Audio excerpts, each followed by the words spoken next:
Our heart rate has now settled back down after this absolute thriller. Summary of the game: Barbados Pelicans, they won by 3 runs. It's time now to head down to the presentation with Samuel Badri. Yeah, what a match we just witnessed here. A nail biter, another one going down to the wire. Final delivery. The Pelicans prevailed. Welcome everyone to the post-match ceremony. It is my pleasure to have alongside me Ramal Lewis. Ramal, once again, commiserations on the result, not the one that you wanted. Your immediate reflections on that close match? Well, it was a good game of cricket, I must say. I think the guys fought right to the end, and we didn't come out on the right side today. If we go back to the start of the game, that final over, I think some 21 runs were scored. Ron Edwards, the bowler, there were some discussions at times when things weren't working. What were you guys talking about at that point? Well, we just wanted him to stick to the plans, try to, get Bishop to lick the ball in the breeze, and, he kind of stray and go out to the offside, but, we wanted him to stick to the plan and let him try to take on the breeze the same way. In the power play, a wonderful start, 58 for 1 at one stage, and things were looking quite rosy. How did it slip? I think we were going well. A few overs in the middle overs kind of hampered us, and then have a maiden over in the 18 over. Can't afford that at that time. Yeah, you're still not totally out of the tournament, still a game remaining. What would be your focus in? Well, we picked up some points today, so we have to just watch the other games and see how it goes. We have a few days off, and we have a chance to see the table and see where we are at going into our final game. Tough luck today, Ramal. All the best in the remaining ones. Thanks. And there you have it, Ramal Lewis, captain of the Jamaica Titans. I just want to introduce now Avinash Lalu, head of commercial, Blue Waters, and he will be presenting the Player of the Match award to none other than Joshua Bishop. Joshua had 25 from 11 deliveries and 1 for 18 with the ball. Thank you very much, Mr. Lalu. A quick chat now with Joshua. Joshua, a victory, most important for you guys, important points, bonus points as well. Tell us about the batting, though, and that power hitting at the back end of the innings. You must have enjoyed that. Yeah, it was great fun. I was just trying to build back the momentum because I know in the last over, once we finish well, the momentum normally continues straight into the bowling. And what would you say worked well for you to get the ball over the boundaries and to get those important runs then? I was just trying to hold my shape as much as possible and just back myself and my ability to clear up. And for persons who don't really know too much about what that means, holding your shape, how would you explain that to the younger viewers? So for me, just trying to stay as still as possible, especially my head, and try to watch the ball as long as possible. And how exciting or nervous was it coming down in that final over and you saw the boundary? How was the tension? The tension was very high. I was always backing Ramon Simmons to bring home for us 110%. And with the ball or wicket as well, you continue to produce not only with the bat, with the ball. Is that something that you thrive on, that all-round play? Yeah, to be honest, it was just me just trying to stick to a plan and keeping it as simple as possible. Thank you very much, Joshua. All the best today and congratulations once again. I'd just like to call now the winning captain, the captain of the Barbados Pelicans, Naeem Young. Naeem, first of all, we saw you struggling a little bit on the field. How's the health? Hammy's giving a bit of problems. It's not so good at the moment, but we tried here today and glad we win. A pivotal game, important points were up for grabs. How pleased are you with the overall performance of the team? You got to take it, obviously. You don't want the games to come down this close, but it seems that you like to win close games. So, as I say, you got to take it. I think we played a bit better cricket today, especially the batting managed the power play really well. He batted through the middle overs really well, which you spoke about. And just the finishing, I was not quite there, but I was kind of pleased with how you guys fight today. Tell us a little bit about Ramon Simmons. I think he went for 21 runs in the 4th over, just a solitary run in the 18th over, came back and bowled the final over. It speaks about his character. You know him well. Yeah, definitely. I played Ramon for a while, and he's done well in CPL, especially in tough situations. Obviously, he hasn't had the best of tournament so far, but I feel today to come and bowl that over, that second last over where he bowled a maiden, I mean, that was exceptional. I can't explain the words, man. I was so pleased with him, and I think he won the game for us today. In terms of the overall game, what would you say was the most pleasing thing for you as captain? The most pleasing thing about me was the fight. I know Jamaica's really put us on the back foot. They started extremely well, took on Ramon Simmons, one of our best bowlers, and had us under the cushion for a bit. And the fight that you guys showed for your last 10 overs, to defend 80 in the last 10 overs with 8 wickets in hand, I mean, I think it's an exceptional job. And all the guys put their hands up, and I'm just very pleased at how you guys fight today. We hope to see that fight in the remaining fixtures. Congratulations once again. Thank you. Pelicans usually fly, but today they had to fight. And fight indeed they did. Find themselves now on 14 points. Titans down but not out just yet. They've got one more game in this tournament. Talking about more games, it is what's to come a little later tonight, 7 p.m. It's going to be Leeward Islands Thunder taking on Trinidad and Tobago Legions. Well, that's the end of things for this match. And we break here. And we hope to see you later tonight at 7 p.m. for the action right back here at the Brian Lara Cricket Academy.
We're here for a fabulous Friday.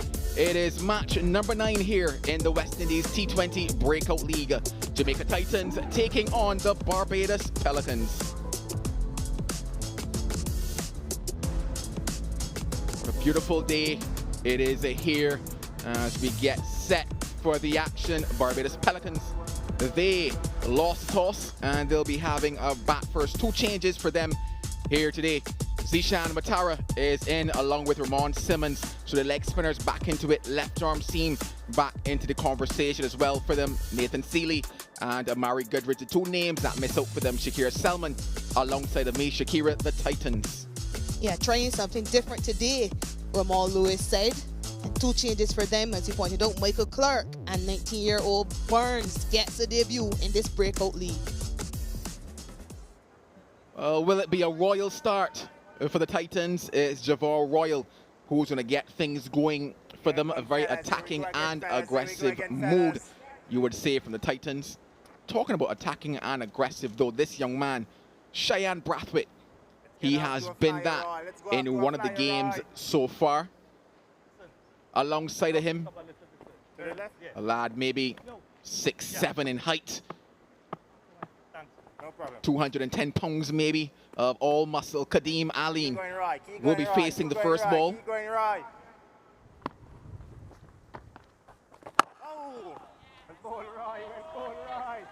This could be a very interesting contest and battle here.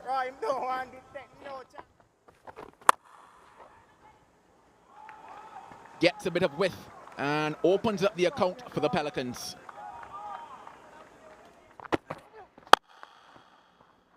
This time he puts it away.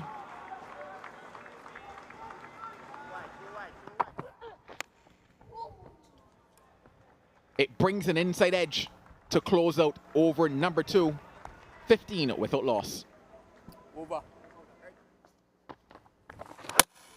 He's royal, so royal. Javor Royal, oh yes. The international bounce. First wicket down. Yeah, this time that draw opportunity does not cost the Titans. Yeah, Cheyenne Brathwaite will be very disappointed though. It's gone right across the line of this delivery. Perhaps would have been better off driving with straight back down to long on. Instead, he tries to whip it through mid-wicket, and yeah, there's the bounce. Yeah, he's also escorting him right off the field, Javor Royal. Yeah, straight off. And Mum, he's saying absolutely nothing. The ball has done the talking for him. Well, change of ends, and what it is the first maximum of the innings. Sweet sound off the bat.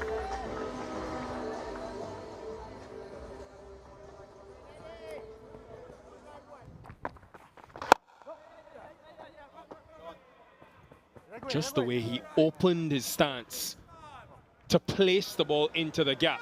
Royal looks to be injured at hamstring.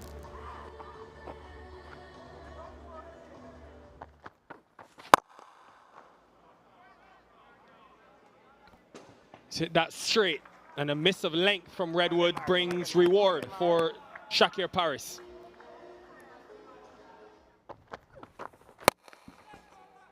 They're too short this time. It's been a Shakir Paris on a mission so far in this innings, 49 for 1.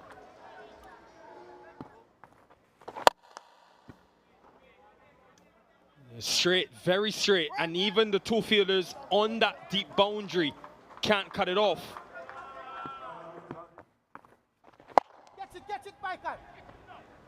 The wind is into the wind. May have just misjudged it on that deep backward square boundary. It's Michael Clark again.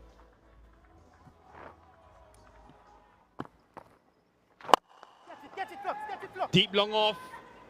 Just a spectator. Again, Aline will be credited for his placement. Straight down the ground. Does he have enough? Yes, he does. Very good option from Aline. He's now finding his rhythm. The last couple overs, he's striking them beautifully. straight back to him. What a catch from Rambaran. So despite being hit for 6 in the over, he kept his composure, straight at him, and simple enough, he's taken it. A wicket for Rambaran, a wicket for the Titans, an important one. How about the bravery?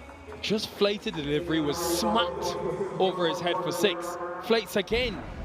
And challenges Aline with his execution. This time Rambaran is the one smiling. Gone for 38, 75 for 2. What a shot that is. Oh, wow, Paris. Oh, wow. Keep going, Murray. Keep going, Murray. Oh, but this could be the moment. Redwood gets one.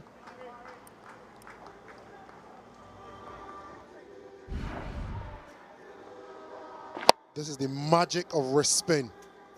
Probably the worst ball he's bowled all day, but creates a chance, makes a breakthrough. Paris goes for 41 off 22. The Pelicans 93 for 3.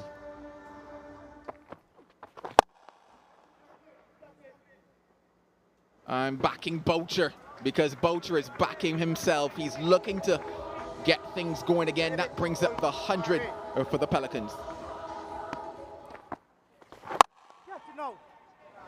Does it sail over his head, or does he settle and take it? He does. Jiver Royal, very well judged. He made it look quite comfortable. So just the start that the Titans wanted in the final 5 overs. Wicket. Hello, Shakira. Looking to accelerate Lenico Boucher. Couldn't get the power he needed. More elevation than power. Yeah, he's disappointed. Easy enough catch for Jiver Royal. Boucher has to walk back for 13. 107 for 4. He gets under it. He gets enough. So just short of a good length, and it's dispatched. It spoils his spell. Still reasonable though. 2 for 26 from 4. 115 for 4 after 16. That's the length that they're after, but it's a lot of height and not enough distance. And this time it's pouched. Jordan Johnson with a little bit of flair at the end and a celebration. Yeah, all height and no distance. First one probably at the stumps. You can just see there upon contact he leans back, and a very good catch by Jordan Johnson and a bit of flair to end. 8 of 18 deliveries, 120 for 5. That's it, Ram. Yeah, another wicket falls. Good pressure from the Titans in this phase of the innings, and yet again, the international bounce. Yeah, he loves his celebration. It's a good catch though from Andrew Rambaran in the deep, had to run across to his right, not his favored side, and then quite, well, reasonably low. Yeah, the celebrations come out. We saw him escorting a batter earlier on. The captain goes for 10, and they've lost a couple of wickets quite quickly. 122 for 6.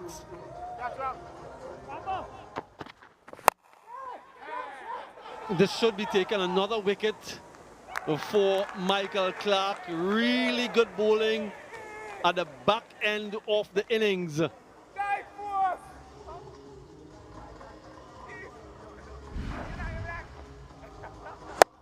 Yeah, opting to go across the lane, trying to swing this one into the leg side. Despite the clear plan from Michael Clark to bowl wide. Easy enough catch for Leroy Lugg at short third. Sion Hockett cannot play a cameo today. Walks back for 1. 126 for 7. Yeah, in the gap, over the boundary. First ball. What a way to get off the mark from Junior Sinclair. Connects it well enough.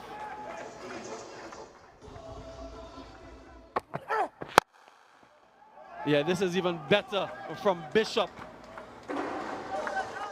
What a way to back up the previous 6, so he makes the adjustment in his length and his line, but it doesn't matter. Nothing changes. 6 again. Yeah, fortune favors the brave. Another boundary.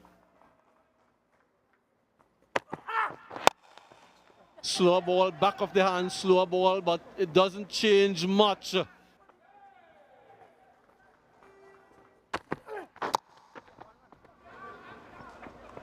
Yeah, what an end. That is where he should have been thinking for the entirety of the over. Instead, it's just a single to finish, but 21 runs coming from the final over. The break, Allen 38 from 30 started off well. Paris was looking really rhythmic for his 41 of 22, but it was at the end where Joshua Bishop flayed the bowling in the last over, taking 21 and taking his team up to 155 for 7.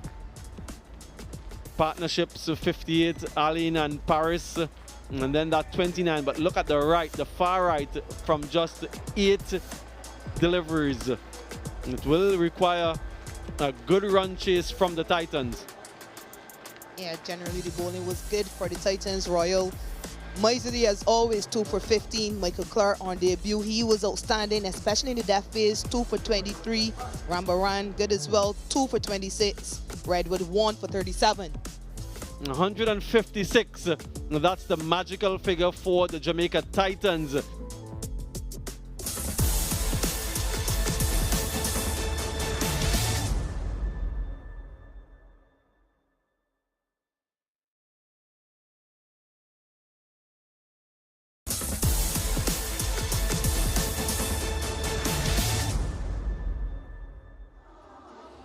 Joshua Bishop's been good in the power play. Only the 1 wicket, but he's gone at just 5 runs and over in his 5 power play overs. Leroy Lugg got 30 a few days ago. Didn't have the most fluent of starts, but was able to make it out of the power play. He will be pivotal to support Kirk McKenzie.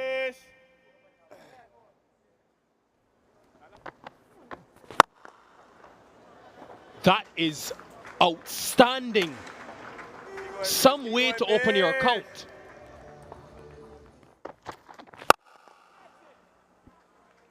Hit straight. And he's executed it well, McKenzie. Full again. This time McKenzie not able to hit it down the ground. In celebration from Kadeem Allen, he's responded well. Good commitment to the plan from Kadeem Allen. Was swinging the ball, put it up there, got driven back past him before, did it again, and was rewarded. 18 for 1, McKenzie goes for 12.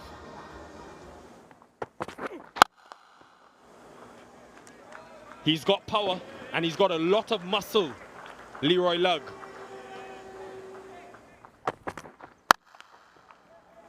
So Lugg smacks it in front square. It's been a forceful start from the Kingstonian.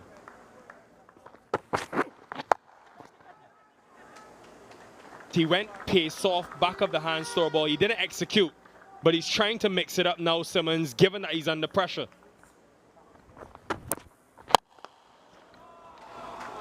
Wow, monstrous. This has been some ball striking. And this is the power we know Leroy Lugg possesses.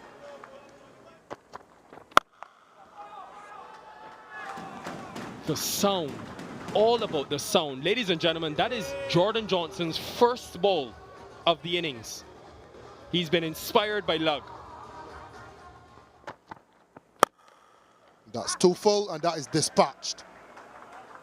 2 bad balls back to back and punished. Could be a chance. Just short. And short on effort as well by Kadeem Ali, you might think. Keep going, boys. Good effort, Kadeem.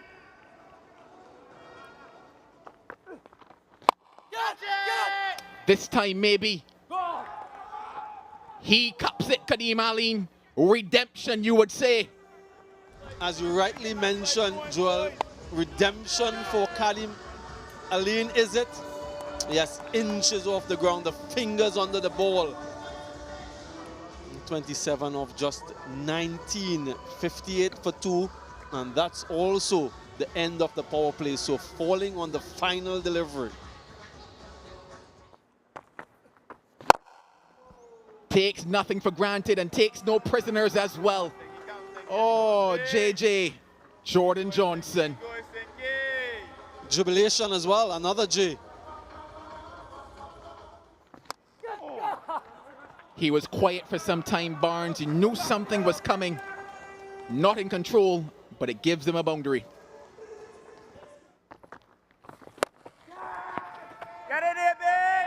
It's been a struggle for Barnes, and it's been put down.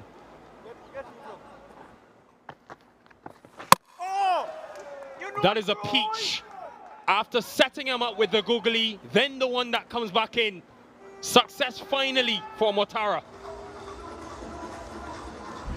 An absolute beauty. You can see that big gap between back and pad because he had been bowling that wrong end previously. Really good display of skill from the youngster Mortara backing to the Pelican side. And he maybe have made the difference. Barnes walks back for 12, 87 for 3.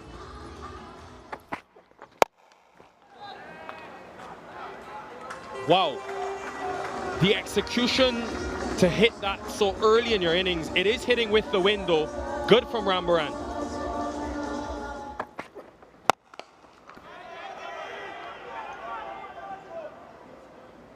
Taken this time. Naeem Young gets the wicket.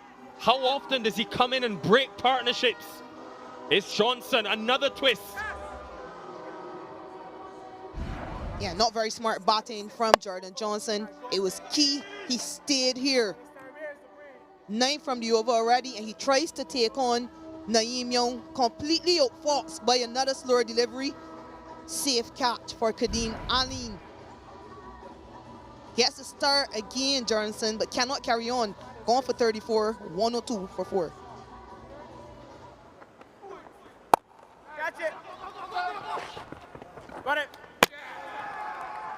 Now, has Bishop done well enough there? He's very confident. He thinks he's got him.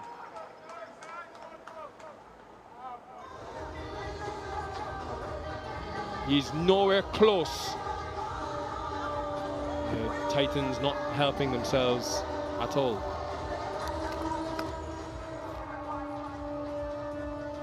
By a mile.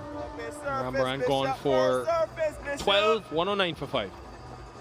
Work on this, work on this. Well, he's backing himself.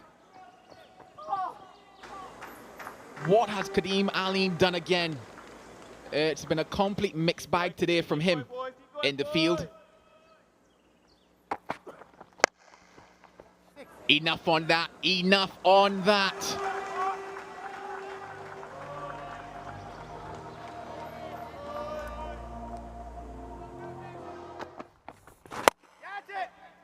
This time he finds the hands of Motara. Important over. The Bishop gets one. Good planning. Joshua Bishop attacking the right-hander. It's not his best delivery, but he's took the pace off. He's asked him to hit into the wind. And Ramal Lewis has only found point. He's now lecturing Anderson on how to bring the game home when he himself could not. The score is 127 for 60 Titans. Good sound, great result as well. Oh, Anderson, he got a hold of that.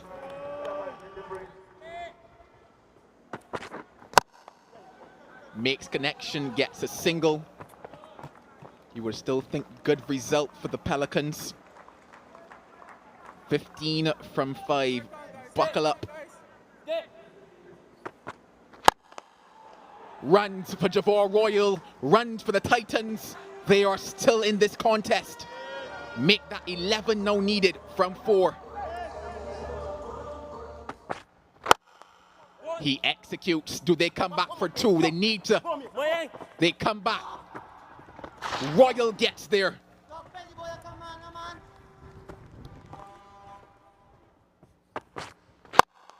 Wow, this game is alive. Jafar. Oh, wowzers. 4 now from 1.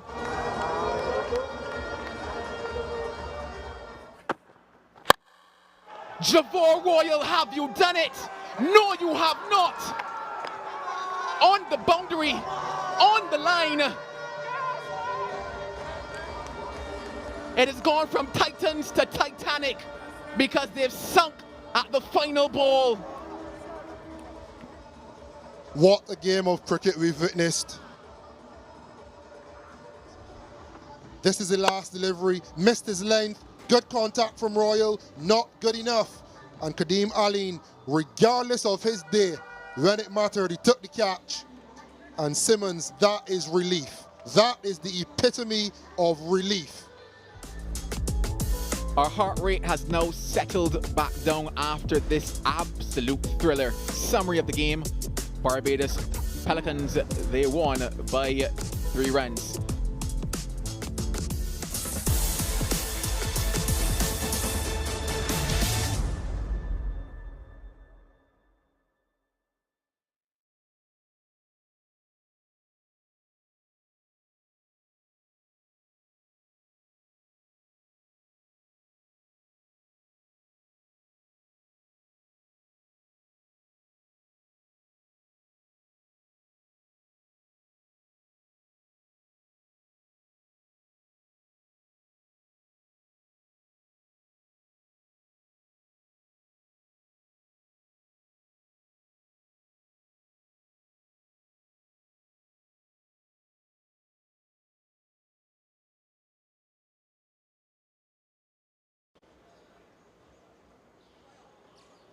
Hi guys, I would like to talk to the captains, particularly about the toss.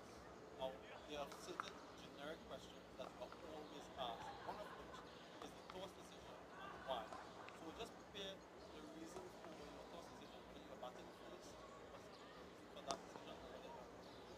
And another generic question that's always asked is team changes. Now, if you have 3 and 4 team changes, sometimes it's difficult to remember. So maybe just jot it down so that you won't have that element of having to remember 3 and 4. And don't try to go through perhaps the ones who are out and the ones who are in. Maybe just the ones who have coming.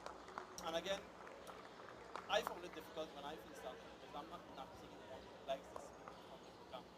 But it's an opportunity for you to showcase yourself for the world to see. Many times when you flash interviews as well, it's after you have done a really good job. So whether you had a good innings in the bat or whether you played well. Now what we want to find out, what the viewers want to find out is what enabled you to do that. Take your time when you're answering the questions, be clear about what you are saying. Sometimes I find that interviewees talk a little bit too quickly, chew up their words, and people don't understand what you're saying. Slow down, express yourself clearly and legibly, or not legibly, but audibly, so that everyone can understand what you're saying.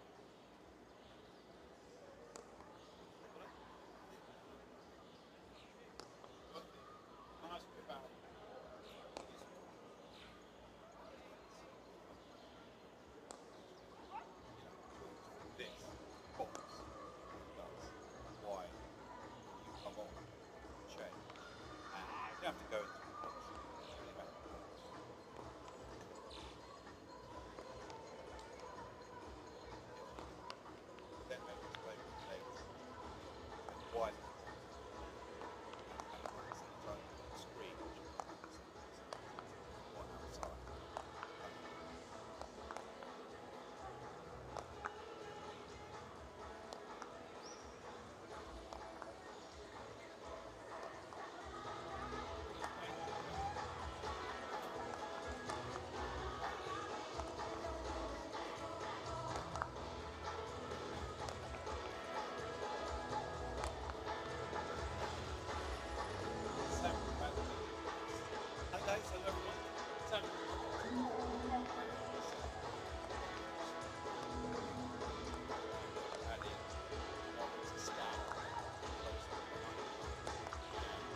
sometimes it looks too much because it's television visual.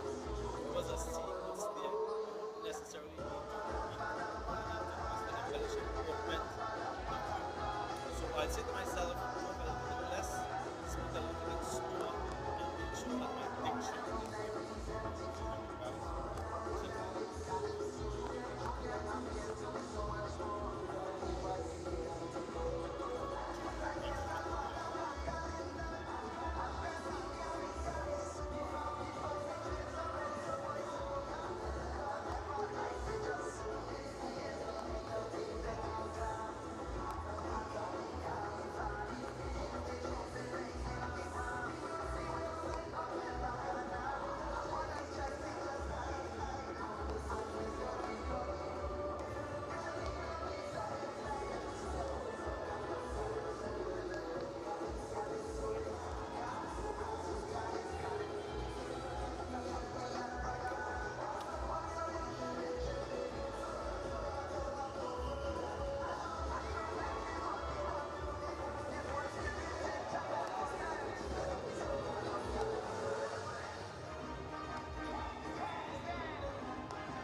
We get set for another beautiful night of action here under the lights. In the words of Super Blue, it is Fantastic Friday. Hoping to have a fantastic night, it is going to be Leeward Islands Thunder led by Karima Gore and Trinidad and Tobago Legions led by Joshua Silva. Mr. Fantastic is the match referee. It is Rion King. Karima, you have the coin? Heads. Heads is the call. Yes, it is. And it is a tail. We're going to have a ball first. All right, so you said very boldly there, ball first, Karima. Give me the reasons for that one. I think that the dew factor has a lot to play with it, and the pitch slides a lot better in the night. Yeah, obviously you're coming up against a very strong Trinidad and Tobago side. What are some of the keys to probably being successful here tonight? Keeping it simple and ball towards the plan. Execution also. Execution there, good. So let's talk about strengths now. Where do you think the strengths of this Trinidad and Tobago side lie? It looks like a very balanced team, so we just have to stick to our strengths and, execution very well. No problem. Any changes for your side? No, same team. All right, Karima, have a good one. Thank you. Josh, a familiar feeling, you've lost the toss, having a bat first. What would you have done if you won it? I'd actually told Riyadh it was probably a good toss to lose. The pitch looks really good. Hopefully he could capitalize on that. I would have bowled first saying that, but I mean, it's not a bad toss to lose, as I said. Yeah, Seamers have been doing good for the Leewards. How much preparations have gone in terms of how you will go about facing them? Yeah, one of the better teams, I would say, in the tournament. They've been playing some really good cricket. They have some really talented youths in their team, but it's just another game for us. We're going to try and do the basics well. Hopefully, you could fix that power play with the batting, and yeah, just have an all-in-all good game. Yeah, just another game for you, but any changes to the side tonight? No, same team. All right, Josh, have a good one out there. Thank you. Well, there you have it. Leeward Islands, the coin fell in their favor, and they'll be having a bowl first.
The theme of this tournament is all about discovery, unearthing the future stars. West Indies T20 Breakout League. It's match number 10. The Leeward Islands Thunder up against the Trinidad and Tobago Legions, the home team.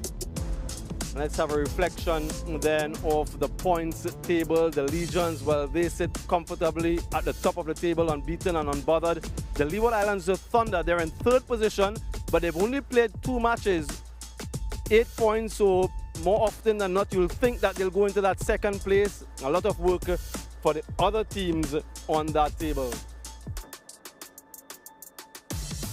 Hello and welcome to all of you, wherever you may be, as we continue coverage of the West Indies T20 Breakout League. We're beaming live from the Brian Lara Cricket Academy. It's my pleasure to welcome alongside me Shakira Selman. We've color-coded today, black and white. That's always good. 2 unbeaten teams. Shakira, what are you expecting tonight? Yeah, they've both played really good cricket, with Thunder playing an extremely exciting brand of cricket. We look for consistency and improvement in the small areas where they faltered. Well, an important area is the toss. Let's head straight out to the middle, where Joel Manning was a little bit earlier with the captains.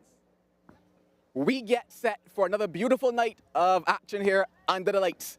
In the words of Super Blue, it is Fantastic Friday. Hoping to have a fantastic night, it is going to be Leeward Islands Thunder, led by Kareem Agor, and Trinidad and Tobago Legions, led by Joshua Silva. Mr. Fantastic is the match referee. It is Rion King. Karima, you have the coin? Heads. Head call. Heads is the call. Yes, it is. And it is a tail. We're going to have a ball first. All right, so you said very boldly there, ball first, Karima. Give me the reasons for that one. I think that the dew factor has a lot to play with it, and the pitch slides a lot better in the night. Yeah, obviously you're coming up against a very strong Trinidad and Tobago side. What are some of the keys to probably being successful here tonight? Keeping it simple and bowl towards the plan. Execution also. Execution there, good. So let's talk about strengths now. Where do you think the strengths of this Trinidad and Tobago side lie? It looks like a very balanced team, so we just have to stick to our strengths and, you know, execution very well. No problem. Any changes for your side? No, same team. All right, Karima, have a good one. Thank you. Josh, a familiar feeling, you've lost the toss, having a bat first. What would you have done if you won it? I'd actually told Riyadh it was probably a good toss to lose. The pitch looks really good. Hopefully he could capitalize on that. I would have bowled first saying that, but I mean, it's not a bad toss to lose, as I said. Yeah, Seamers have been doing good for the Leewards. How much preparations have gone in terms of how you would go about facing them? Yeah, one of the better teams, I would say, in the tournament. They've been playing some really good cricket. They have some really talented youths in their team, but it's just another game for us. We're going to try and do the basics well. Hopefully, you could fix that power play with the batting, and yeah, just have an all-in-all good game. Yeah, just another game for you, but any changes to the side tonight? No, same team. All right, Josh, have a good one out there. Thank you. Well, there you have it. Leeward Islands, the coin fell in their favor, and they'll be having a bowl first. Yeah, the home team getting an opportunity to bat first. We haven't really seen the best of Amir Jangu, Joshua De Silva, Sparkle, Sifa Scooper yet to come to the party. Kamil Puran was good, And then we've seen Jid Gully and Joshua James, their bowling, led by Yuan Lane and, of course, Navin Bidesi with his all-round press. This looks like a good team, once again, unchanged from the last game. Shakira, the Thunder? Yeah, the Thunder sticking to what has worked for them in previous games, bowling first, and they'll hope they can get a repeat of what Nathan Edward did last time, 5 wickets for the youngster. They'll also hope for more from Penny Feather, Francis, and then Mahiz in the middle with the ball. They'll hope to set up the game for the batters. Shakira, you did mention Nathan Edward. As we came into today's match, the top 5 wicket takers were all fast bowlers. What would you attribute to that stat? Yeah, I think the lengths they've bowled initially. They've hit good lengths, caught the batters, stuck on the crease, and they've really asked the batters to come forward, drive at the ball whilst the ball is swinging. Nathan Edward in particular, he was really brave with his lengths, and the planning came around the wicket, exaggerated the angle to the right-handers, and really got the ball to swing back into them. He really caused problems with the new ball, set up the batters, and was able to have responses when they came hard at him. They were excellent, all the pacers in this tournament. A member of that 2024 under-19 team that played that World Cup in South Africa. He's also good with the bat. So look out for more from Nathan Edward out of St. Martin, following in the footsteps of Casey Carty. But it's not all about fast bowling for the Leeward Islands Thunder. They have another solid player in their ranks. Quietly, he goes under the radar. Anderson Mahiz has been very frugal and miserly. 8 overs for just 30 runs. What has impressed you about Anderson Mahiz? Yeah, and he hasn't only been economical. He's also gotten wickets. 4 wickets. He's gotten 3 for 16 in that first game, 1 for 14 in the second game. His control and his variations have been very impressive. He's bowled well to the right-handers, but he's also been good to the left-handers. And the ball for me of the tournament from him was that ball to Kevin Wickham. He armed the ball at Kevin Wickham, someone who we know is very strong against spin. He was really good for the Leeward Thunder. And he's also very electric in the field. If you haven't seen Anderson Mahiz in the field, look out tonight. Fast across the ground and can really catch. But in terms of what he's coming up against, a Trinidad Tobago Legions team that has a really good batting lineup. They found different players at different points in time to really stand up for him. The last one to come to the party was Kamil Puran, a 45. He played that game almost to perfection, taking his team over the line. Yeah, Kamil Puran was good, especially because he was under pressure. Remember, he played the first game and then he was dropped after just scoring 2 in that game. 14 dot balls essentially in that game, which means he really scored off 22 deliveries. Took his time, accelerated at the end, hit boundaries and maximums. It was a crucial knock. Yeah, so not only from him, but Joshua Da Silva will be hoping for some level of consistency, something that we've spoken about. Good performances one night, and then they can't seem to back that up. What would you want to see from the batters tonight, Shakira? Yeah, the first thing will be to get out of that power play. They haven't done well in the power play phase, and Joshua Da Silva has been key to resurrecting the innings almost. And he'll want his opening batters to spend some time at the crease, especially Amir Jangu, with Test experience and no ODI experience as well. He's had to lead in the middle, consolidate, and he set the example for the others. He's judged which deliveries to hit for boundaries and which bowlers to go after. He wants more from the other batters around him. Yeah, we've seen family members come in to support these guys. No doubt they'll want to get their batters into the top 5 most runs in the tournament so far. So what does that table look like? Who's leading? Joshua Da Silva is up there as well, Jordan Johnson. All of these 5 batters, they've eclipsed the 100-run mark. Of course, they need to add a lot more to that tally. What would the pitch be like? Such an important part of the game, the pitch itself. We've seen some good batting at times, but batters not really able to fully maximize on this very good surface still, Shakira. Yeah, it is a good surface, and we've seen once batters getting, they're able to maximize and capitalize on loose deliveries. But the key really is getting in, trusting your technique early, and then being able to accelerate. Yeah, lots in this surface for everyone. Nathan Edward would be very much high in confidence. Something that we also noticed, Shakira, that when you bowl from this to northern end as a left-hand seamer, you seem to get some assistance from the wind. Yeah, definitely. And that's really good team planning, good tactics. And ultimately, the bowlers have to get the ball in the right areas. Nathan Edward has been really good. Jedi Ablaze has been good as well. I'd love to see rather Sharon Lewis will bowl from this end again. Yes, there's so much to look forward to here in this particular match. Shakira mentioned top of the table clash. The Leeward Islands just played the 2 games. This will be the 4th game for the Trinidad Tobago Legion. So still some time for them, but they'll want to carry that momentum on. Yeah, certainly. Legions will be looking to qualify in that first position. That's key position. Thunder, though, they'll be looking to accept the Legions here at home, and they'll be looking for consistency. Hopefully, the others can come good. Mikel Louis, they expect more from him. They expect good with the ball again, but they're looking for improvement in those small areas as well. And if you are Joshua Da Silva, yes, you've got 3 wins, but what should you be focusing on tonight? Yeah, you're looking to play better cricket. Ultimately, you want the entire game to come together, which means you need to do better with the bat initially in that power play phase. You want more in that middle order, and then you really want to push on, similarly to what they did in that first game. They want to set a platform and be able to kick on. Yep, lots to play for both these teams. They are sitting comfortable, but they don't want to rest on their laurels. They want to ensure that they continue to improve every step of the way. It's Friday night here at the Brian Lara Cricket Academy, the home team in action. It's Brian Lara's birthday. Can the Legions continue their winning ways?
The future of West Indies cricket will be determined here at the West Indies T20 Breakout League. It's the Leeward Islands Thunder up against the Legions from Trinidad and Tobago, 2 undefeated teams in this year's tournament.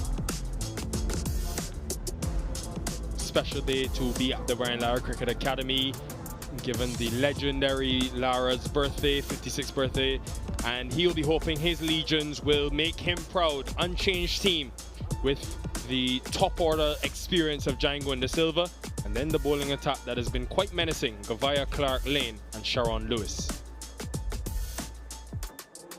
Carlos Brathwaite alongside Carlos, this Thunder team looking to continue winning ways. Yeah, the batting has been exceptional. Cornelius and James at the top, Mikel Louis and Joel Andrew with international experience, but they've been so miserly with ball in hand. Mahez, Pennyfeather, Nathan Edward and the skipper Kareem Agor. An exciting contest awaits.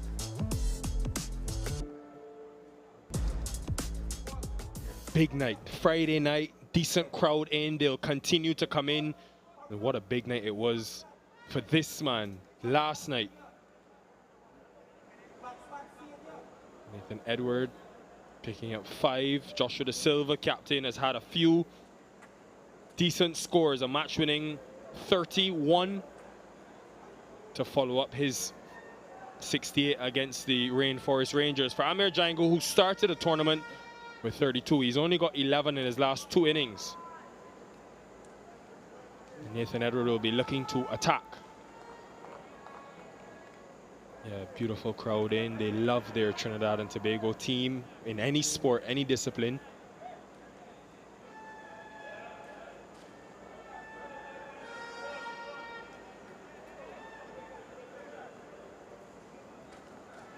All right, a lot on the line, folks. Each team will desperately want first place, and tonight could go a long way in registering that position.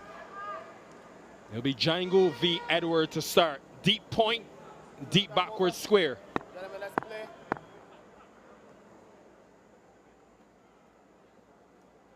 Django's last 2 dismissals have come against the left-arm pacer, swinging the ball away.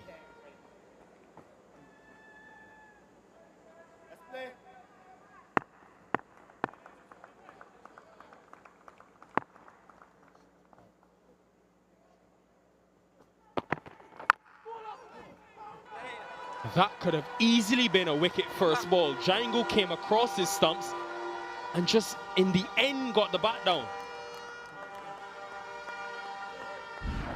What an exciting way to start.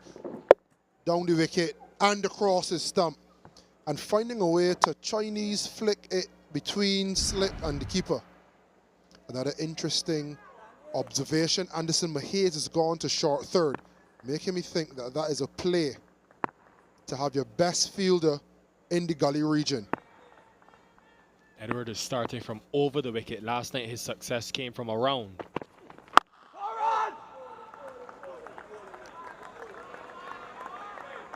Experienced panel tonight overseeing proceedings. Leslie Reefer, Dayton Butler joining him.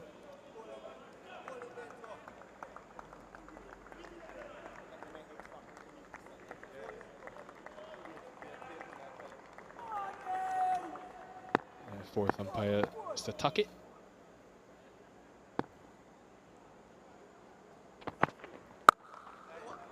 And one of the reasons, Carlos, Edward may be starting over the wicket. And again, each team, remember folks, has got a video analyst. This is how Django's been dismissed in the last 2 games, driving with the ball going away. That was Jediah Blades who got him, and then Rayon Edwards. Similar line delivery.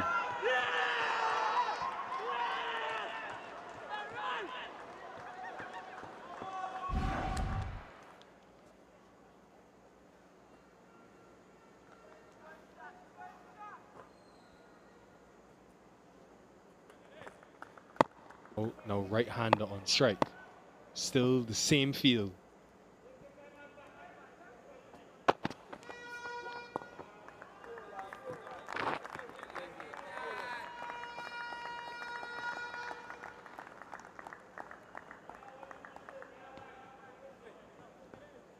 Mr. Bassarat upstairs.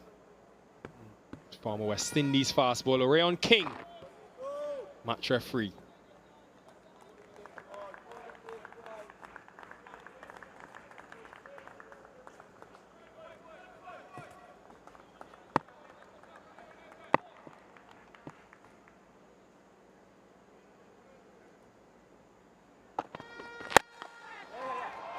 De Silva knows that Edward will be full. Nice piece of work by Pennyfeather. And listen, ladies and gentlemen, the horns are out tonight. Amazing atmosphere. This is why you work so hard in the gym, at training, blood, sweat, and tears when no one can see, to play in front of adoring fans.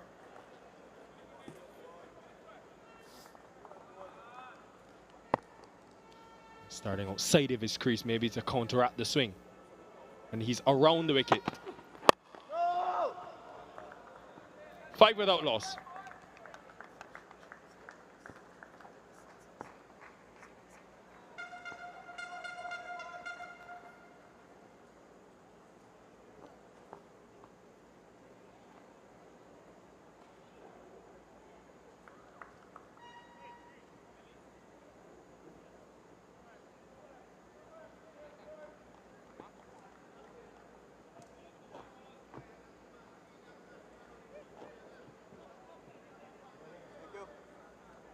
The Legions will be hoping their experienced players come to the party. Guli's been good. Kamil Puran got runs a few days ago, and this man, thank you, brother, thank you. He's selling his horns, he's smiling, enjoying, like Kofi James has. I'm not sure about that hairstyle, but the man who loved Chris Gayle is similar. And he didn't bowl in the last game, but now with the left-handed Django at the crease, he comes straight into the game with ball in hand, that is.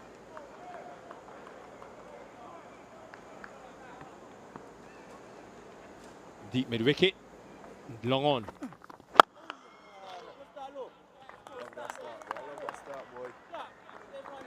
Say Django is the master spin, boys. Come on, boys. Come on, lads.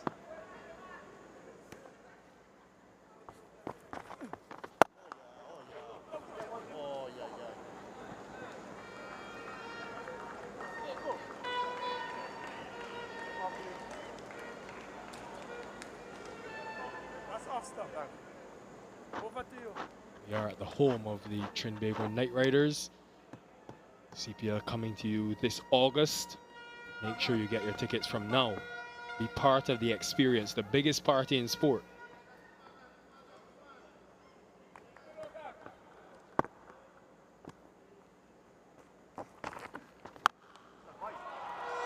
Manipulation of the crease, excellent from De Silva.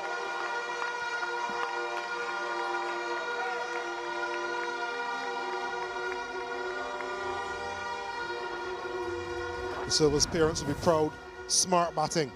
Just getting outside the line, getting in line with it and helping it over the vacant square leg area. The Guyana game, De Silva and Guli, what won them that game was the way they each took down the leg spinner and off spinner. The right-left combination here again. And they'll be hoping to do similar with maybe a Karima Gore coming into the attack soon.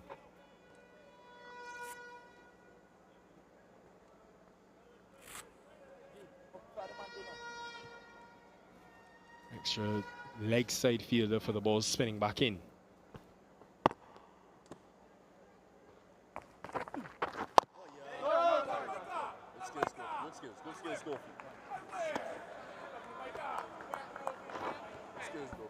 I am fascinated looking at Kofi James's here.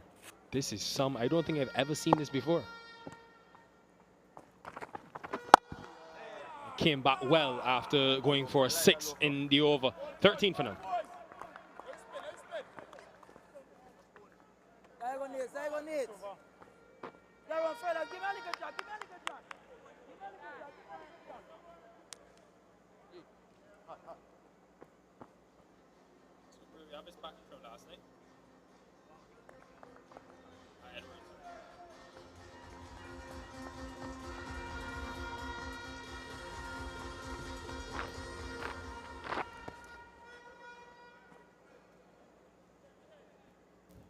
It's a dynamic bowling attack. They've got 6 or 7 options. The batters that can bowl. You saw the seamers execute a night ago as well. Edward continuing. Carlos, we know in West Indies cricket there's been a lot of talk about a deficiency in left arm seam. Last night would have been an exciting night. 2 nights ago rather. Loved it. Started over the wicket and then came around the wicket. What an angle. What consistency. And when Shakir Paris counteracted it, he showed a difference in length. Even on this occasion, a well-deserved fifer. You can't see me. 1, 2, 3, 4, 5. That's right.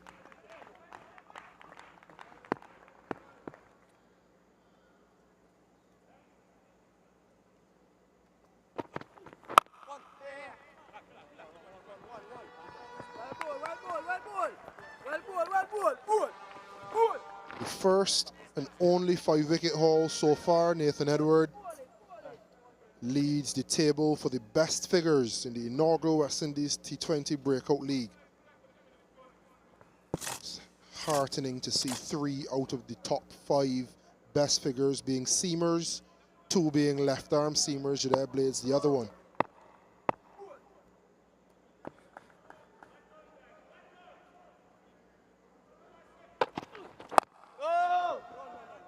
have some insight for you, Carlos. He says he prefers to be around the wicket to the right-handers because he thinks the ball is swinging a lot later. You would be able to tell us from your experience facing left-arm seamers. I hated to face, in particular, funny enough, Ken Roy Peters, who's here with the Winner Islands team.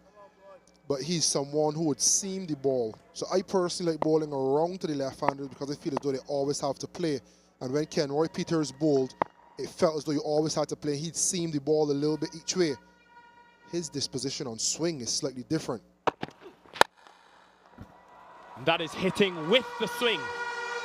Intelligent.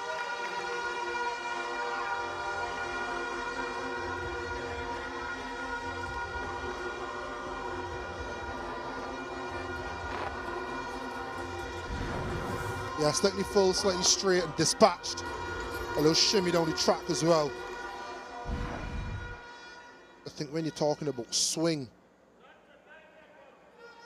he has been successful, obviously, and he feels more comfortable doing it. But I just feel as though if it is counteracted, you have less of a place to go. Whereas if he's over the wicket and swinging it back, he also has the one that can go straight on with the arm, and it poses a more significant problem for the batter. Wait on. No. So it'd be interesting to see if he has an off cutter that would give him the opportunity to bowl it from around the wicket and get it to go the other way.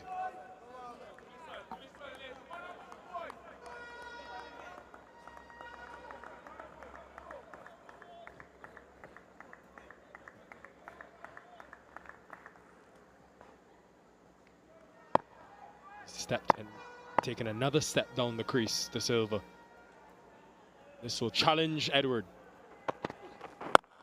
That was pace off. There's the off cutter, Carlos. 20 without loss. And Joshua De Silva has had a few impactful innings since coming to the top of the order. 68 against the Rangers. He's played the power play so well, so smart. And then he's really picked his moments. That is with the win. He's taken down any spinners that's come from the pavilion end. And when he needed to go through the wind, he's done it with a plump. And he's led from the front. He is at the top of that table, and it's what you want. You want him, Kevlon Anderson, Mackenzie, Athenaze, more experienced guys in this West Indies Breakout League. And James will continue. This should be. It is. How often he wants to take on the matchup, in the end to his detriment. You cannot keep Kofi James out of the Breakout League.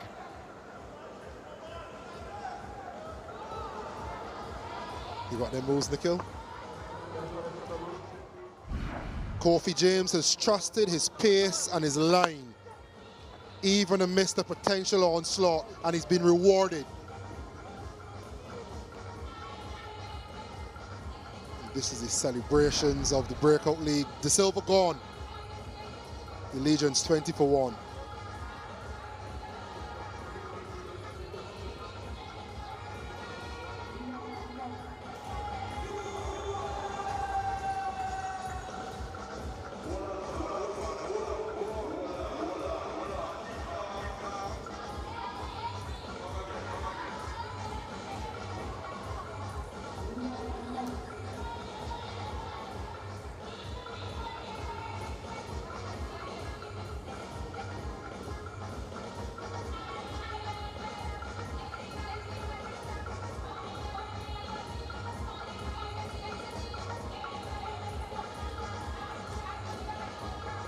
Cephas Cooper. A couple of dismissals against the spin this season.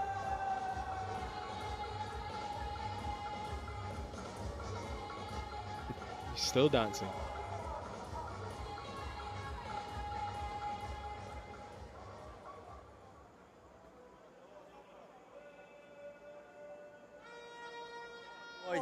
With a deep mid-wicket and long on. Carlos, interesting option from De Silva, still to try and go leg side. He was trying to take them on. Now I can understand that he's walked across. He played it earlier. The first over. I applaud the commitment by James to stay in that area. I think, as you see, a little jig from James. I would prefer to see Joshua Da Silva adapt to the line of length and go straight. He was still in a position where he was close enough to the ball that he could have played it with a straight back over mid-off, which was vacant. Oh, yeah. Never easy, boy. See, Jungle is the master of spin, boys. Come on, boys. It's never easy, Lofa.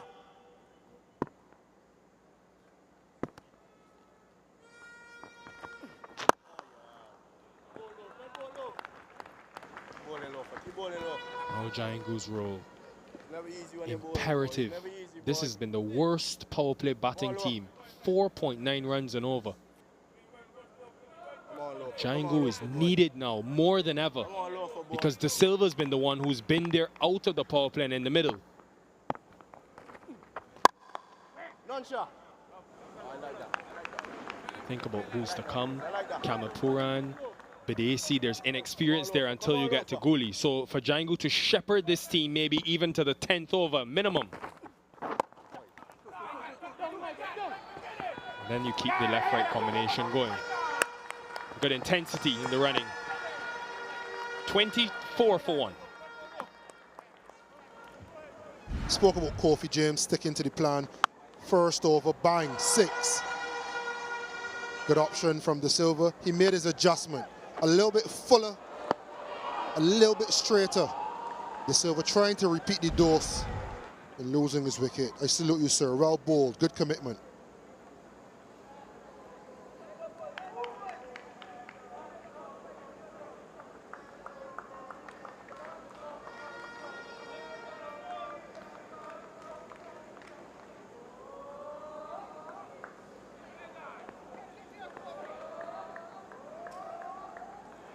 Edward is back for his 3rd over. That one just kept a bit low. And Carlos, many fans saw this celebration a night ago. Obviously John Cena first, but the reason behind it, when he was at TKR this season, his mentor and role model, Dwayne Bravo, for some reason saw him the first day and said, "You're a young Fida Edwards." He says he looks like Fida Edwards, he talks like Fida Edwards, everything about his mannerisms. So, to honor Bravo, is why he does the "You Can't See Me" after every wicket, a celebration of Edwards.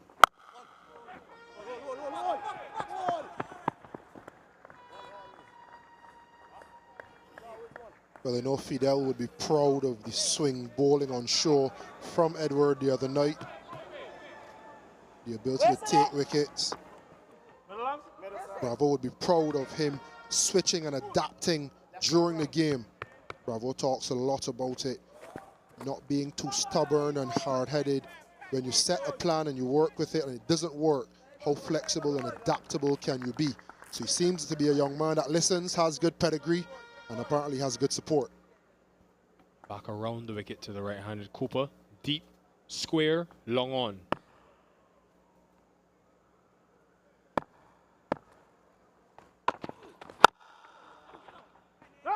Absolutely love that aspect. Could have been close, Carlos, but the fact that Edward would spend a season at the CPL, only play a couple of games, but to gain a mentor like Dwayne Bravo, who will still message him before a West Indies Breakout League 6 months later. And remember, each team will have a breakout player playing every single game of the Caribbean Premier League. So you can imagine the impact more mentors and senior players like yourself will have on younger players.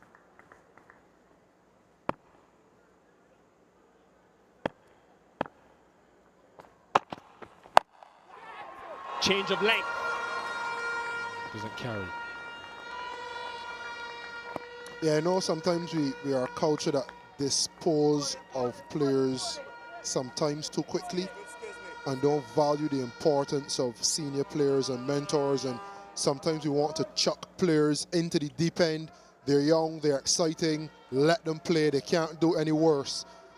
But the players that they're replacing have gone through a fact-finding phase. Too often we prevent young players from going through that phase at a lower level, and it hampers them from being successful as they go up the ranks. So I'm happy to see that there is something.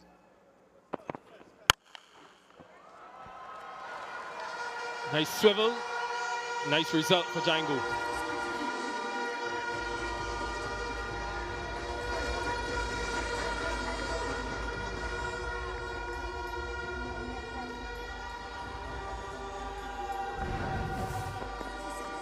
Picked up from Django, forces him to change his length. And capitalizing on a length ball. Not short, not full, just in between.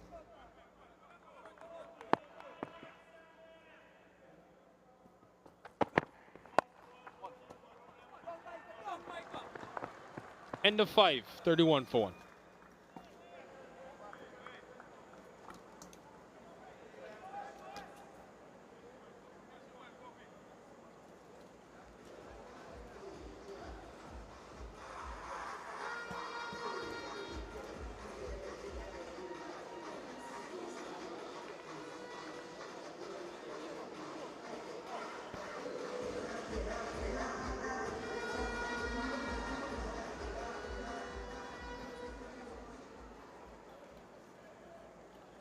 This is what many are waiting on. The Caribbean Premier League 2025 kicks off August 14th all the way down to September 21st. A big opportunity for these young lads to find themselves playing in that, the biggest party in sport. Oh, yeah. Worked off the hip and should run quite close to the boundary as well. Oh, here are the horns of Trinidad and Tobago.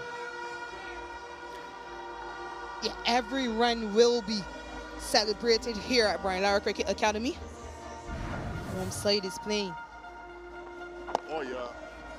Yeah, really good footwork. And this is all because of the pace that Kofi James bowls at. Nothing Penny Feather could have done on that occasion.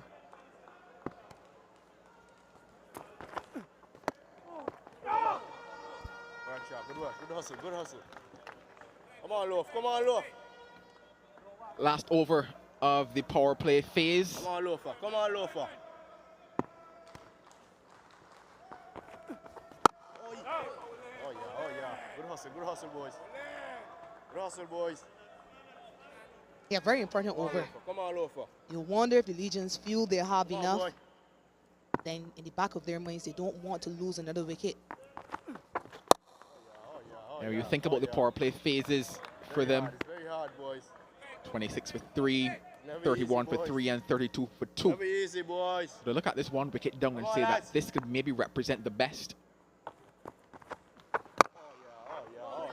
Oh, yeah. Even if it's another dot ball after this, you might think that they take this, given what they've had in previous matches. This is good. This is good.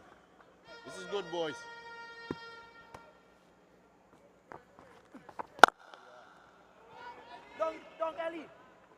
Gets it through. An effort, but an effort in vain.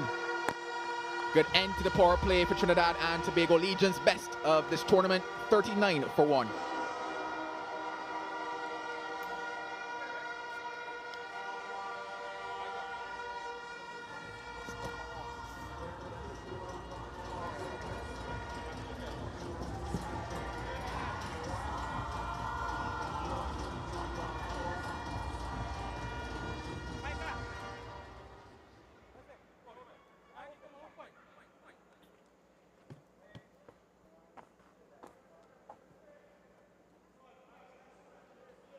Best power play phase of the tournament so far for the Legions, not only in runs but in terms of wickets as well. The Silver talked about looking to improve in this phase of the game, and you can pretty much say that they did. The Silver jump started the innings using the crease well, looked to take advantage both seam and pace. The only wicket though to go down was the captain, and the only axe to go down was that. Oh, yeah. Couple boundaries to close things out. He'll be happy with proceeding so far.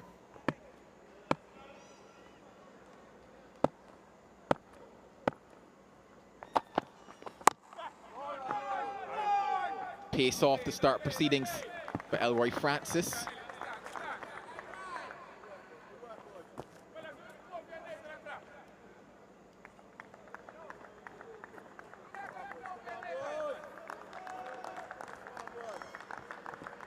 This just his 4th over in the tournament.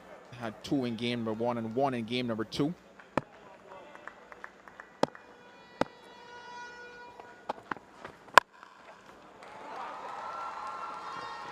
Don't forget, power play done and dusted, so protection out there.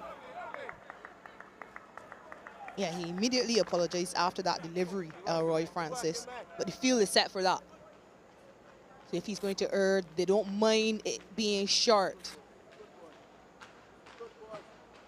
Thunders have been so good that he hasn't been expensive. But like you said, just his 4th over. 1 over for 8 last game. 2 overs for 15 runs. But the other bowlers around have been so good.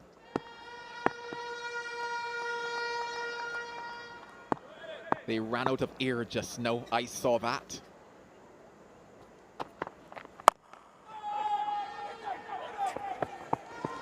Clean pickup and throw, and maybe things could have been close. Talk us through this action here, Shakira Selman. Yeah, quite different. Not using his arms at all. You want to see the hands separated and him using his arms. It almost looks as though he bowls off the wrong foot, but no, he doesn't. Yeah, you want to see him get off that back foot more. Yeah, good change of place. Perhaps a brace front leg. So you can see why he doesn't bowl with too much pace, Elroy Francis. But his job is control. 2 senior statesmen there in this side having a conversation, maybe about tactics, maybe about the decision that they make next in terms of who bowls from the other end.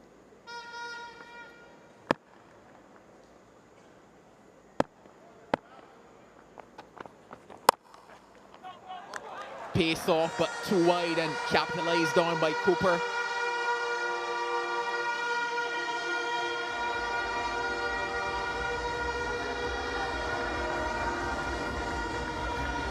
Excellent cricket shot by Cephas Cooper.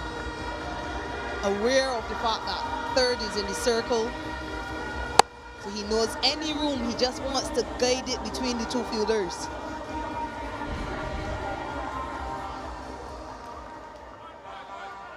Oh, the sweet sounds of soca filled the air here.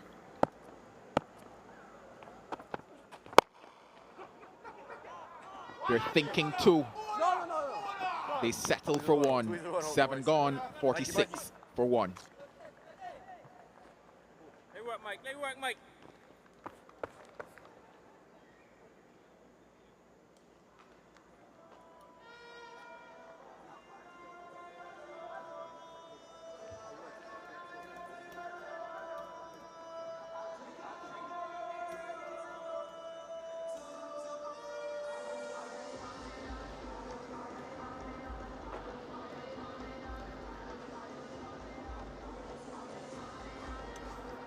This is the progress of the Legions so far. WWW.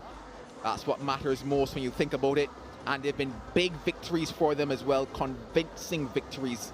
But they're now playing against a team which has been convincing as well in terms of their performances. I'm talking about the Leeward Islands Thunder, 2 from 2 as well. So at the end of tonight, one of these teams, something will go into that lost column.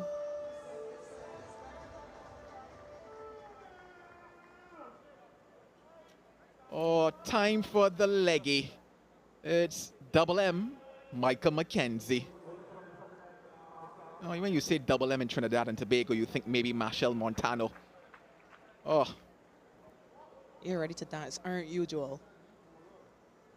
Oh, you wonder if Cooper might dance and use the feet to get down to McKenzie.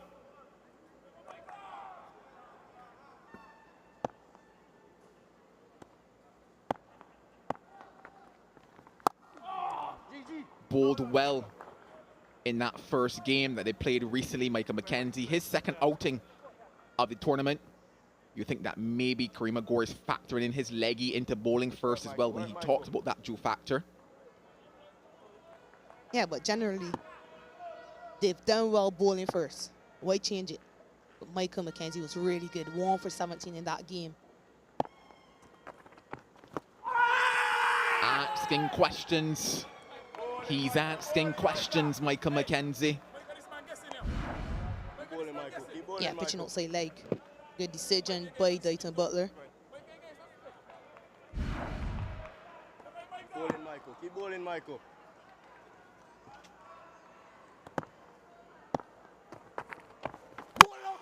It's the double M. It is Michael McKenzie.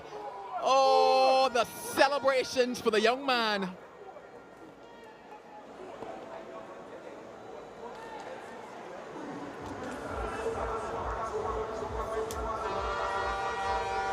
He never got a wicket until the final ball of his spell in that first game he played, Michael McKenzie.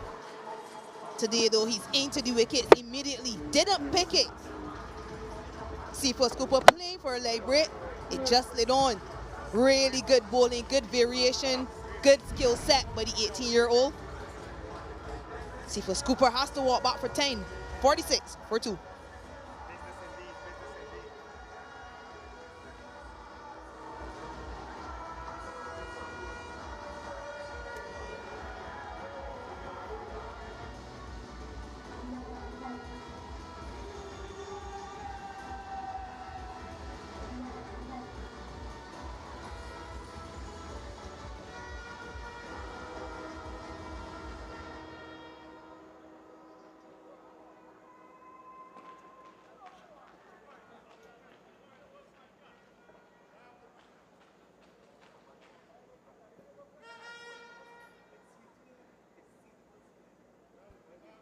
KP, Kapil Puran at the crease now.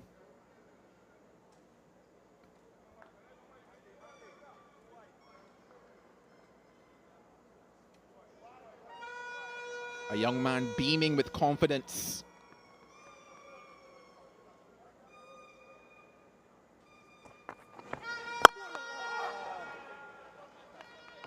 Good flight on that one.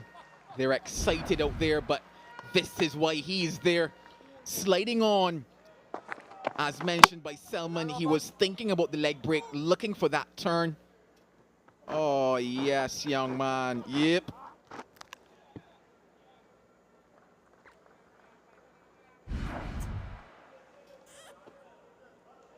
Jay. Oh, it's good to pick up one early in the spell. Hey. 2 words of advice from the Pisa just now. What were they? You just wonder. Keep working, Mikey. Keep working, Mikey.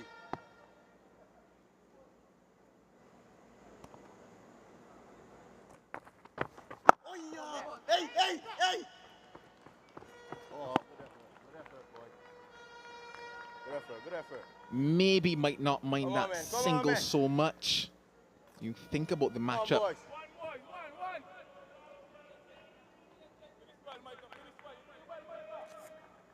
Keep working, man. Keep working, man. Keep working, man. Camille Puran's mum there in the white. Maybe slightly nervous about the start. Down.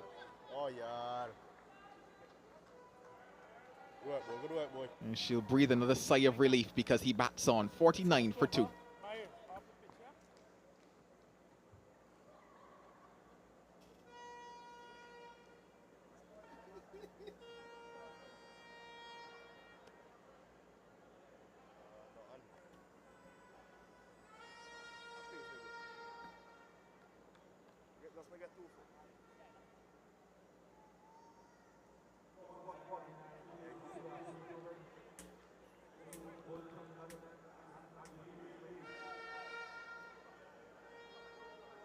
Best power play for them, but they're now at a stage where they're slightly having to rebuild Trinidad and Tobago Legions. We're into that middle phase of the game and a chance to grab something to eat, grab something to drink, and continue to enjoy the action here. A bit of split loyalty with Mahays now in operation. hails from right here in Trinidad and Tobago. One of the overseas players.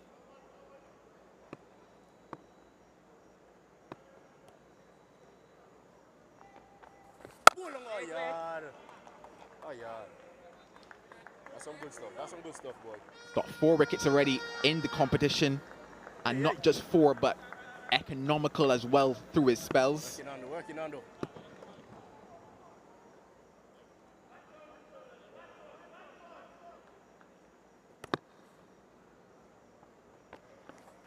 Oh, yeah. Good skills, youngster. Good skills. We go from mum to granny now. Come on, boys. Come on, boys. Oh, good night, granny. So proud, aren't you? Oh, yes.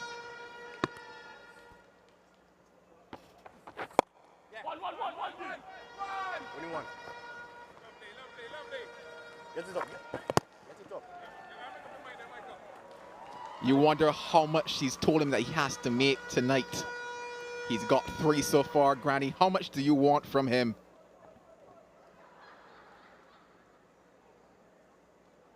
Your family is so important, isn't it? The support of these parents, friends, it'll mean so much to these youngsters.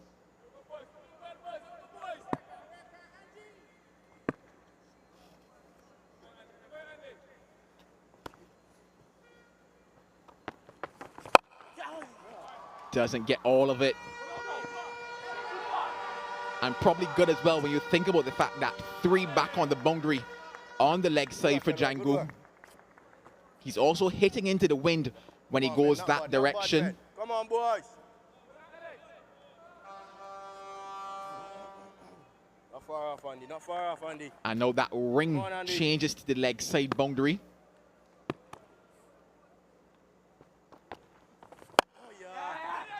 Andy.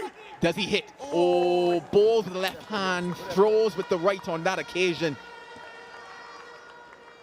Samuel Badri, during the pre-match show, talked about the fielding skill of this young man. Come on, Andy.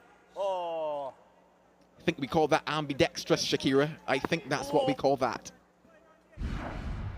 I wonder if he really is, or if that was just reactive.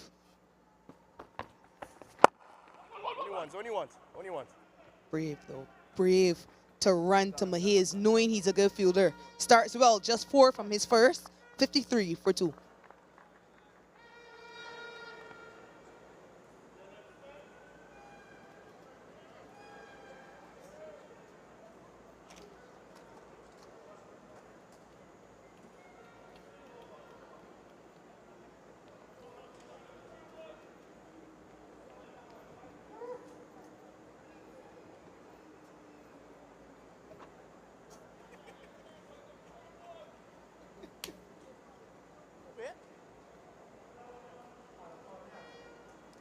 Economy rates stand out there for the Thunder. It's something that they've done well throughout their first 2 games.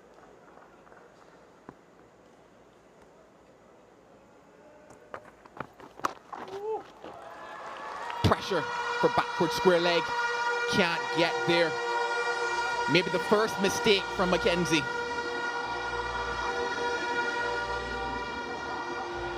Yeah, this was always going to be the challenge for Mackenzie.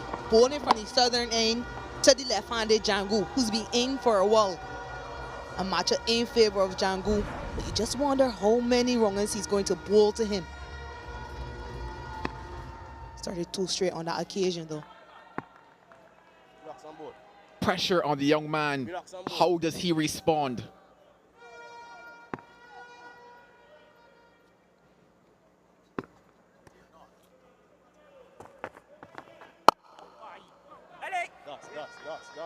That's Micah.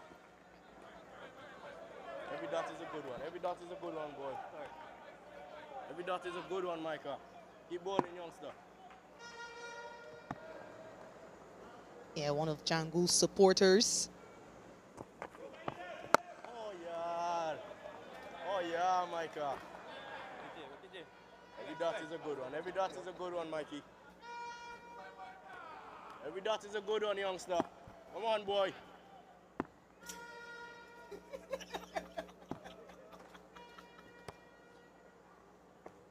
yeah, oh yeah, oh yeah. Oh yeah, Mikey, oh yeah. Every dot is a good Yeah, one. this Every matchup dot is a between good the one, leg boy. spinner and the left-handed Every dot is a good Django one, takes boy. me back to that game where the Legions took on the Rainforest. They took apart Latif when he bowled from the southern end to the left-handed Jay Gooley. He took him down. When he bowled from this northern end to the right-handed Joshua De Silva, he took him down. This is a good one, Mikey. Come on, boy. Come on, boy. You're not far off. You're not far off, boy. So it'll be a Not real far off, challenge youngster. for young Mackenzie. Come on, Mikey. Come on, Mikey.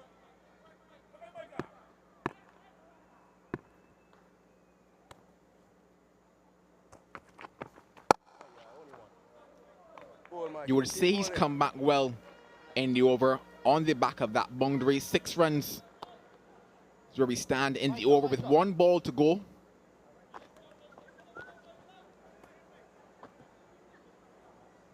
Every dot is a good one. Every dot is a good one, Mike. Keep bowling.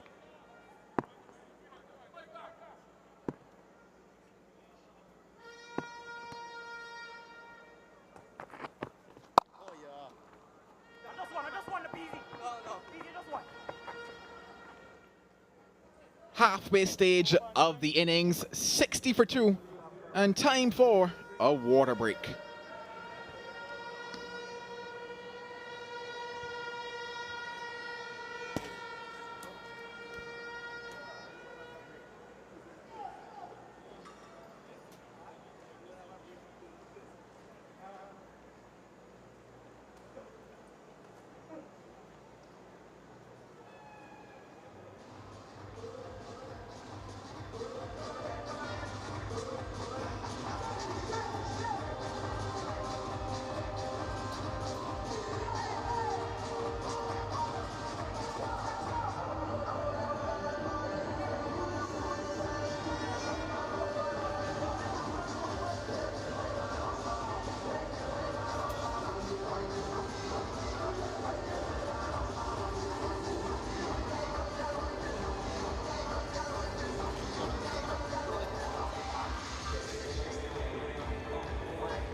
.60 for 2 and platform has been laid.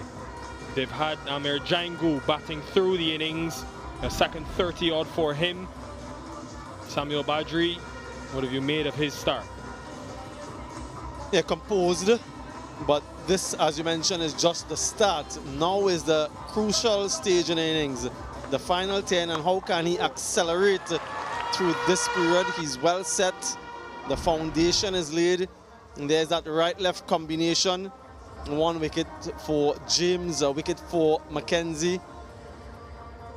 Yeah, those are the 5 bowlers used so far. Mahesh with just the 1 over. Yeah, those children there in the blue, they're from the Cosmos Sports Club, a sports club not too far from here in the Williamsville area. I had a little chat with them. They're excited, really excited and ecstatic to be here. From the Brothers Presbyterian School, Reform Presbyterian School, San Fernando Central Government Secondary School. This is what it's all about. Inspiring the next generation whilst they are looking at the future generation. Yes, that is exactly what I want to see. The young boys and girls coming out to this tournament and seeing the action live, not only on television. Wonderful stuff from them and from their parents.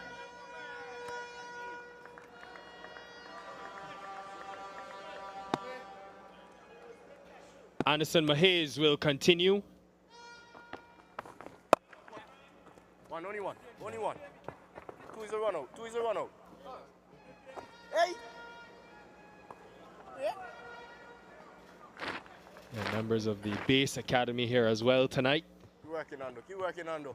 Hub is the Brian Lara Cricket Academy, so they return home and get to watch this time.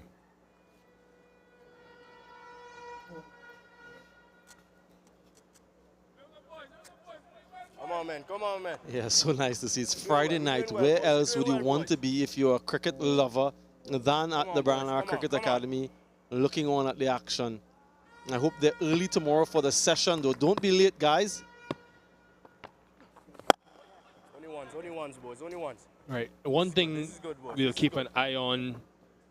In the last game, Mackenzie and Mahez were allowed to bowl their 8 overs together and on the trot. Mahez now is into his second, Mackenzie's ball 2. So will these two batters at some stage take the aggressive approach now that Django especially is set?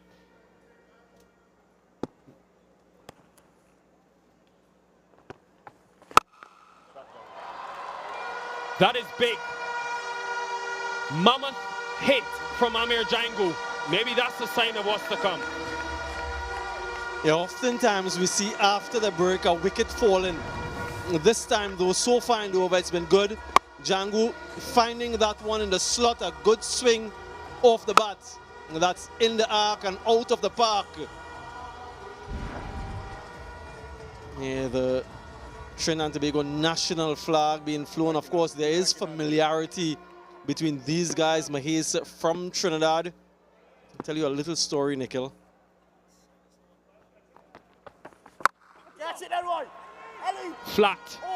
He almost got there, you know, Elroy Francis. I'd love to see the replay. It is more runs, though. Yeah, we'll just want to have a boundary check here, but in the slot previously, adjusting, pulling down this time. Django was very good to use his feet and the depth of the crease to go back onto that. Now we've seen Francis in the deep already with some good fielding. And just out of his grasp and another 6. So that looks like back-to-back 6s for Django. The acceleration, you just asked about it, Nikhil. He's not allowing him to just bowl through his overs. 8 overs for just 30 runs prior to this game. Confirmation. Yeah, Mahez is from Tamana in East Trinidad. He plays for Clark Road United, Nikhil. That's 2 hours away from where he lives. And every weekend he has to make that trek. Good work. I don't want to say he lives in a remote part. The last time I said that, I had to apologize. But he lives far from where he plays club cricket. And on the weekends, he usually spends the night close to Clark Road United so that he can access the venue the next day. But wonderful commitment from the young man. He loves his cricket. I'll ask you, who do you think he models himself on, Nikhil? Left-hand orthodox bowler, left-hand batter, electric in the field. I'll give you the over break to think about it. 11 gone, 75 for 2.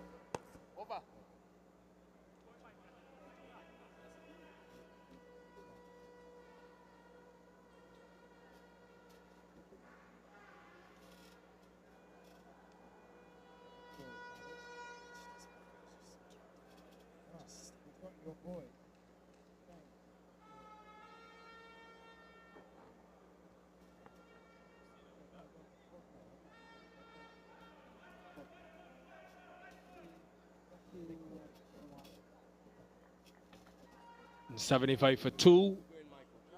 Mackenzie will continue. Django has seemed to go up a gear.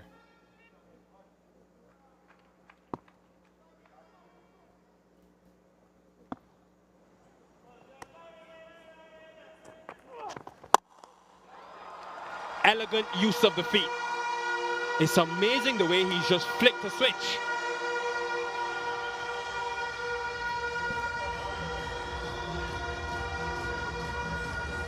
couple sixes in the previous over, and then a 4 to start. And so he's trying to put pressure, exert pressure on the opposition bowler early in the over. Yeah, these guys from the Cosmos Sports Club, they're just loving it, loving every bit of the action. And why won't they? No doubt they're supporting the Legions, and some of their heroes are in action. A legion of supporters supporting the Legions.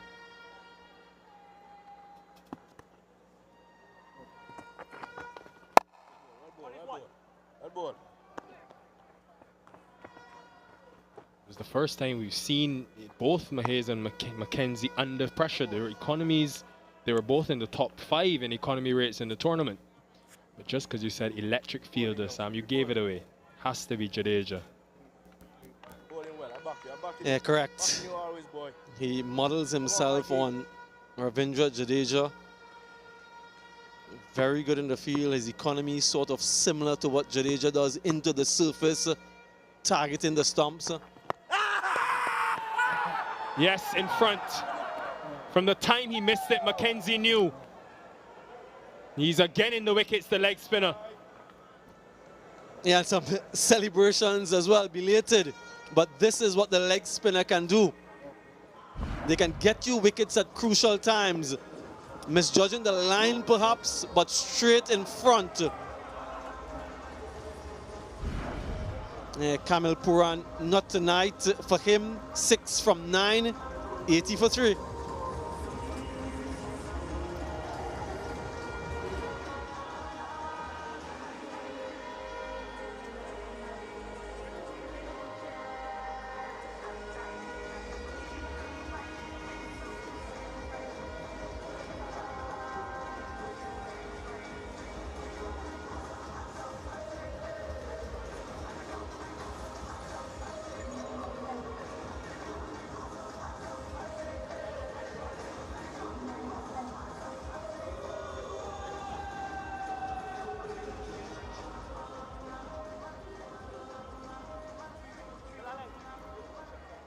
Jid Guli, who's only been dismissed once in the tournament, hence his average of 90, from Oropoch, where I went last night, Samuel.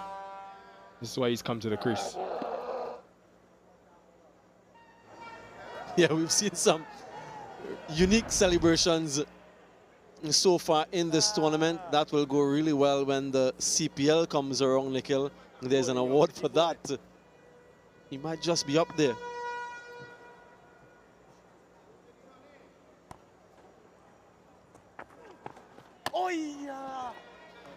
Sam, he looks like he's blowing his fingers or the ball. I know you weren't one for too many antics in your day, but what could he be doing here?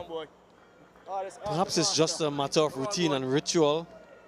He spins the ball vigorously before he gets into his run-up. And that's really a feel thing. You want to feel that ball on the fingers before you start. Everyone has their little routine, and this is his. So he wants to get that right, to get that feel before he starts. Just you see the way that seam is coming down every time he does that. 3 googlies in a row to end the over. Wicket in the over, 80 for 3.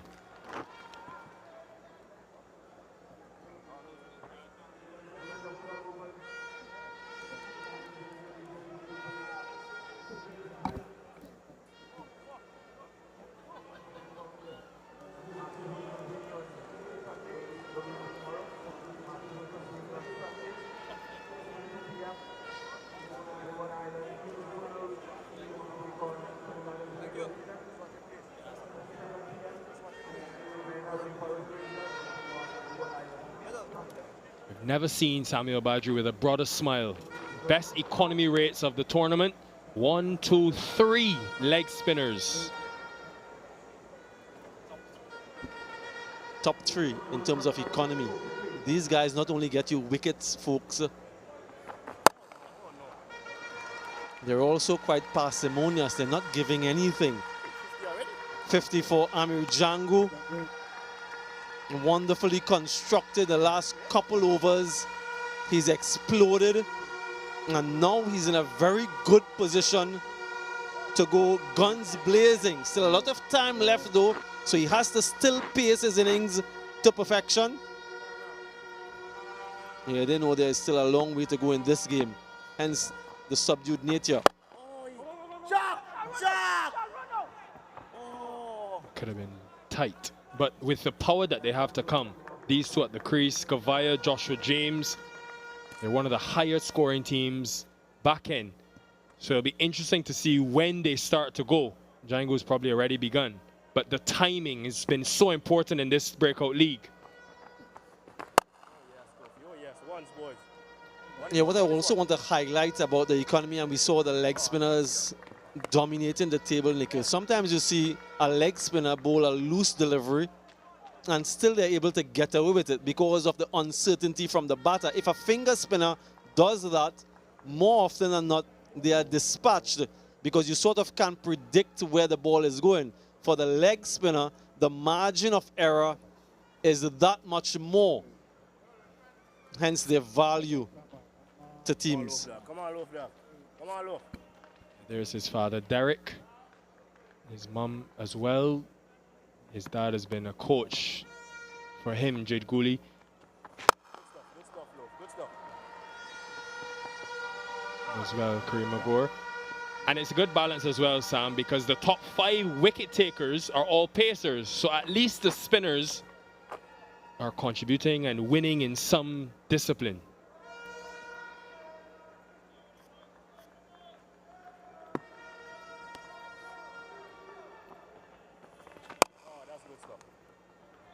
Can they get 2? That's good stuff. No, just 1. Good stuff, look.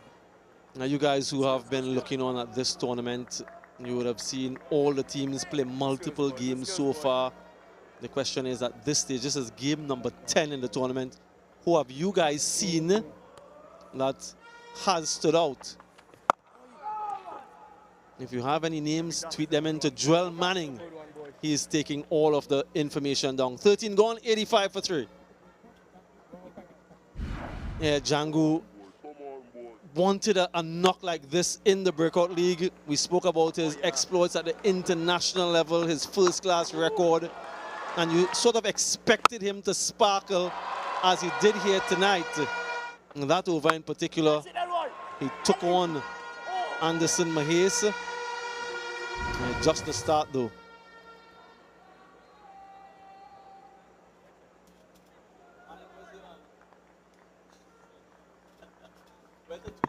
Mackenzie has 1 over left.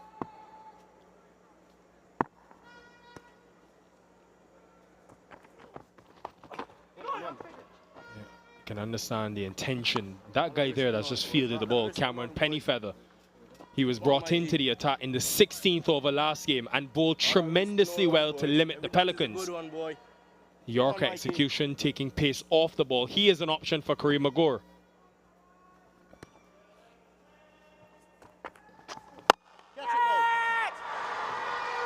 A googly from Mackenzie, back of the hand, brings another wicket. He has been impressive in these first 2 games. Yeah, we didn't see him in the first game. Yes, joining in the celebration, Joel Andrew into his final over, 3 wickets for Micah Mackenzie. Guys, this is why this rule has been brought on, for these guys to get the exposure. And getting a wicket again, a crucial one. We know how powerful Jid Gooley can be. Yeah, everyone knows. Yeah, he has to work on the celebration though. Amir Django rather goes for 52, 85 for 4.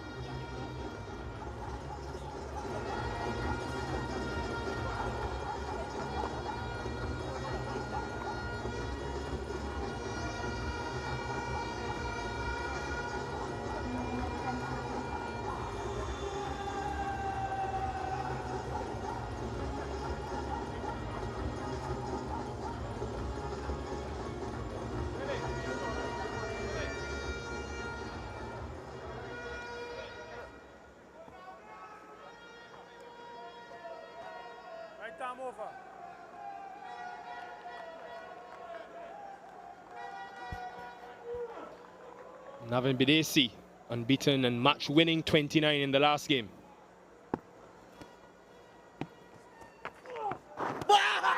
Another googly and another wicket. What a night for the Leeward Islands and this young Antiguan. My, oh my, he silenced the crowd. You can hear a penny dropped. Yeah, that says it all. Wonderful exploits here from Micah McKenzie. Back-to-back wickets, googly again, online, straight in front the stumps. Leg spin and counterpart Bidesi doesn't have a clue.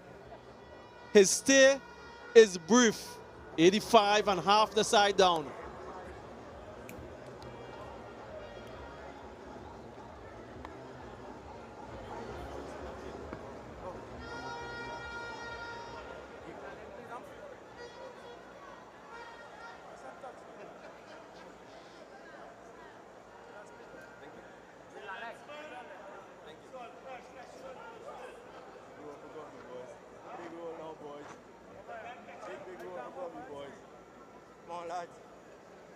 Very big roll now, boys. Come on, Mikey. Come on, Mikey.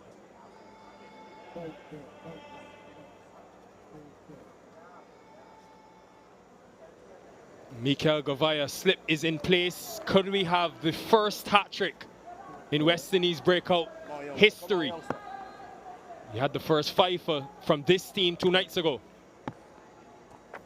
Oh, no. Well, no ball given. No celebration for that. Anticlimactic. Hands on heads. We were expecting a googly or something of the sort between bat and pad. Instead, it's a gift. A full toss and now a free hit. My, oh my. But take nothing away from the way the young man has bowled so far in this tournament, and particularly tonight. He mentioned that he loves bowling the googly to the right-handed batters to get them bowled through bat and pad. Free hit coming up. Gully, the recipient.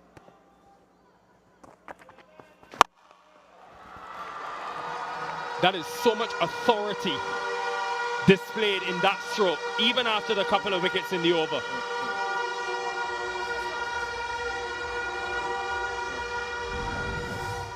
Yeah, so this is a learning curve for Micah McKenzie. You're on top, and then you gift the opposition that. Can almost be certain that Jid Gully would not have played a shot like that, having lost 2 wickets in the over, if it was not a free hit. Suppose it wasn't a front foot free hit, so you can give him a little bit of leniency. But yes, you can ill afford those types of free deliveries. There's no worries, boy. Keep bowling.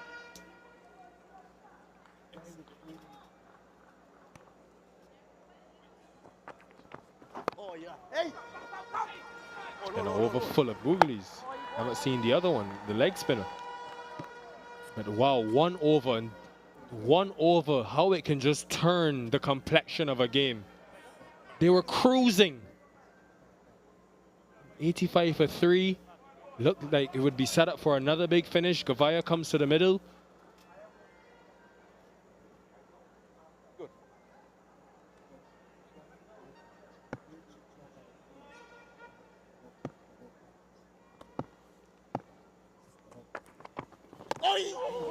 Almost had 5. What a night for Micah McKenzie. One he will remember, 95 for 5.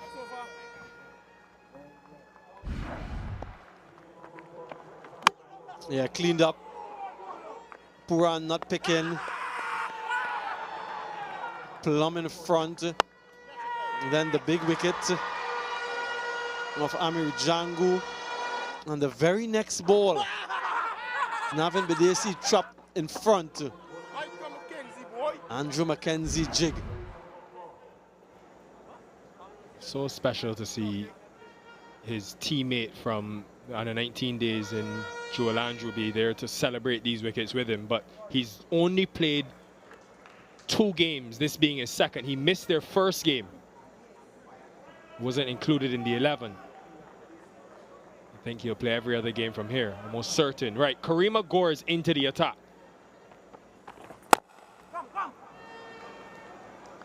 Once it's okay, boys. Once it's okay. And Sam, we've seen 6 leg spinners throughout this tournament. Does Mackenzie impress you the most in what you've seen in 2 games? Yes, small sample size, so I don't want to get too carried away, but certainly from the control, the variation, he stands out head and shoulders above the rest. Protection there. And good running as well, but it's early days. I want to see him repeat this game after game. Of course, you're going to have some games where you travel the distance, how you come back the next time around. All of those things define you as a bowler. He's had a wonderful start to the Breakout League, though, and no doubt the franchise teams will be looking at him. All of these franchise teams are looking out for the leg spinners to add to their squads.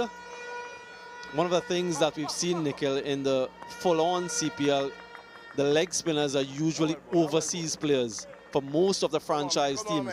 Very few regional spinners or homebred leg spinners. Hopefully that changes soon.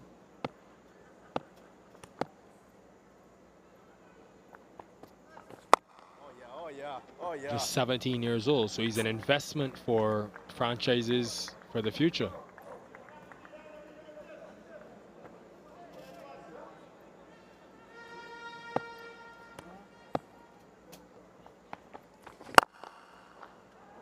Where is Cameron Pennyfeather? 100 comes up. Does he go back to Mahays for these last 5? Edward has 1. And will he go to this man who was excellent against the Pelicans?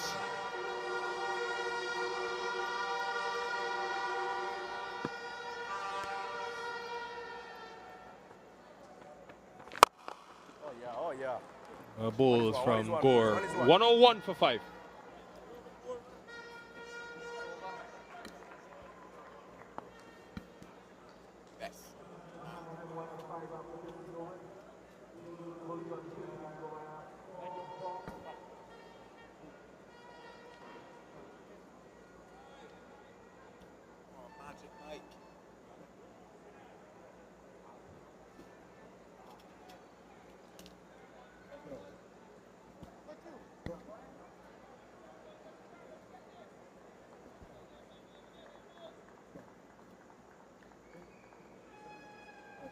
Making progress, but this young man making strides. Michael Mackenzie, a couple nights ago, receiving that cap, and he has not stopped smiling since then.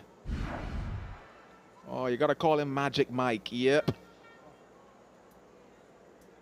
There's that smile. I told you he's not stopped smiling as yet. Figures tonight, 4 for 25.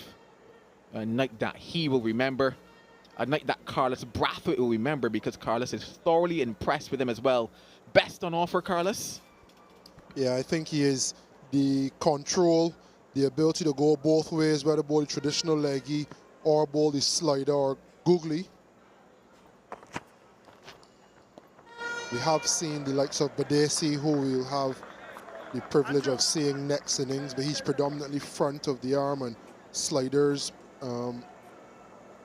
Predominantly, Kenneth Pennyfeather been doing well at the death. I think as someone, Zishan Mataru, who hasn't really had a fair crack as yet, but tall, again, more up and down, a lot straighter ball, a lot more googlies than leg breaks, but Mackenzie has both. We've seen it so far.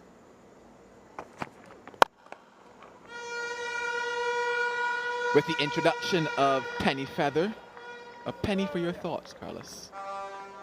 No, I was thinking Leewards are going to have a chase more than 120 finally, and we really test that batting, and then Michael Mackenzie was introduced, and Magic Mike, as you called him.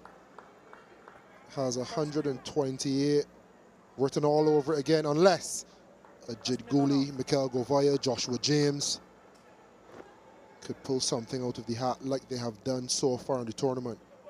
It's a tantalizing contest. I love the word tantalizing. Oh, yes, indeed.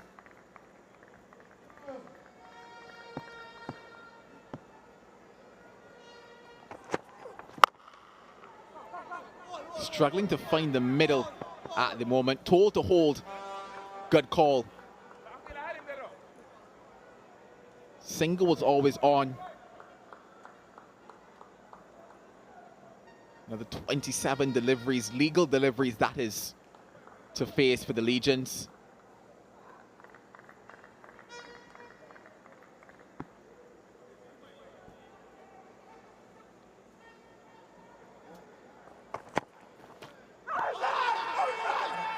Something faint on it. No, no feather on that one from Penny Feather. Could see that one from a mile away, Joel. But again, commitment to the plan from Penny Feather. This is what he's done really well in all the games so far. He's set a basic wide plan feel, and he's committed to the plan, whether it's length and pace on like that, or whether he's gone Yorker or even slow ball at times. He's been really disciplined, and he's been fantastic in this period of play.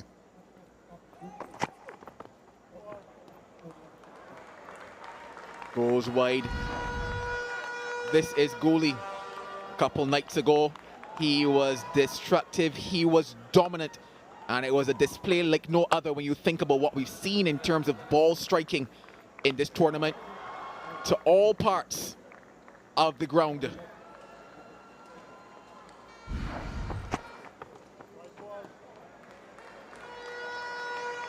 Well, I said 27 legal deliveries left. 2 more to play with, but when you think about the plan, Carlos, you understand this.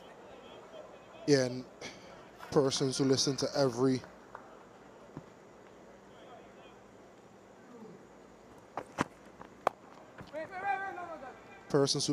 broadcast probably tired of hearing me explaining it now, but you look at wide. If you ever try to slide in line, we saw what Jid Gooley could do. These are the scores that he's capable of. This is the strike rate he's capable of. You get 2 wides, you sacrifice it for a dot after. That's 1 legal delivery, 2 runs. If you cheat and you come in the slot, it's gone. The sound off of that bat is as crisp as it gets. 16 gone, 106 for 5.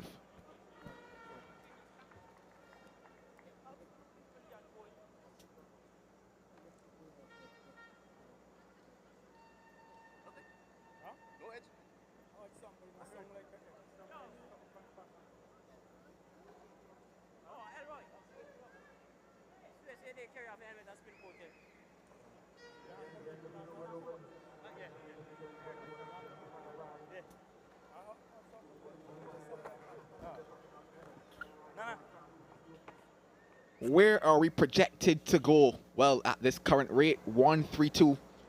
They want to wipe that away. They want to think maybe 10 or 12. So 146, 154. Can they get themselves going? 24 deliveries left to bat and to play with.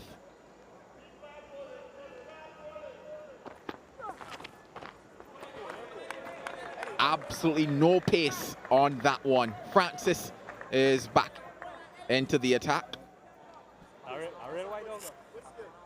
Yeah, and Penny Feather, he's only bowled 1 over, but he comes on in this phase after the 15th, sometimes bowled 3 on a trot.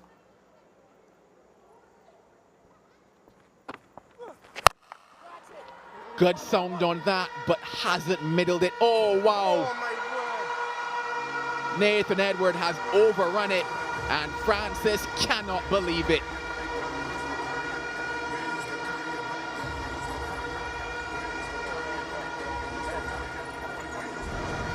You always have someone in the field shouting, spin, spin, spin. And spin it did. Right past Nathan Edward. Gooley be happy with that.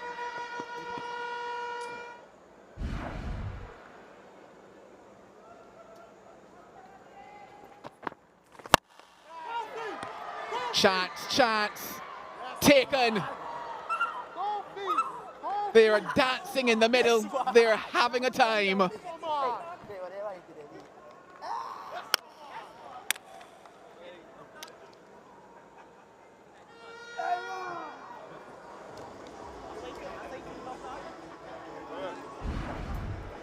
Good commitment again by Francis. Take it to the max. And shake it to the max.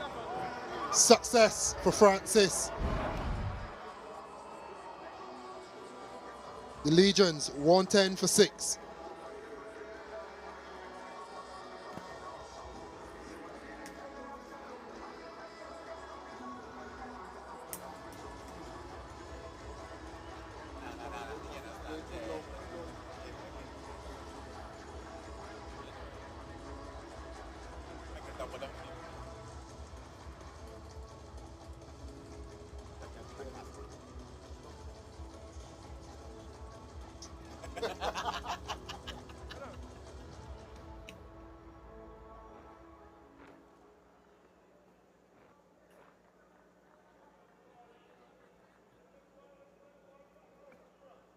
He's here with a mission, and that mission is to clear the ropes.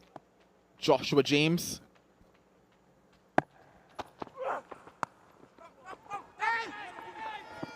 Bowlers in trouble.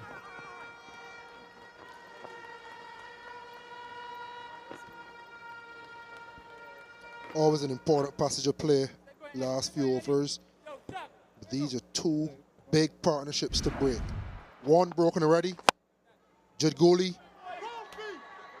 Looks like a little bit of pace off. Top catch. And shake it to the max. James and Francis. Have you ever shaken it to the max, Carlos Brathwaite? Another one. Oh, just short. They would have danced again, certainly. Carlos might have as well. Yeah, Francis is doing a fantastic job from this end. That one was pace on, rushing him, cramping him for room.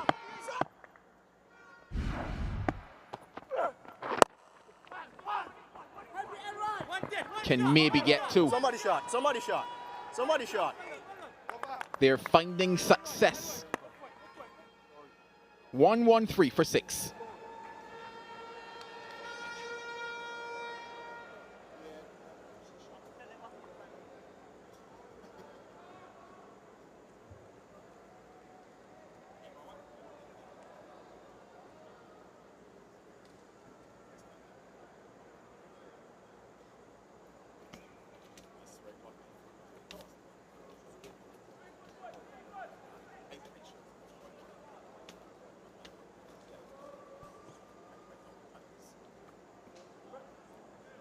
Decent start, but things falling away now for the Legions.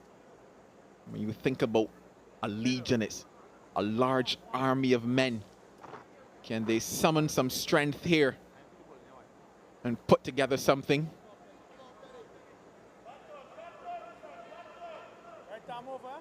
I think this is a massive over in the context of the game. You got Josh James, who can take the game away from this position. Penny Feather, designated death bowler for the Thunder. And if there's a massive over for the Legion here, it can catapult them close to 150. If the Thunder can get a wicket, it goes into the most important over, or one of them, the 19th over, the penultimate over, minus a Govaya who's in, and a Joshua James who's destructive. Another chance presented. Another catch accepted. Penny Feather now into the wickets column, and things falling away for the Legions.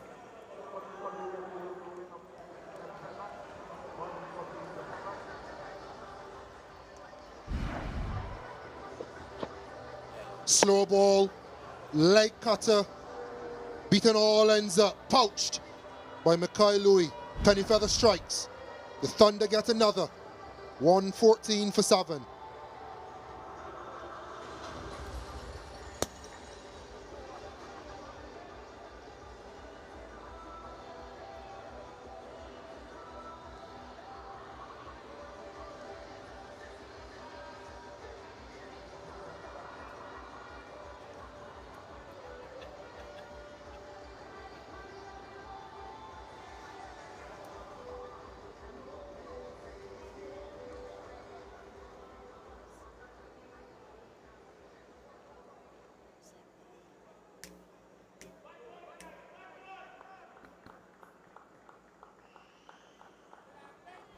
Middle. Thank you. McKenny Clark, known for hitting his first ball over the ropes. Can he do that here tonight? Can he add a couple of lusty blows?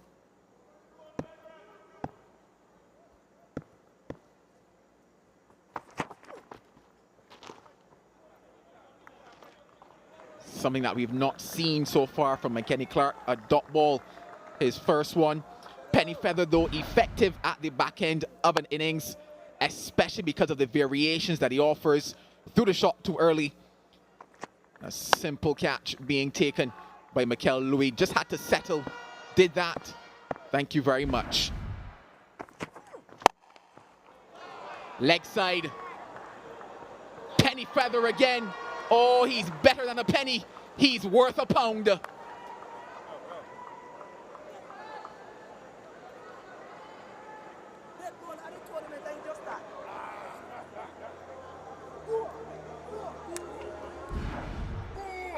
Good skills again. Pace on this time and straight.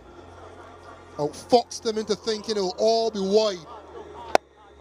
And then sliding it full pace on, rushing him. Good connection, but not good enough to clear the ropes. McKenny Clark goes for a duck. The Legion, 114 for 8.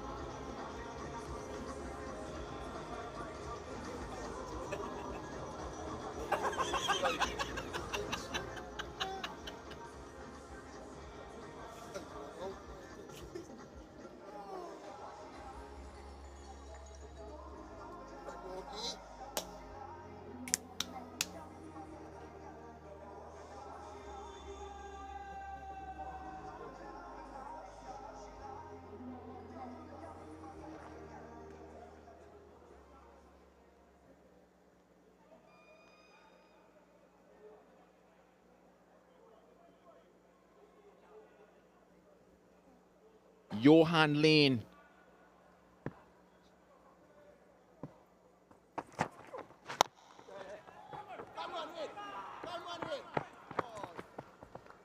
We talk about options. You've seen the pace on and wide on the length. Where you see the pace off and wide. And just when you start to set up for it, he goes full, fast, and straight. Rushing McKenny Clark, not getting as good contact on it as he would want. But this is an array of options and skills shown. And he's being rewarded, Penny Feather.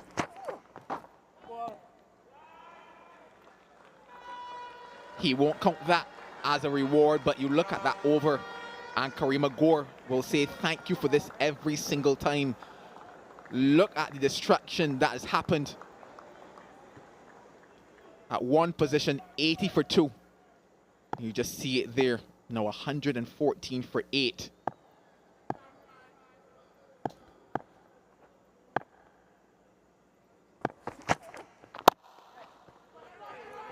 Direct hit. Oh, wow. Great over. 2 wickets in it. It is 117 for 8.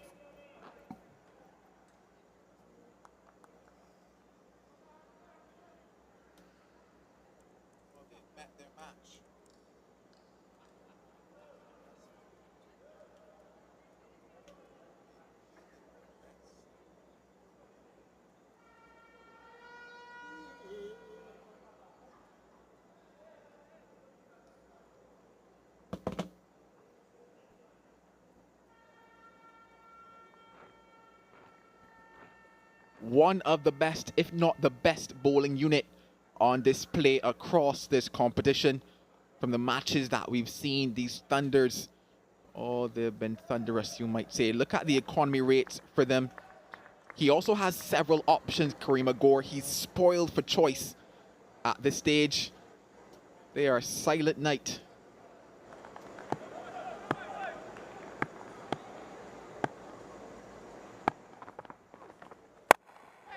Tennis ball bounce. Oh, wow, Kareem Agor. It was an absolutely perfect night up until this moment. Disappointing. Such an important wicket as well, Joshua James. Straight in the bread basket and straight back out. He's smiling, but I'm sure he's disappointed inside. Joshua James can turn this game in 3 balls. We had a chance to get him out, and that's nervolitis. Those are nerves. He knows what Joshua James can do, and he knows he just put him down. Carlos Brathwaite 2025, nervolitis. Here we go again.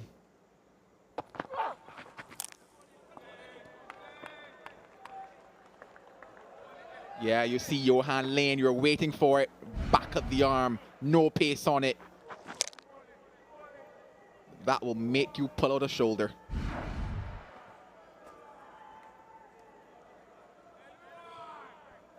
That man on screen is the live wire, though. Kofi James. I love his side part, Carlos Brathwaite, that side bang. Carries to Penny. Oh, wow. It is bubbling, it is bubbling, it is bubbling out there. Oh, Penny. Oh, Penny.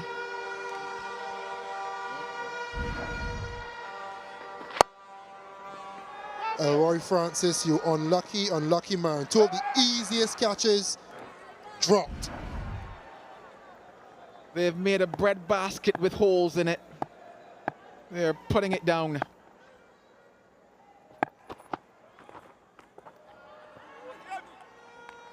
Good take by Andrew, but you almost add a bit of insult there in terms of the fact that he's produced the chances in this over. Oh, they're still smiling amidst the pain. Oh. There's the side bang again of Kofi.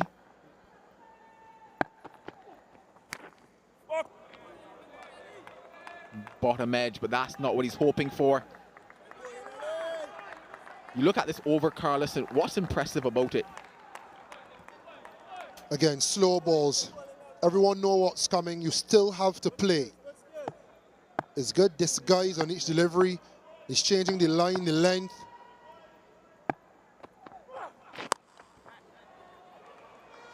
Under edge last time, top edge this time, and it produces a boundary. Does not deserve this, Francis, given how well he's bowled. This game can be a cruel one. Sensational over. 2 drops, should be all out. He's gone again into the wicket this time. An almighty hack from Joshua James, and Cornelius was never getting there.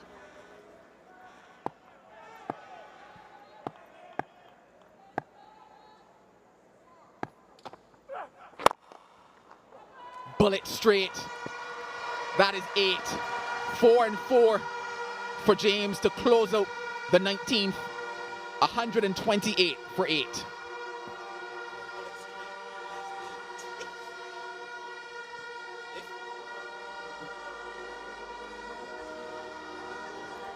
Roy Francis, fantastic.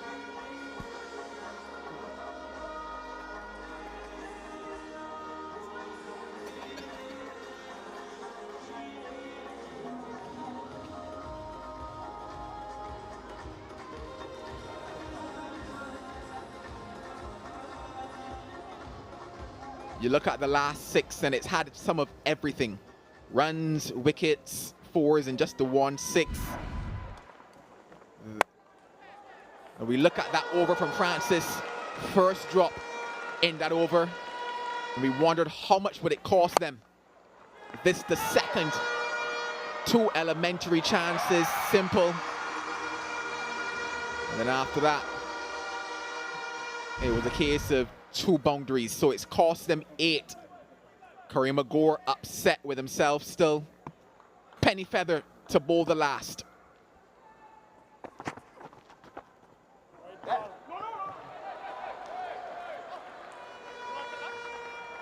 Maybe that one was close, Carlos. Maybe close. Yeah, but he's flirting with the wide line. His commitment to the plan. You prefer to see him just on the other side of the line versus too close in. And dare I say, that should not have been a wide. If you're using the guideline, that's inside the blue line. That is tough.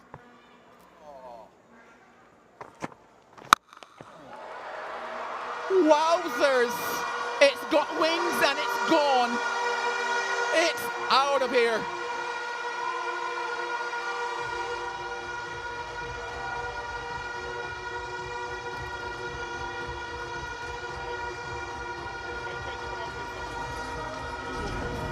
Johan Lane, pace with ball in hand, pace off the bat.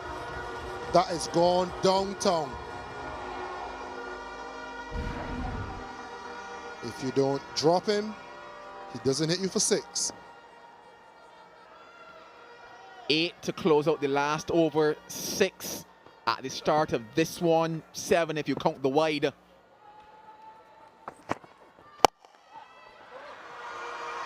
Into space, thinking 2. They get to, this is good. Oh, wow, they come again. Oh, James scrambled. Oh, he gets there. It's all happening here in this final over. What could have been maybe 130 might edge up towards 140 or so. The keeper, he ducks. Maybe he was doing the dance, Carlos. He was going to shake it to the max. Crunched. Oh, he has slapped that to Lover's Lane. A date with destiny, maybe.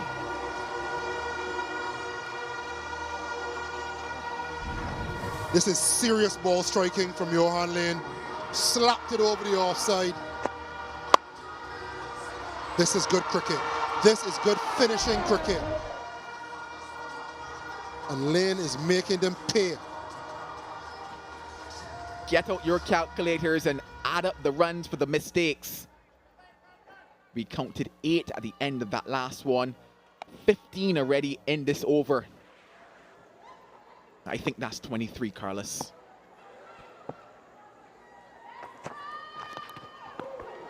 Beats him. But you almost look at the over and you think maybe damage done, Carlos.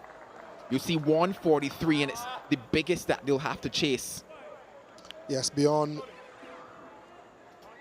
a score that they've had to chase so far, but you have to think the Legions would want at least 1 more 6. So these 2 deliveries, they'd want 1 boundary at least. A 6 would even be better.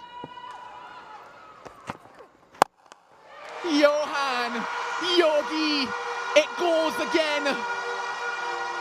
Oh, he is Mr. Fantastic tonight.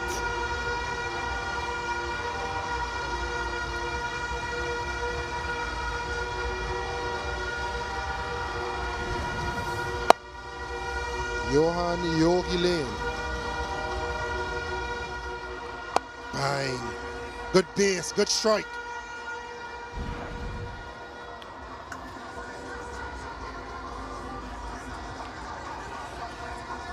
A strike rate of 275. These 22 runs from Johan Lane, could these be the difference maker in the equation of this contest?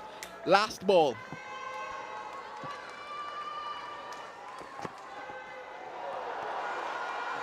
Oh, the pain continues.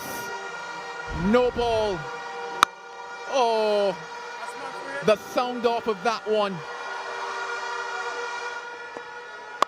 The sound off of this one. Johan Lane. Oh, you beauty. He's got a free hit.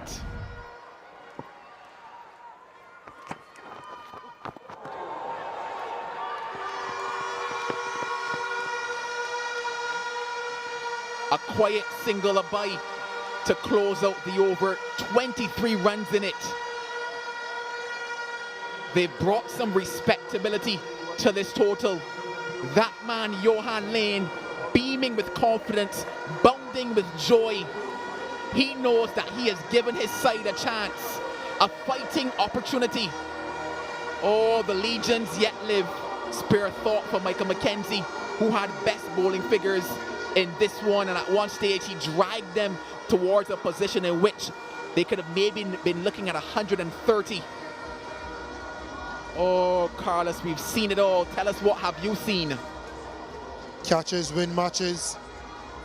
You drop the catches, and they weren't spared the blushes. Johan Lane at the bottom, 22 from 10. Joshua James, 13 from 8. Arrested a slide. And a good start from Amir Jangu, getting to 50 off 39 balls. Well, they were starved the partnership slightly in that middle phase, but you think about that 25 between Gooley and Gavaya and how important that was. But that last partnership, James and Lane, 37 off of 18, that is where they were looking, think that maybe they might have enough to win this game. In terms of bowling, up until maybe over number 16 or so, they said that they were doing exactly what they needed to do. Wickets for James, Francis, that standout there, the leg spin of Michael McKenzie, figures of 4 for 25, his best of the tournament. And then Penny Feather, would think he's expensive, but he picked up 2 wickets there as well. Nikhil Uttam Chandani is downstairs. Nikhil, I think you have the spinner. Michael McKenzie is with me. Michael, 4 for 25 tonight. What was your initial plan when you got the ball? We had a plan before the game, so basically we just said, you know, stick to the plan, and we let them manufacture runs however they can. So that was just for me to bowl to what they told me to bowl to, and I executed. Your googly is a big part of your plan. How did you want to use it against the Legion's batters tonight? Well, to the left-handers, bowl more of it to the left-handers, because, you know, they're going to be looking to target and they needed runs. So one of us had to be the person that they were going to get it off of, and it happened to be me, and wickets fell into my favor, so I take it. The googly, of course, you know, that had to be the ball that I was using to get the wickets. Tell me about the 4. Which was your favorite one?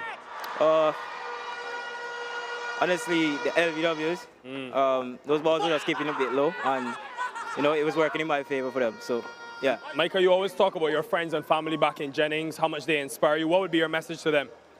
Anything is possible. Just once you work hard, go out in practice and take everything serious. You can't leave without showing me one of those celebrations. Come on, give it to us.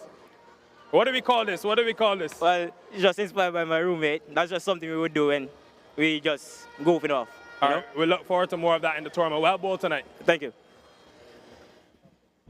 He's got on the dancing shoes tonight. Well done to the young man picking up 4.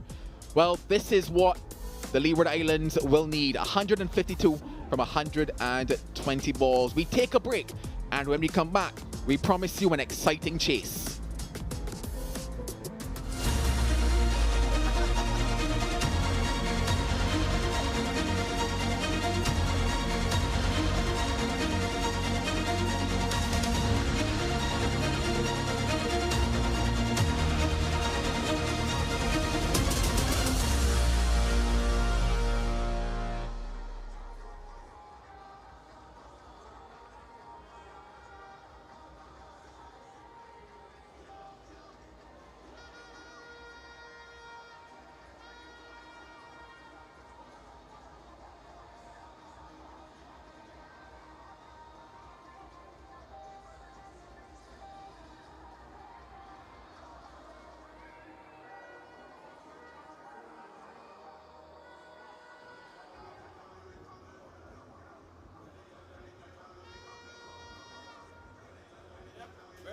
comeback.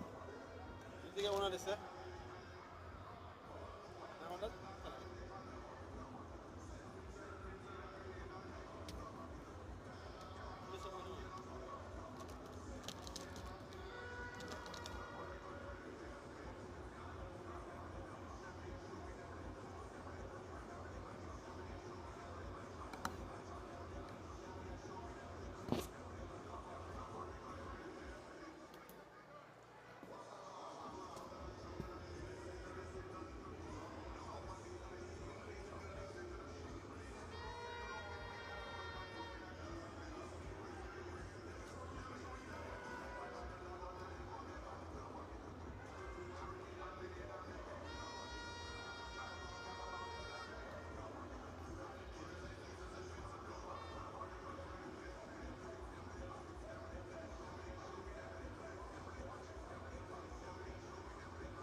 Welcome back to the Brian Lara Cricket Academy West Indies T20 Breakout League. The Thunder up against the Legions.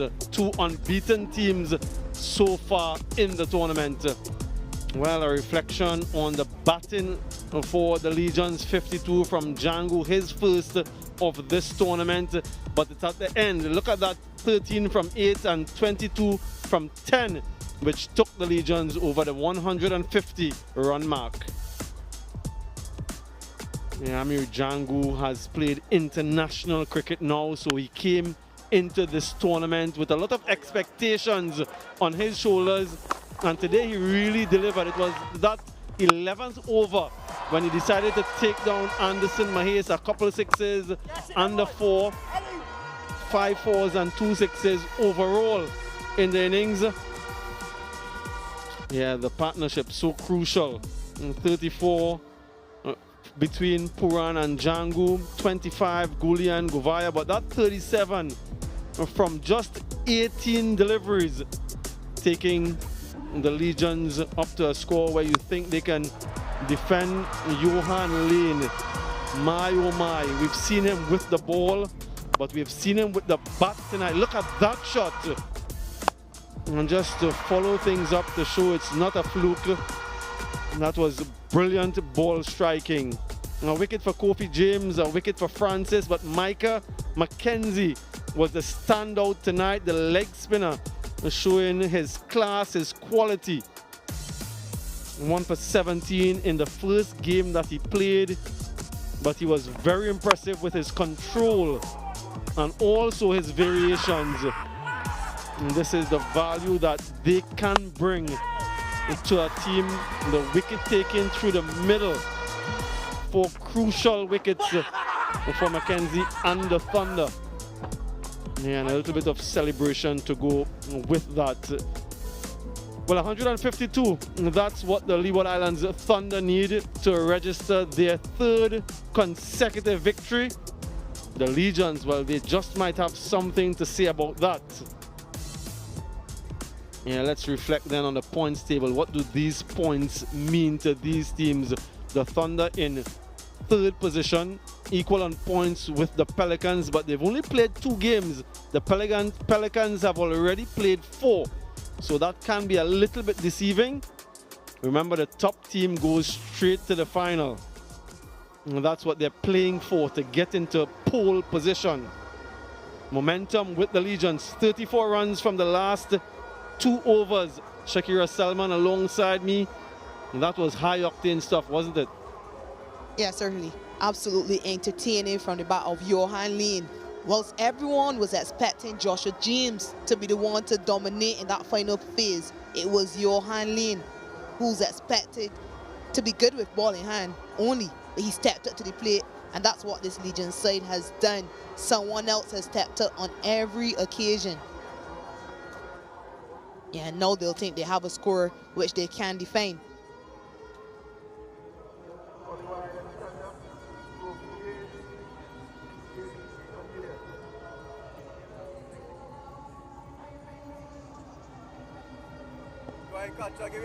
Yeah, we've seen this young man, Sharon Lewis, with the ball. And we've seen Kofi James, what he can do in the power play. Ball striking is something to enjoy when he gets going. They've had scores of 65 for 2 and 51 for 1 in their power play. Cornelius has been an important part in that. So if they can replicate anything close to that, the Leeward Islands Thunder, they'll be setting themselves up in a very good position. 65 for 2 against the Jamaica Titans and 51 for 1 against the Barbados Pelicans. They've been going at just around 9.65 runs and over in the first 6. Now, Lewis picked up a wicket with his final delivery in the game that he played. He's starting things up from the northern end, as we've seen from many of the other left-hand fast bowlers. Right, first ball off the chase. James on strike.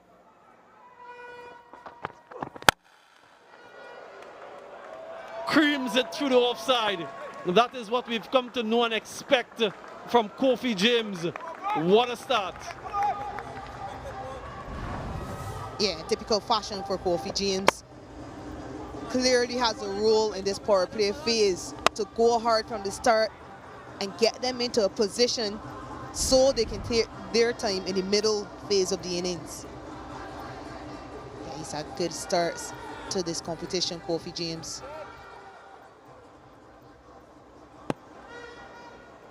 Some nervous looking fans watching. They're happy with the finish that the Legions had. They'll be hoping they can defend though.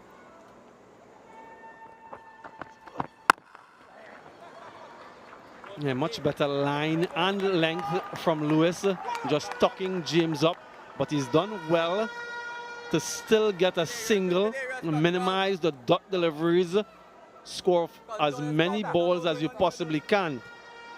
Yeah, 50 runs in the last 5 overs, 34 from the last 2. And that's how brutal it was. So just 16 from 3, and then 34 from 2. To get them that bonus point, it's something that they have done well, the Legions. Accumulate those points across the games. Huge shot. That'll be very close. Might have been some bat on it. There were 2 sounds. And that's the only thing that could have saved him. Leslie Reefer Jr., sharp as usual. You don't have a squads yet, Cottrell. Daddy look good. Daddy look real good. Daddy look real good, Cottrell. Yeah, not out adjudged by umpire Leslie Reefer Jr. Ill-advised stroke by Cornelius though. Trying to hit that delivery much too square. Left-arm seamer looking to swing the ball away from you.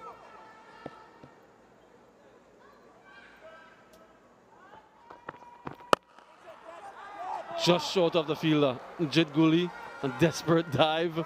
Way too short for him to have a chance. But it's a nervy start for Cornelius. He's shaping up, as you mentioned, Shakira, to go square off the wicket for these deliveries that are swinging away from him.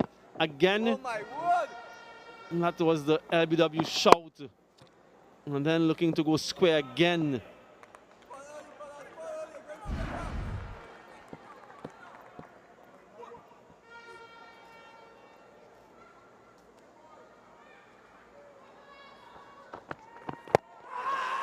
This time, is it? Still nothing from Leslie Reefer Jr. Might have been going down. Sharon Lewis cannot believe it. Yeah, this one a lot fuller. Yeah, maybe missing leg stump. Yeah, but he continues to go across the line of these deliveries, trying to hit the ball very square. Even though there's a fielder positioned at deep backward square.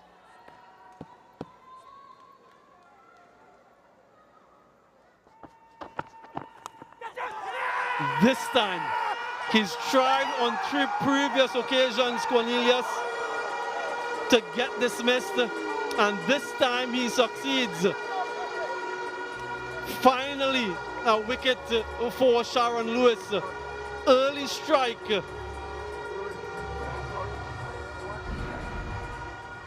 Yeah, Thunder now in a position they're not accustomed to. Again, looking square of the wicket, trying to run this ball even though there's a slip.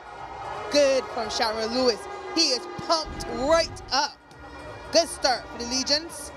Cornelius walks back without scoring. 5 for 1.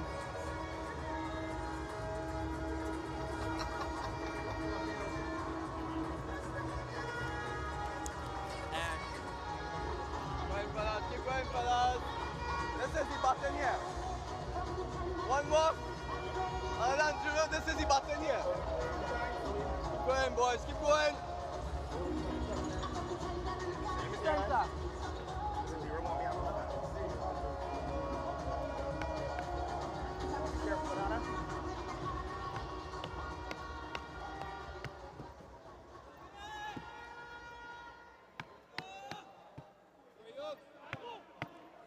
Michael Louis, another one with senior international experience, being called upon quite early in the plot. At the non-strikers end now. And so these two right-handers will have to contend with Johan Lane, who will be buoyed by his batting performance. But look at that economy. Wickets as well in the top 5. Most wickets so far in the tournament. So he's giving you wickets in the power play. And he's also being quite miserly, slip in position. How does that wicket impact the way James plays, Shakira? Yeah, Elabas again. Sharon Lewis making the most of his opportunities. But it will be interesting to see whether or not Kofi James continues in the vein he has across this league phase. He loves to go hard in the power play. Now they've lost an early wicket. Will he rein it in a bit, take less risks, or does he keep going? Yeah, that sort of answers your question. Keep up, keep up. And something you can't necessarily avoid, Shakira, is the risk taking, particularly in the power play, but it has to be calculated. You just can't be swinging wildly. You have to target your bowlers and the areas you want to score. Cornelius was going square off the wicket for the ball, swinging away from him. Leg side, he was trying to go against everything. Eventually fell. So risks, very much a part of the power play, but it has to be calculated.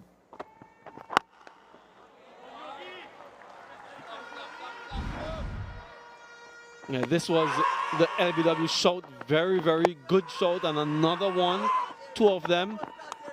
And he followed it with that. So very soft dismissal. Yeah. Celebration for Sharon Lewis. Didn't start the tournament. Maybe had to come in because Joshua James can't bowl. Yeah, helped away. So you're going to get deliveries like this as well. So calculate your attack, be intelligent about it, and then you're going to get some gifts as well.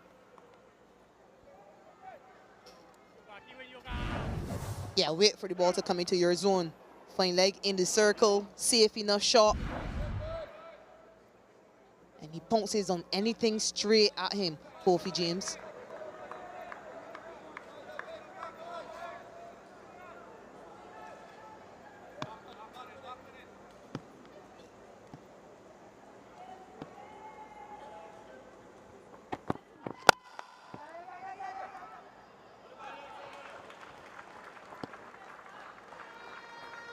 Good, really good.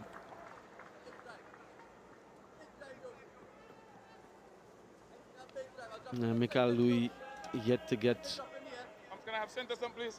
on strike, but he, for the first time, is going to face another one of those who we expect quite a lot from in this tournament. He's very strong to the offside, Michael Louis. Yeah, can Lane find another power play wicket?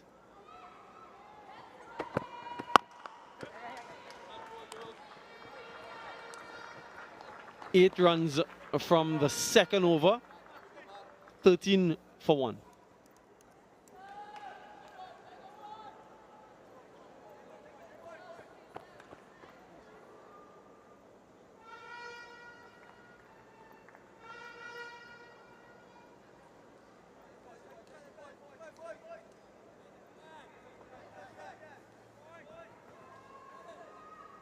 Can I have legs down, please? Now, middle and leg. Thank you. Yeah, they've got some batting depth, the Thunder. Andrew, the Pisa, Gore, we've seen him before. Mahes fancies himself with the bat, and some others to come. Can they set things up?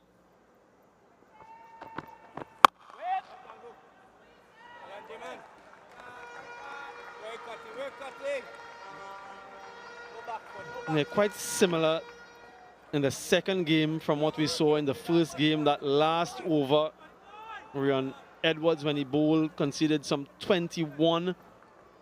And then Penny Feather, 23 in the final over, just giving the momentum to the batting team. And both teams who batted first today getting up just past 150 and being able to defend. Yeah, that's going down the leg side. Might have been some bat as well. Had some better shouts, Sharon Lewis. Yeah, Josh, the silver signaling that it was going down the leg side as well. Eventually, pitch on leg, straightened. But Sharon Lewis is bowling good areas. He's getting the ball to swing, and we've seen many left-handers bowl from this end and swing the ball back into right-handers and cause problems. It's such a difficult angle. Left-arm seamers over the wicket, swinging the ball back in. What a delivery. Good match awareness too and reaction from Kofi James to get the single. Yeah, just look at this, folks. Towering from lane and then brute force flat through the offside. And again, baseball-like, targeting straight down the ground.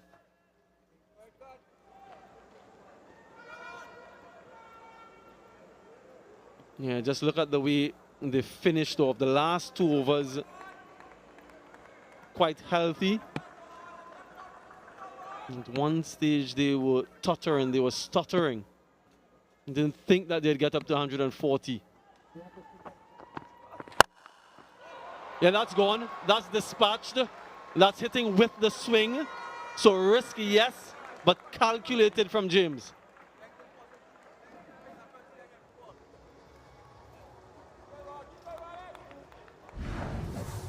Yeah, hitting with the swing and with the wind. So low risk from Kofi James. And again, he loves the ball when it's straight mid-on in the circle. Very safe. Good result for the Thunder. And you see that he wasn't trying to hit that one too square. It's wide of long on, yes, but not mid-wicket or square leg.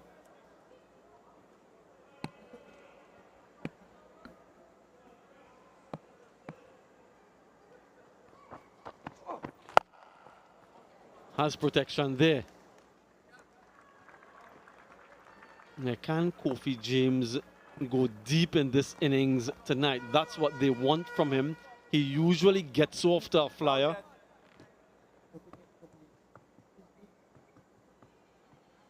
But then when he's very well set, he finds a way to get dismissed. Yeah, look at those stats. 39 from 20, 35 from 31. Can he go deep? Can he convert that into a big half century? A 75 or an 80 for his team?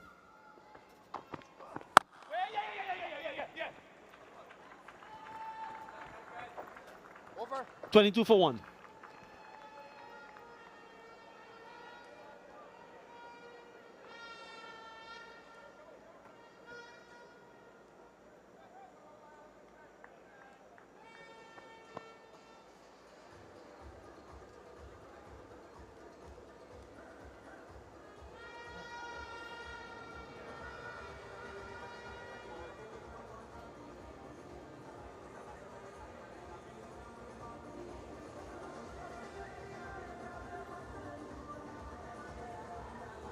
Smiling.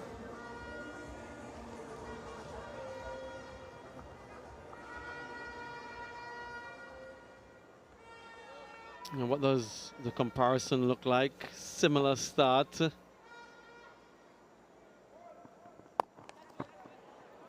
Yeah, whipped away.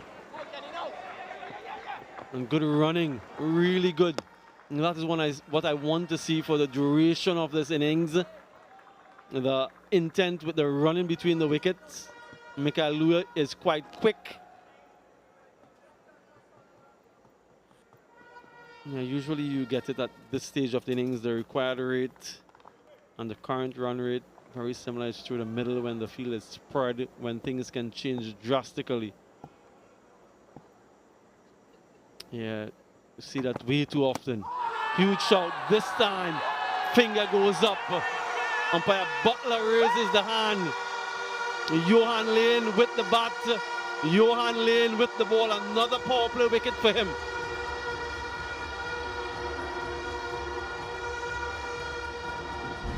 Yeah, it's his phase, Johan Lane, and it seems to be his night.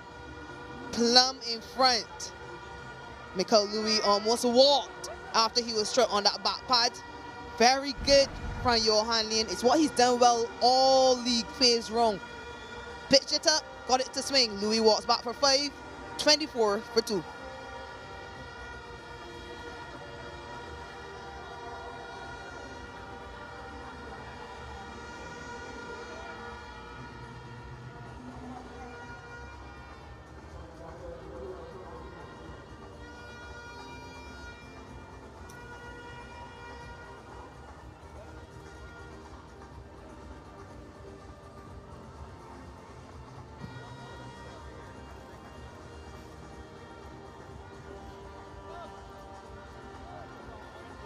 Keep going, Yogi. Short ball the way, Yogi.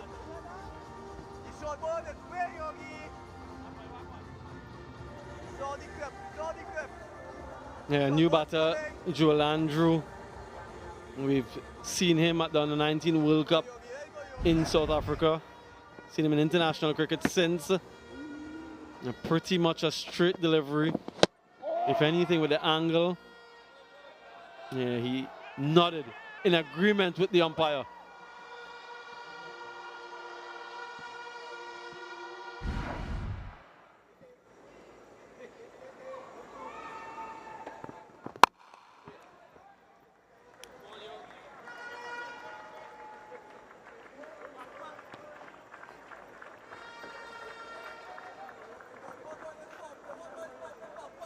Jadier Blades, left hand quick. Yuan Lane, right hand quick. 7 wickets apiece at the top. Niall Smith, top 3 fast bowlers. And then Royal and Mackenzie with 5 apiece. That's a couple games for Micah Mackenzie though. Yeah, goes hard. Fortuitous, but that's the way he plays.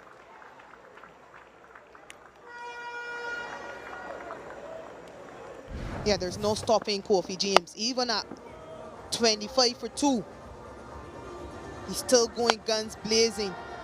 Wild heave across the line. It wasn't his slot. But you'd rather see him take a stride and pump it back over Johan Lane's head. Yeah, no half measure from Kofi James. Commitment to the stroke. And you can see the swing. It's a vicious swing from Kofi James, and usually when you edge with that type of swing and length, the ball sails over the infield. Yeah, usually a very high strike rate. We saw him opening for the Falcons on a couple occasions in the CPL. And it was a typical sort of start. It's beyond the power play where things change drastically.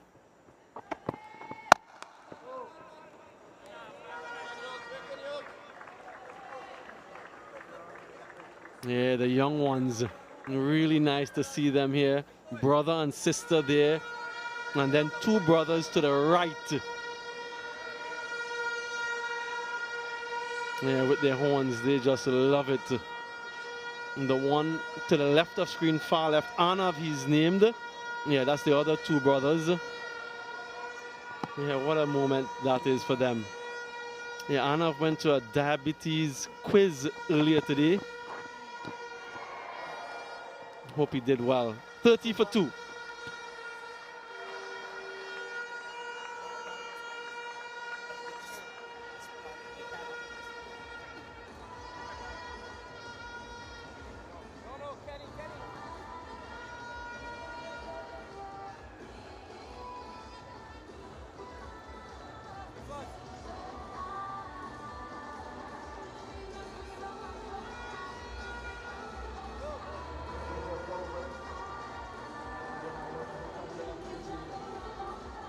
Legions 24 for 1 at a similar stage. Thunder ahead in terms of runs, but also losing 1 wicket more.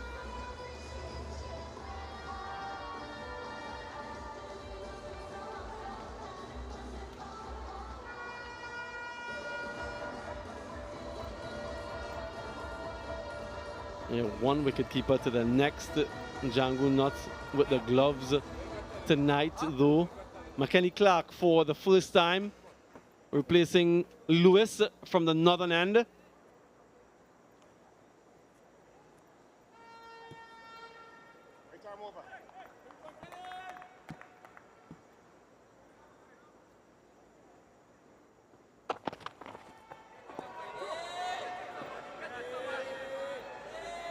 For a moment, I thought that was Kofi James.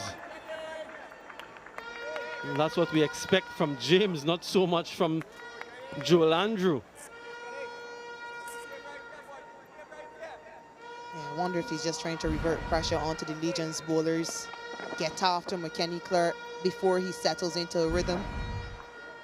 He has to be careful. Uncharted territory here for them. They've lost 2 wickets already.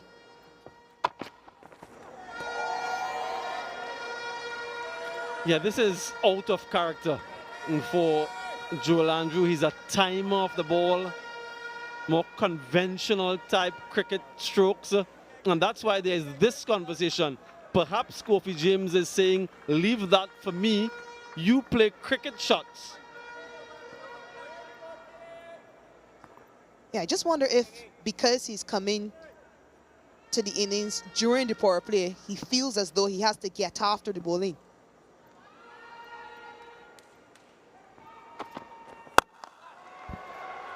Yeah, gets it over the infield.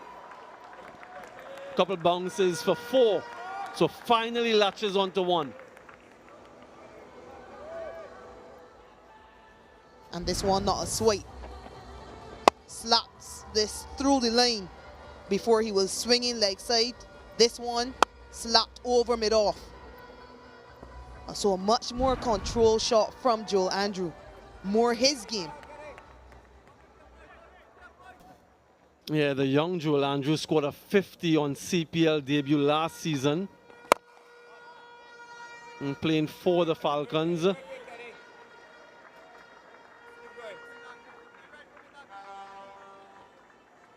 Just to think that he's trying to overhit the ball in this innings so far. Bludgeon more than time it. And it was a well-constructed half century in his first game for the Falcons' debut game in the CPL for him. Didn't really carry on. Yeah, that's going to be 5 wides. It's an area from, I'm not entirely blaming Joshua Da Silva for this one, but down the leg side, he has some issues.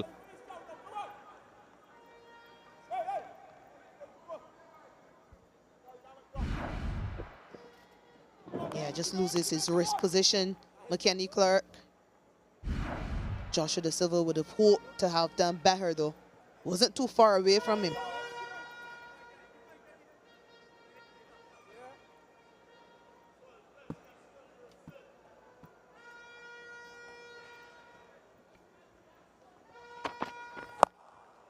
Good connection, really good from Joel Andrew. This is what you can get from him when he times the ball. He's been huffing and puffing and finally gets one for a maximum. When you can bat like this, why would you ever swipe? Look at that balance. Let's play that one on its merit. Yeah, good from Joel Andrew though. Expensive start for Clark. So another M. Clark earlier today, Shakira. Michael Clark. Now it's McKenny Clark. The Clarks and the Brathwaites.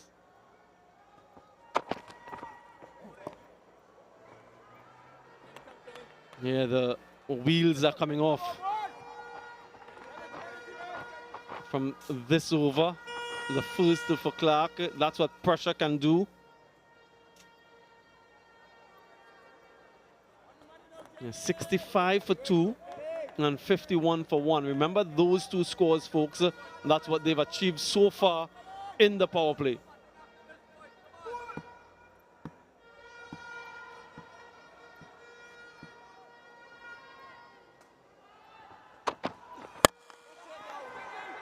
Does he get enough? Just enough. Keeper, keeper! Good! Could be out at the striker's end. How's that? How is that? Joshua Da Silva is appealing. I'm not entirely sure if the ball made it onto the stumps. It wasn't in his hand. A direct hit certainly would have had him. Umpire Zahid Basarath will have a closer inspection of this. Good decision with the throw to it and to that end, the further end. Let's see what happens here. Is there a direct hit? Does it ricochet onto the stump? It might have ricocheted onto the stump, you know. The bat is not over the line as yet. Ball isn't on the stump. Yeah, that's touch and go. I just think he might have gotten there, Joel Andrew. The bail has to be dislodged. It's not the zinger bails. Yeah, by the time, in my respectful view, the bails are dislodged, he's gone past the line. How does umpire Basarath see it though?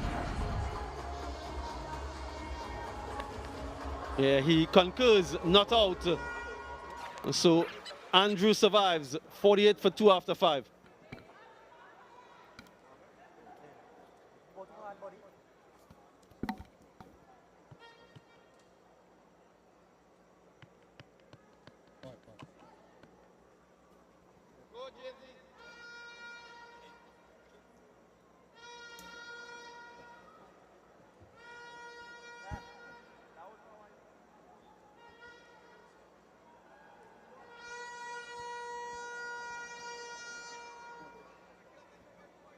What a day of cricket it's been. We went down to the final ball in game number 1. And this could have a similar feel with a lovely crowd in tonight at the Brian Lara Cricket Academy. And it is wet out there. The dew began to form in the halfway stage of the first innings. And it looks like it's going to be Jid Gooley into the attack. The first sign of spin. And Carlos Brathwaite, what a game this was.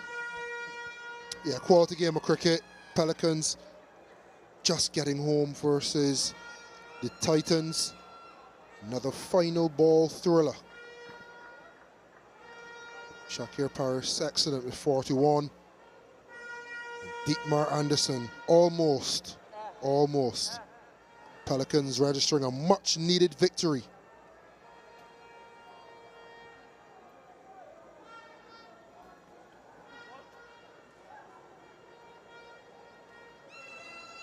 Tara was good with his 4. Joshua Bishop, player of the match, batting and bowling heroics. Now, Mikael Govaya bowled the 6th over in the last 2 games. Another off-spin in this Legions team. We're going to see Jid Gooley. And both James and Joel Andrew have had their difficulties against spin.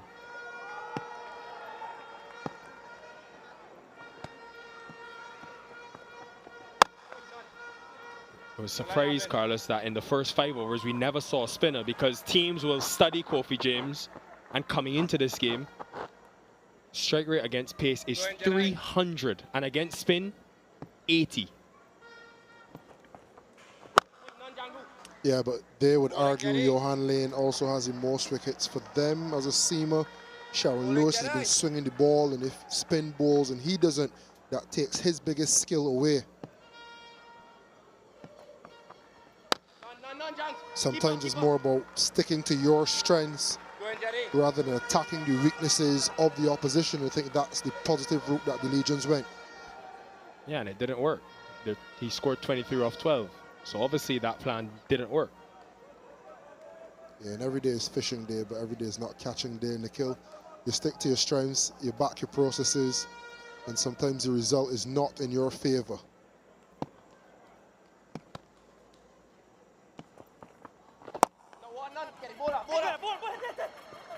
So far, 4 deliveries against a spin, 1 run. We need to get a message to Josh De Silva. Direct line from Nikhil Tamchandani.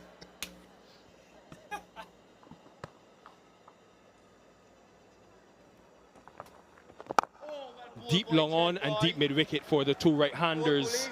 This has been a top over from Guli. Doesn't only bowled once in the tournament, but to come in and bowl this pressure over with 2 guys who are set and going, has to close it out though.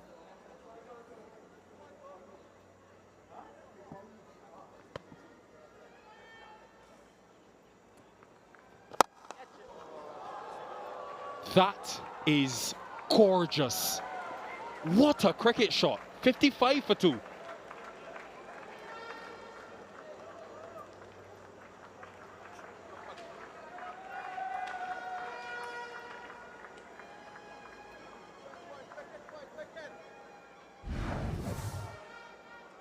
The jewel in the crown, Joel Andrew.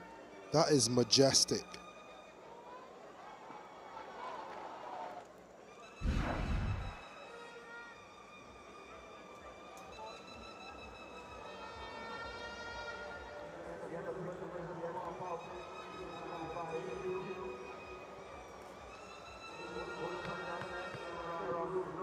Well ahead, they have the benefit of knowing exactly what they need to chase. Like the Titans were earlier today, they're well ahead of the asking rate. The Thunder. Nice moment for Sharon Lewis. Walked onto the field, gave a smile and a wave to the crowd. His family from San Fernando are here tonight. In for his 3rd over outside the power play.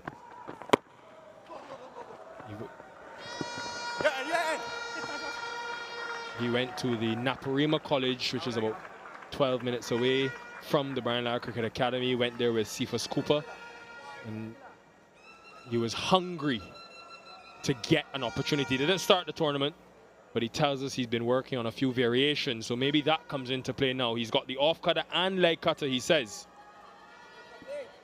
Yeah, there's definite passion there. You saw with the celebration of the first wicket. It's a wonder his shirt is still on and hasn't been busted through like the Hulk. He's running in, he's bustling, he's bowling quick enough, he's swinging the ball, and he looks up for a fight. He understands how big a game this is.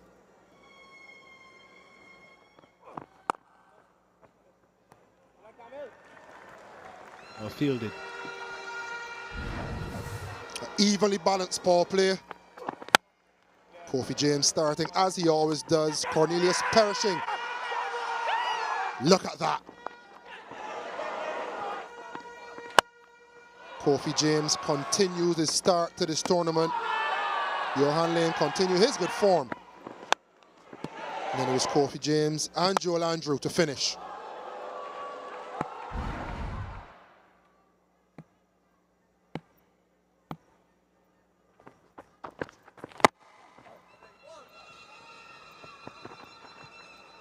Should get 2. This is what we want to see from Kofi James, Carlos. We keep talking about lessons learned from game to game with players, right? Sorry. You look at James when he made the runs against the Barbados Pelicans, and he's a talented player with his aggression, as we've all seen. But as soon as the power play ended, he only scored 12 off his next 13 balls, and the pressure, you could see the Pelicans pressuring him, and eventually got his wicket. So just like there, that 2 that he just ran, how many more of those can we see? You always talk about the boring things. Is he capable of coming down a few gears in the middle? You're on top of the chase.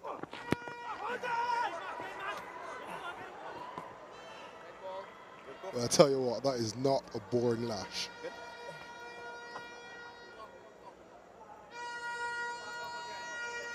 Got hit in all the wrong places there. But it's a sign of batsmanship, Nikhil.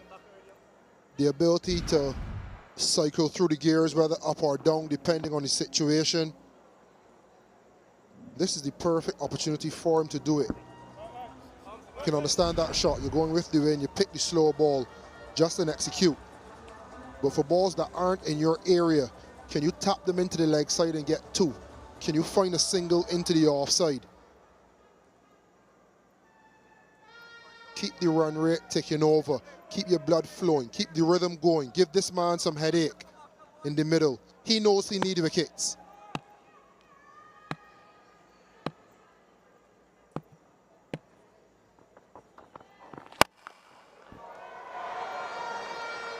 That is a top shot.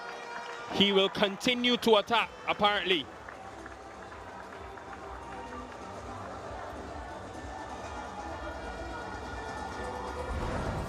No half measures from James. It's full, it's gone. He's hitting to the side with the wind, and he's showing full commitment to dispatching anything too full.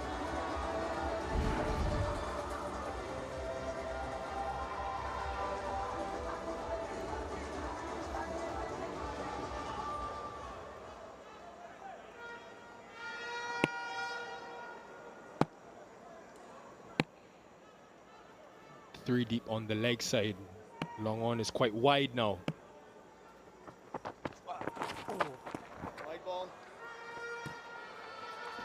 And what you've seen, Carlos, how would you bowl to him?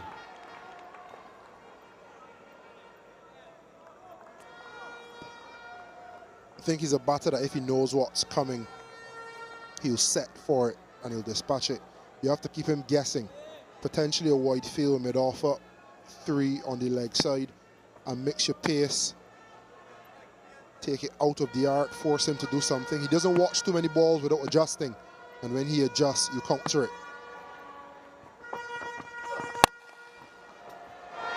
Deep point.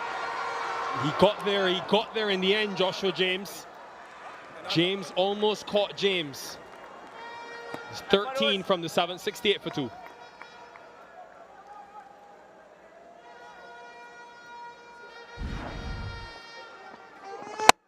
Yeah, pace off, not sure advise that shot from James. And a wholehearted effort.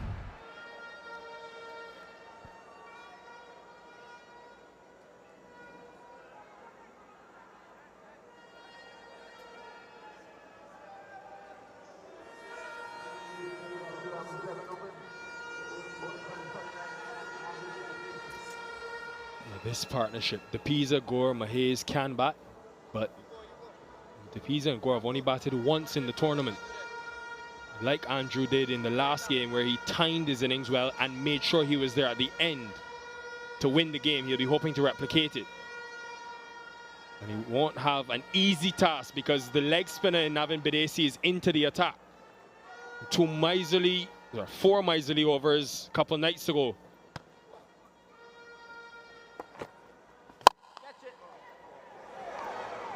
Again has squeezed it wide of deep cover. No, he's not. Well done, Sifa Scooper in the end.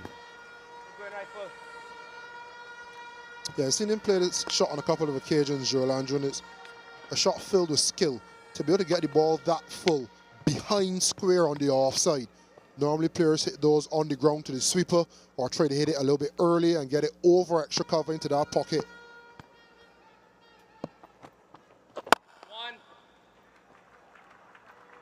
You talk about teams finding their identity. It's obvious that the Leeward Islands Thunder want to get quick starts, which buys themselves some time in the middle. They're ahead of the run rate, just about a run a ball required to win the game.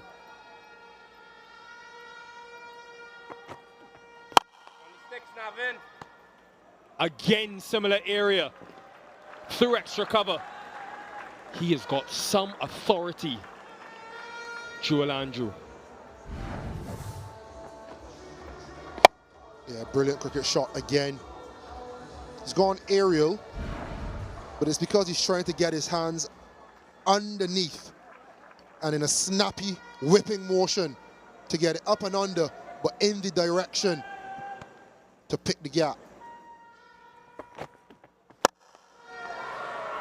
I can't tell which one was better. Different execution, same result. Run a ball required for the next 74.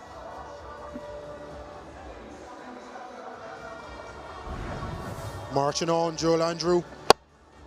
Full and dispatched. 1 bounce. Talk about putting a bowler under pressure early in his over, early in his spell. You put the captain under pressure now because Bidesi's been a go-to for the silver, and able to hold an end whilst he attacks from the other. He's starving. He's not had enough. 4, 4, and 6. Feed this man.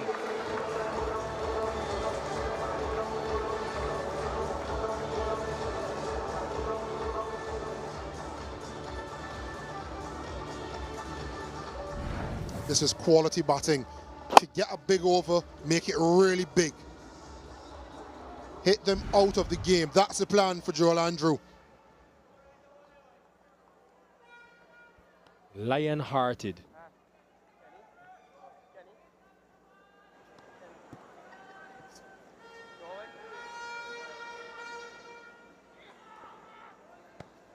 Has to pull his length back. Does he go again? 4 in a row. Very smart. Oh, we'll get 2 as well. Superb batting. 86 for 2.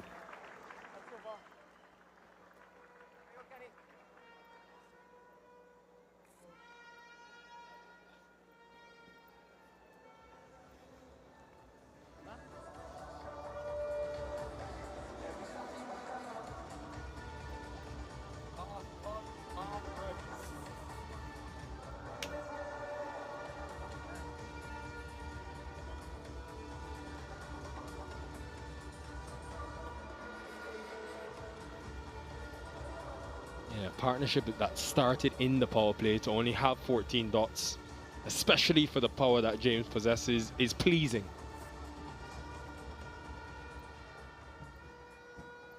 McKenny Clark, after going for 18 in the power play, is back from the northern end. There's still no Mikael Govaya into the attack.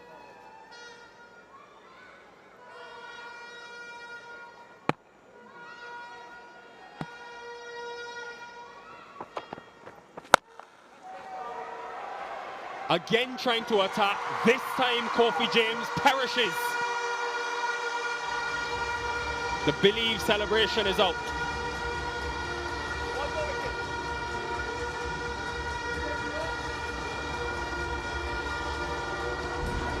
The crowd has found their voice. Into the deck, slow ball, enticing the pull. Kofi James perishes, loses wicket. A well-played 36 from 23. 86 for 3 of the Thunder.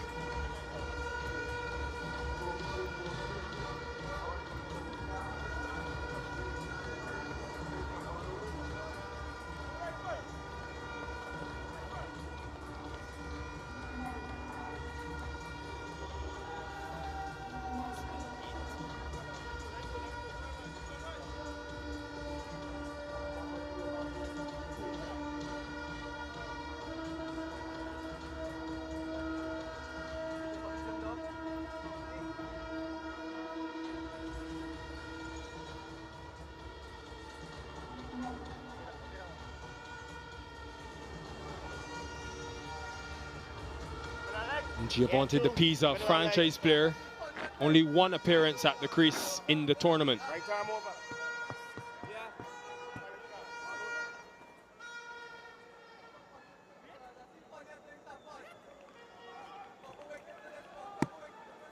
Deep third, deep cover, and 3 leg side on the boundary. Yeah, we should be talking about going hard versus coming down a gear. And you can see he was beaten. Forget the angle front on. You can see he pulled his shot back. So if you're beaten, then you roll your wrist. Can he hit it for 6? Yes, he can. Does he need to? No, you've just got an 18 from the over. You've been deceived by the slow ball. Get a single. Joel Andrew has the hot hands. Let him play his shots.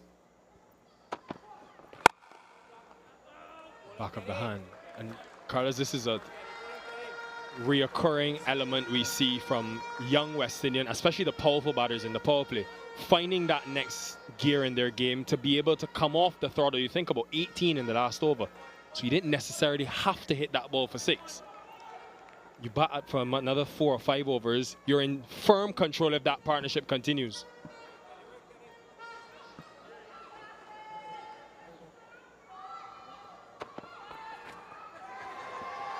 Nice use of the slower ball.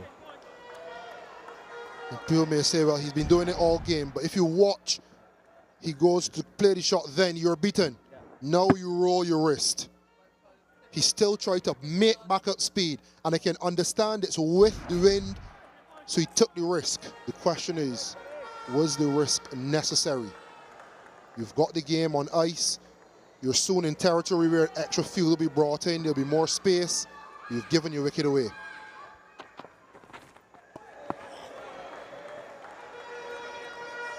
Andrew's been determined to hit McKenny Clark out of Trinidad. They've spent time together in the academy. They're close off the field. But every time he misses the ball, his reaction.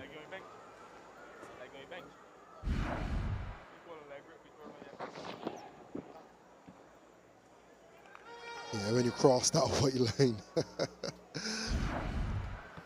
Friendship turns to enemies.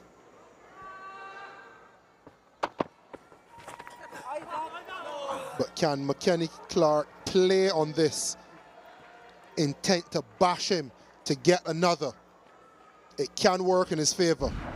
He just had 18 from Badesi. He's looking to get after you. He's just lost a wicket. Can you keep it in good enough areas to force an injudicious stroke from Joel Andrew? If they get this wicket, we have a game on, folks.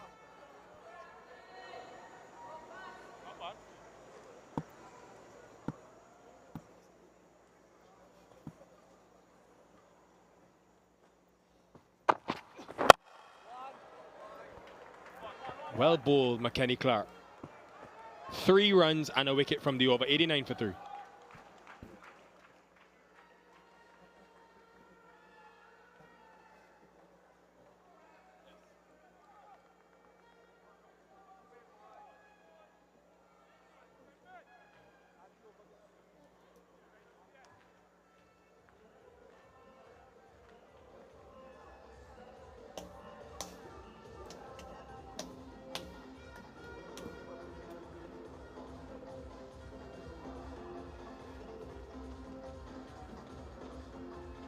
Yeah, he's been one of the talents that emerge out of the CPL. Joel Andrew, he's been in the West Indies squad.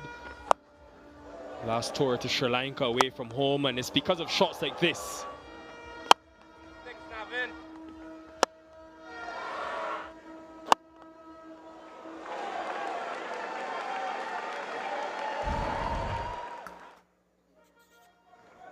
Straight lines. Gavaya's into the attack. One Yokes. Easy.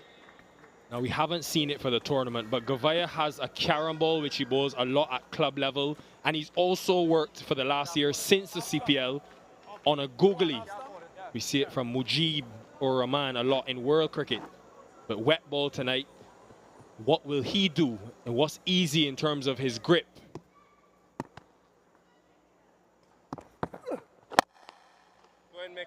Work him, Mick. Soaks a lot of dots. Soaks a lot of dots, Mick. Backs himself to also bowl the Yorker and get under the bat, especially when guys are coming at him. Catch it, Mickey. Oh. Catch it, no boy. Effortless stroke. And pin drop silence at the Brian Lara Cricket Academy.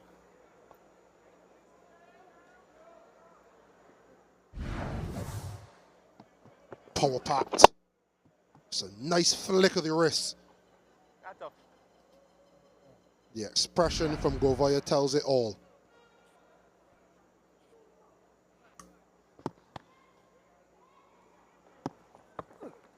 Catch it, one, Ush. Keeper. Keeper.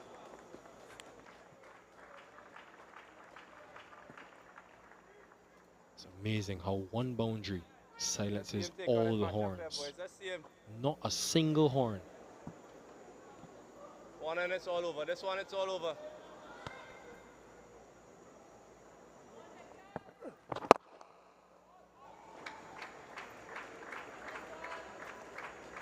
Thank you, Ush.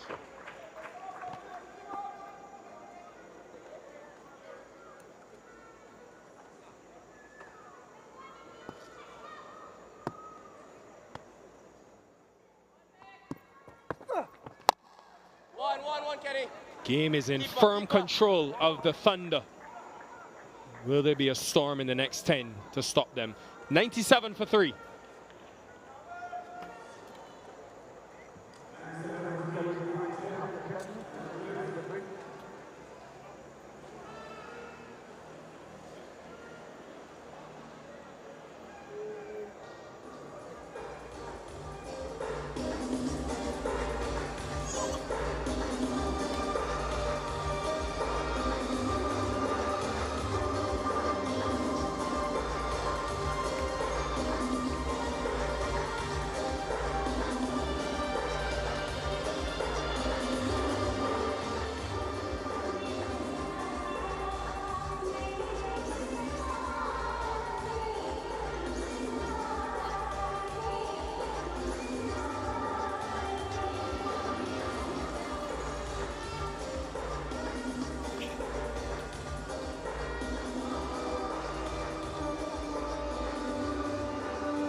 .55 needed from 60 balls. We're into the latter stages of this chase of match number 10.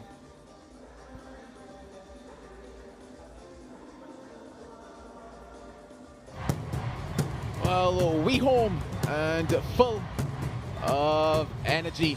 That tour, West Indies versus Australia, June 20th through 25th, sorry, to July 28th.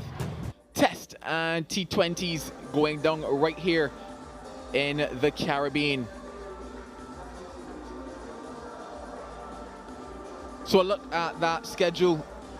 Test matches and T20s, as I said, playing in Barbados, Grenada, Jamaica, and St. Kitts. Children and seniors discounts. Tickets available now, so head to windiescricket.com for your tickets and for your information. It promises to be action-packed. Don't you miss it.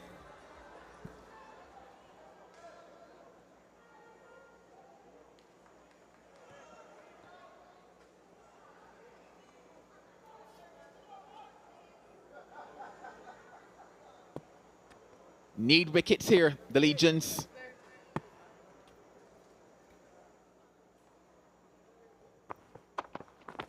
One. No. Small partnership building here. Shakira Selman alongside of me. You look at this position, Shakira, and you wonder if they've done enough to just trickle towards that ending being the Thunder. A required rate below 6. They'll want to keep an eye on that rate. They'll know it's well in control. Key though is wickets.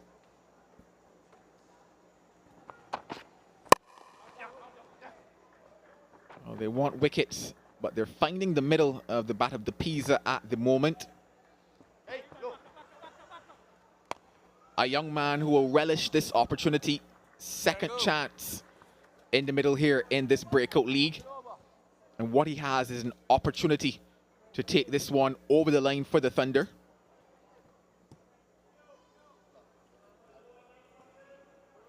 Yeah, Barbadian De Pisa, 17 not out in that first game. Wasn't required in the second.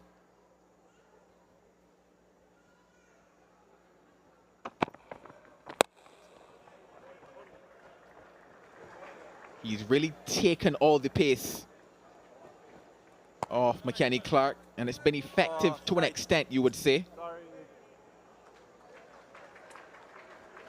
That brings up the 100 for the Thunder. You look at that second 50 and how quickly it's come up for them. They've really put the Legions under the pump.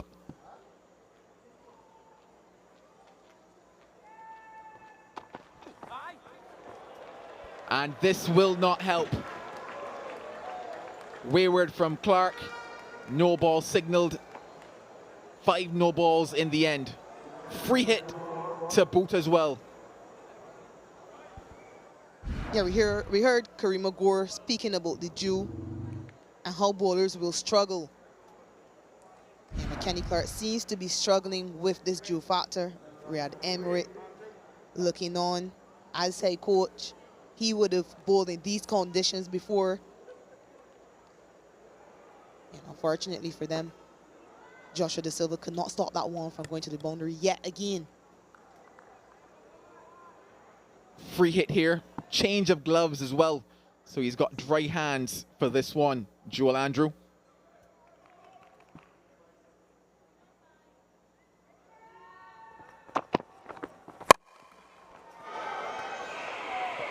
Doesn't get all of it, but gets 2.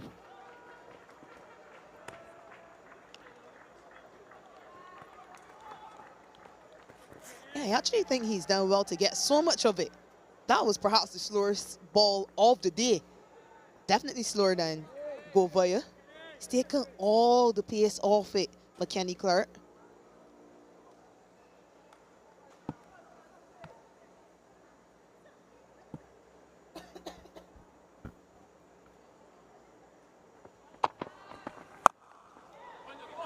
Pace on this one, and pace disappears. He's 1 shy of that 50 now, Joel Andrew.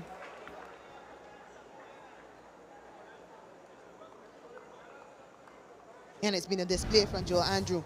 It's all about positioning on this occasion. Angle down the leg side, and he gets just outside the off stump to help it behind square. There is a fielder at deep back square, you know. He could not get around fast enough. 4 boundaries now, 3 maximums. And just 8 dots, importantly.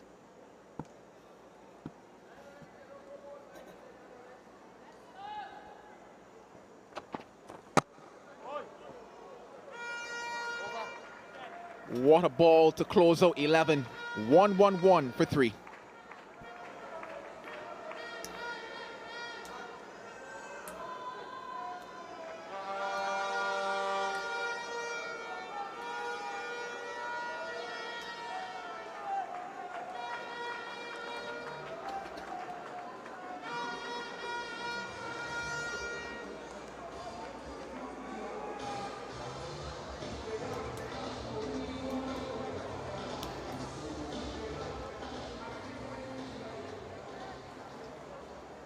A distinct separation between the two.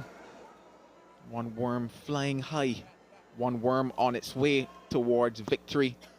They need to put some dots on that, the Legions. 1-1-1. They've set off for 2, and they'll get 2.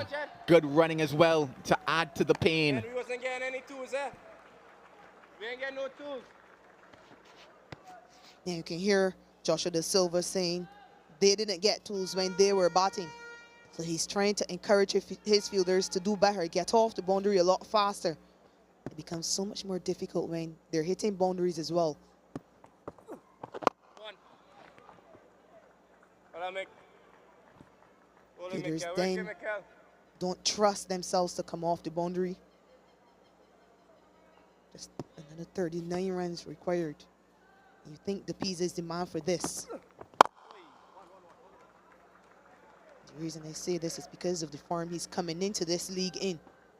Most runs in Barbados Cricket Association's elite decision. That's the 3-day stuff. He has a very good technique. He knows how to work the ball around. He's hungry for opportunities.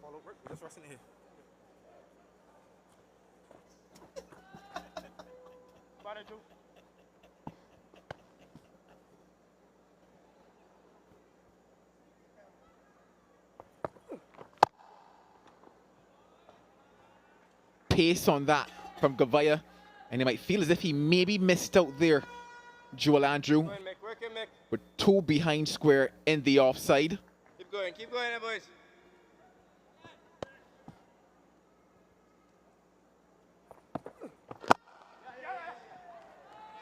Nikhil talked about that Yorker. You're seeing it here on display now from Gavaya. I would say his trusted delivery to Andrew. To the Pisa, he's had that length dragged back ever so slightly.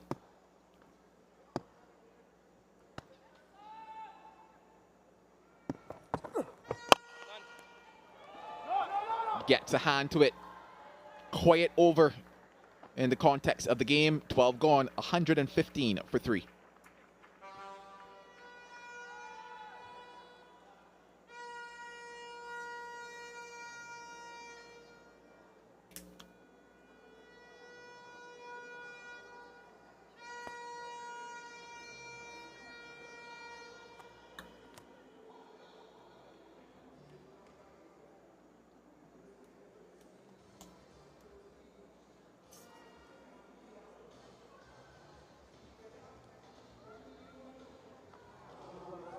Good start provided once again by Kofi James, and he really jump starts this innings.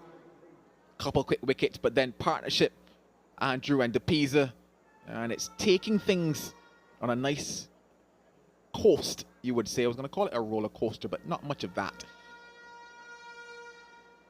Johan Lane back into it, and you think it's because they need wickets. He needs wickets. Does he get one here? Yes, he does. Lane strikes.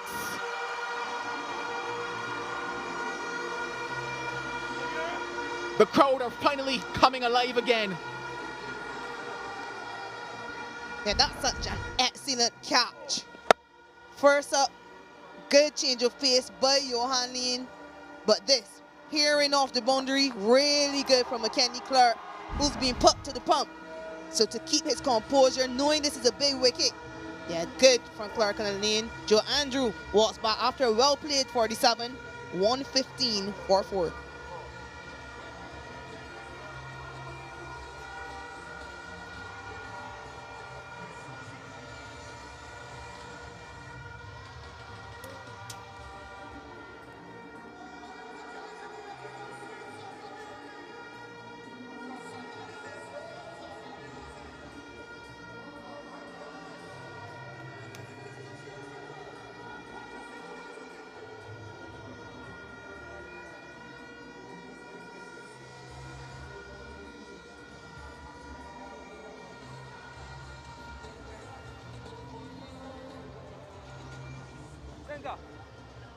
I said they were coasting, but then comes the roller coaster.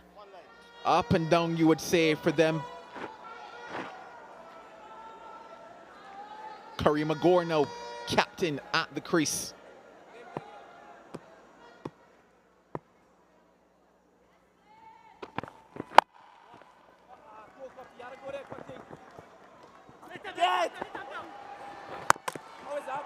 They're asking a question, but looks as if back home safely.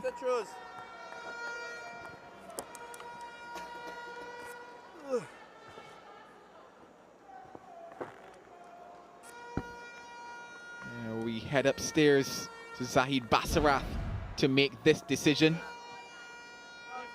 De Silva was asking for a better throw, and a better throw probably would have done the job. I think Zahid Basarath will agree with me when I say not out. Let's see. Yeah, he agrees. Home safely. Better throw and certainly would have made for a different conversation.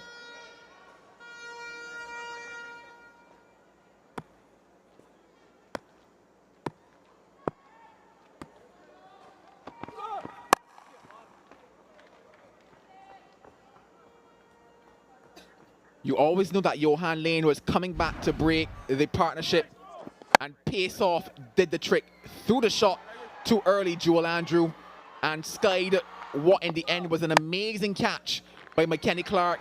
Even more special was the pose that he hit right here. Yep. Oh, young man, you are a showman.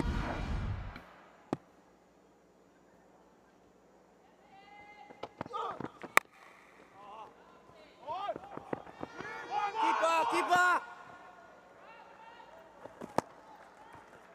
For me, though, Joel, it's all about the timing of that wicket.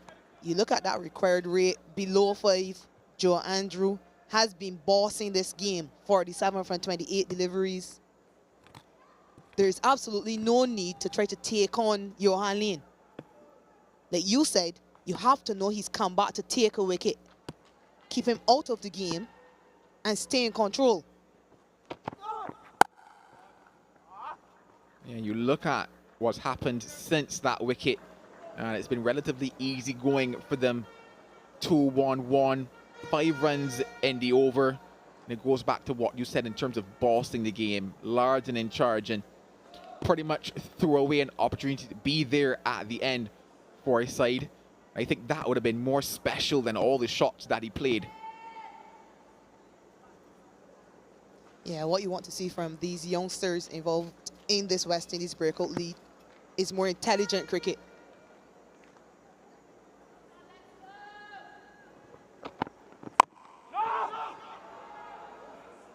Only 4. They're behind the run rate. Only 13 gone, 120 for 4.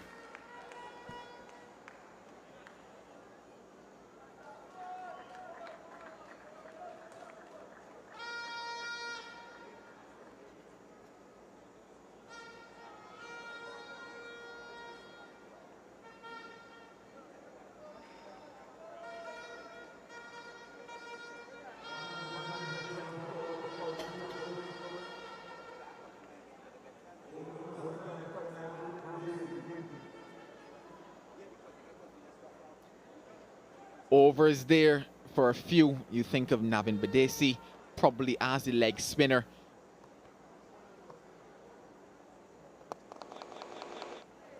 And him being a possible wicket-taking option here.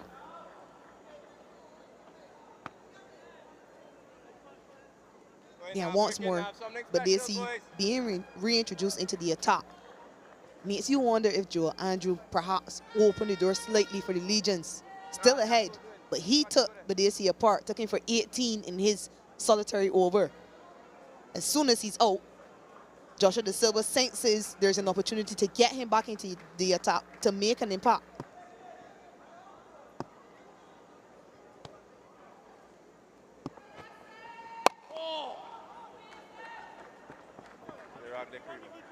It was interesting that you talked about looking at intelligent cricket. And you know, at some stage you were talking about, yes, we want to see performances, but we're also interested in the process as well. Because that process tells you the ability to repeat it in another game.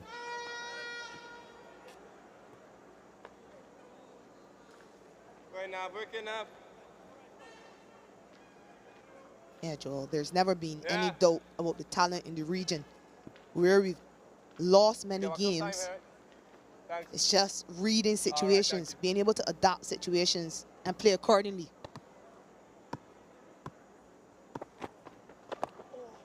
Go, Kenny. Created an angle. That means that they probably get 2. We talked about reading Shakira Selman.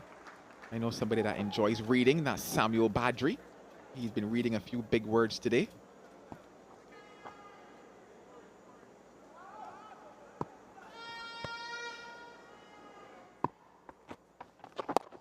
Kenny. You look at this situation here, and without playing a shot in anger, they've once again resumed control. Granted, losing that Joel Andrews wicket. Well, hello to our floor manager. Hello, Hannah.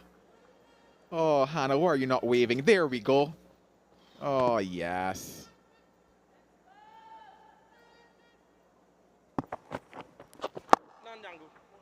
She's been doing an amazing job so far. If my memory serves me correctly, first cricket job, has spent some time in football, and we've, you know, kind of brought her across to this side of things, the better sport.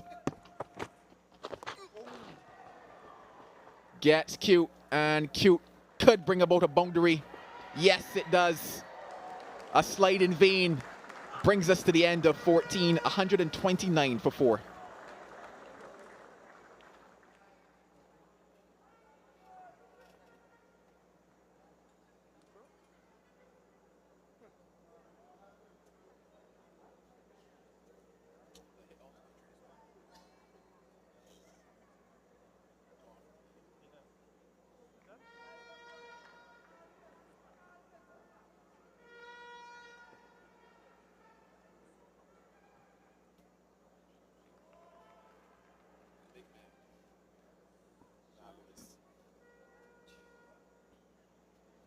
You wonder if there's a spark of magic maybe left in these Legions, and if not,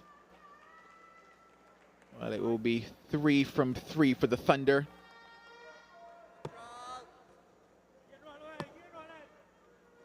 Yeah, Sharon Lewis back into the attack. 23 runs required, exactly what was scored off that final over.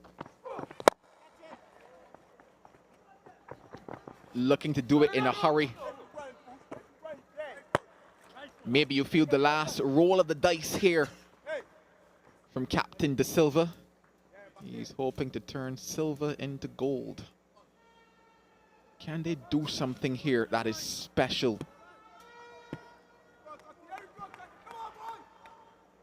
Yeah, trying everything. No, Joshua De Silva could have gone back to Johan Lane, who took a wicket the over before. Instead, he opts to go for Sharon Lewis.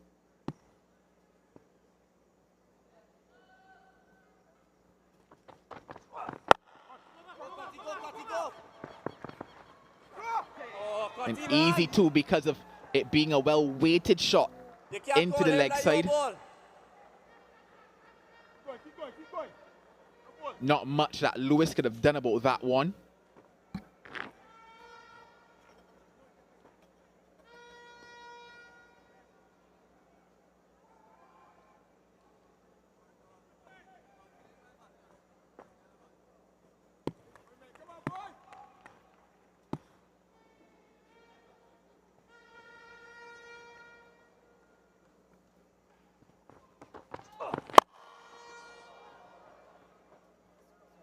That was timed beautifully, but the big body of Josh James behind that.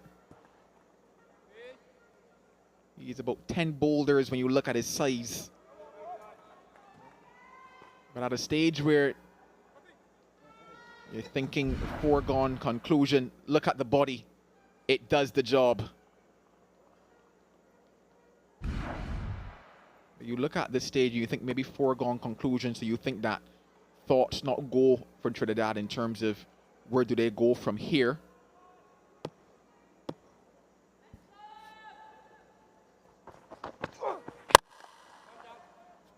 They've come up against a by far better oiled unit.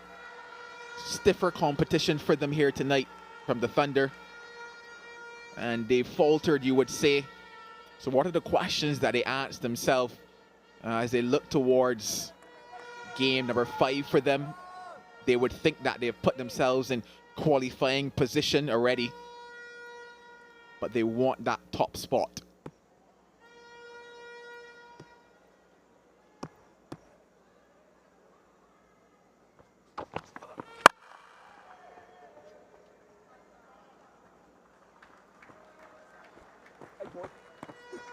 Yeah, one of those questions would be, how can we continue to get better in the power play?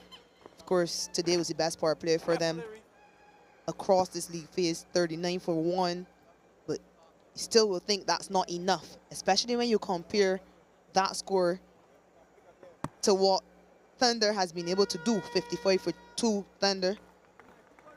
We talk about ball following, but bird following was good just now from our camera crew.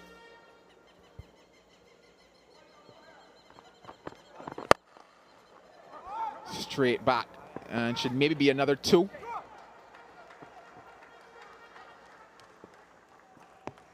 "15 completed, 136 for 4.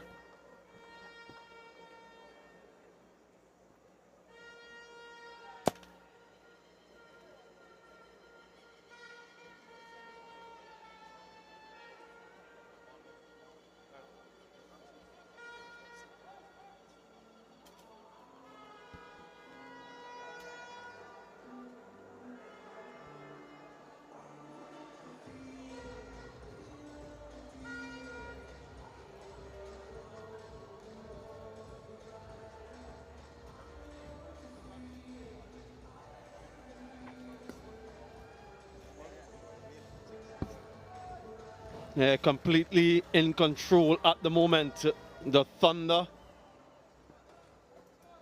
We saw the Pelicans play earlier today. Bidesi back in, continues. From the southern end, he's been expensive tonight. A couple overs for 27 already. So the other wrist spinner dismantle the Legions, Micah McKenzie. No such success for the Legions leg spinner.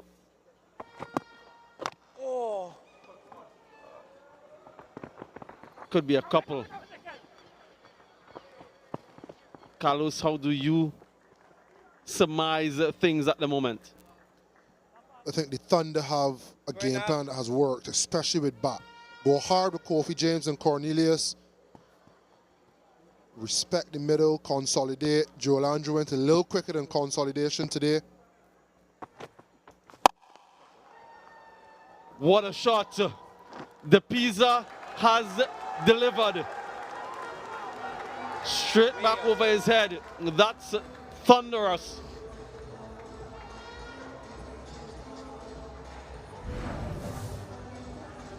This is super striking from DePisa. He's getting across his crease, was given the width, and he's gone straight back.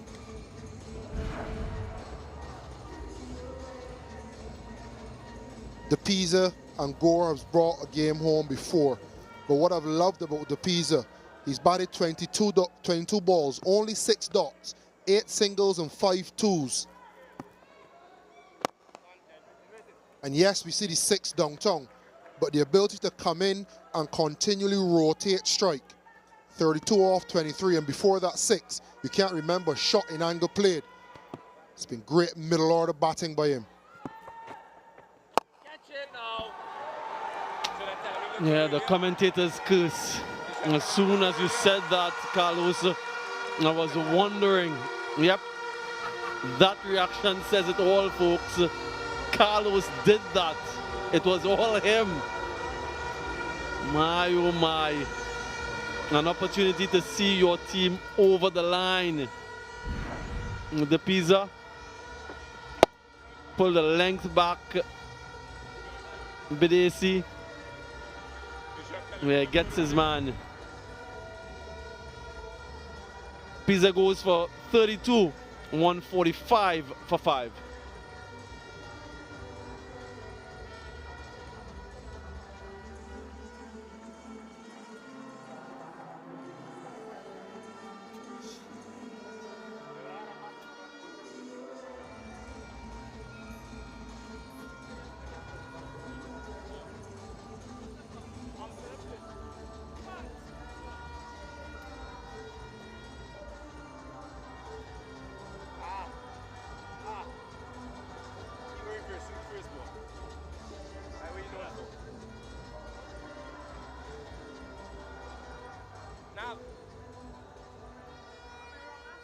Anderson Mahis. Ravindra Jadeja is his cricketing idol from East Trinidad. He's gone first ball. Not for the first time tonight. We've seen the leg spinner get consecutive wickets. And this is what you were talking about, Carlos. Game in control. Finish it off. Soft dismissal, we should have been there. This is the value of a leg spinner. Is there another twist in the tail for the Thunder? 145 for 6.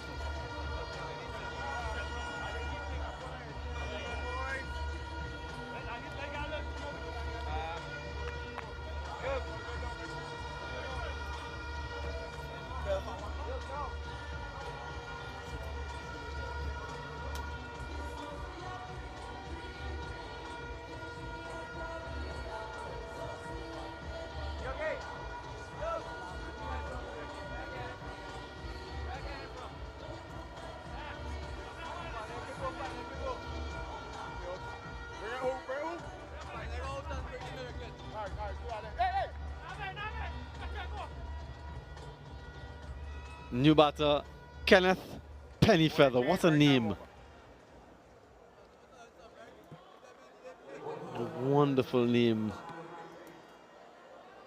Yuan Lane for his final over.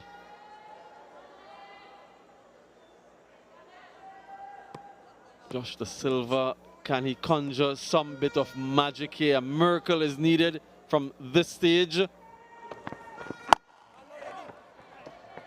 Could be a run out, direct hit, easy, direct hit. What is happening out there? An implosion.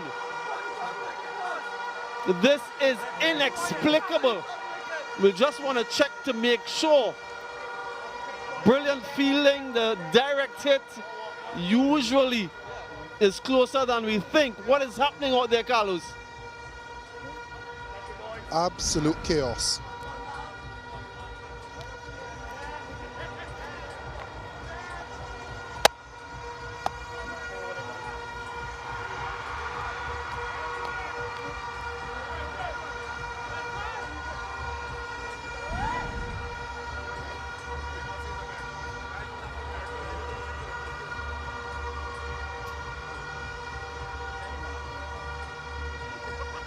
The skipper goes. Another wicket loss for the Thunder. 145 for 7.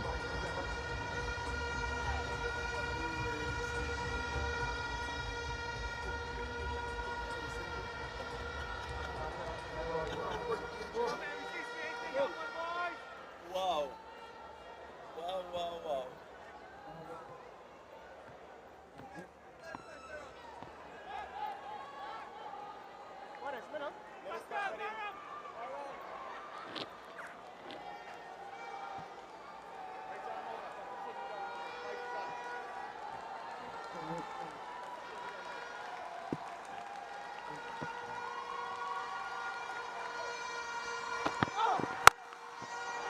In the air, but in the gap. A sigh of relief for all of the Thunder supporters.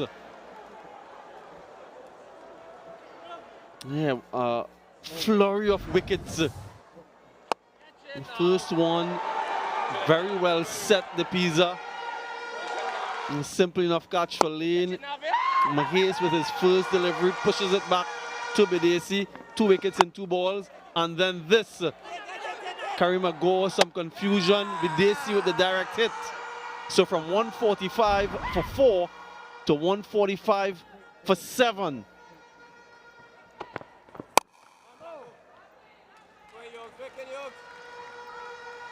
And there's a cliche in cricket, 1 wicket brings 2. That's why it's so important to put a value on your wicket. You look at Giovanni De Pisa going along great guns, 32 off 24, bowling in the palm of his hand. 30-run partnership with Karima Gore. The game is all but done bar the shouting. You give it away and you bring the Legions back into the game. In the air, just away from the fielder. Yeah, this is the pressure of a run chase, folks. I know we sit here in the commentary box, you are sitting in your living rooms, wherever you may be, and you think that it's just 2 of 20 or 7 of 24. But the pressure of a run chase can make you do silly things, as we've seen tonight.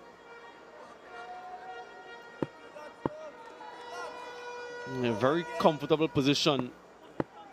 2 of 20.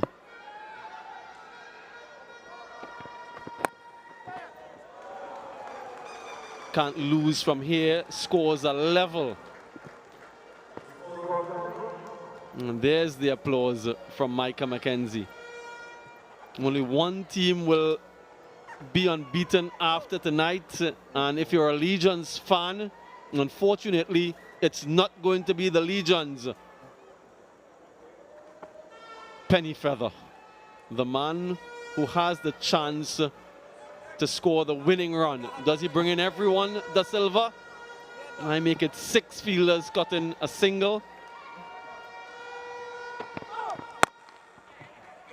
Quick single, direct hit, and that's it.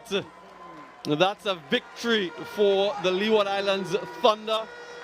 They've come here to the Brian Lara Cricket Academy and they've silenced the previously unbeaten home team a win in the end by 3 wickets. A little bit of a stutter at the end, but they get over the line. Wonderful batting from Joel Andrew. De Pisa had a good score himself, but they'll reflect on some of the things that they can do better. Joshua De Silva and his troops, they have some reflection of their own. Yeah, 2 best teams on show so far, and a game worthy of it. Pennyfeather's been good with ball. Iced the chase with the bat with that boundary. And I'd go as far as to say this could be the potential final.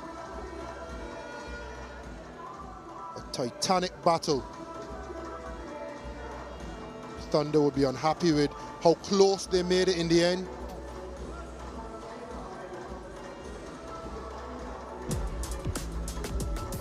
And having a look at their batting, Kofi James, again, they stand out in the power play. Joel Andrew and Javonte De Pisa, excellent middle order batting, and then there was the collapse. All told, a 3-wicket win. Partnerships are important.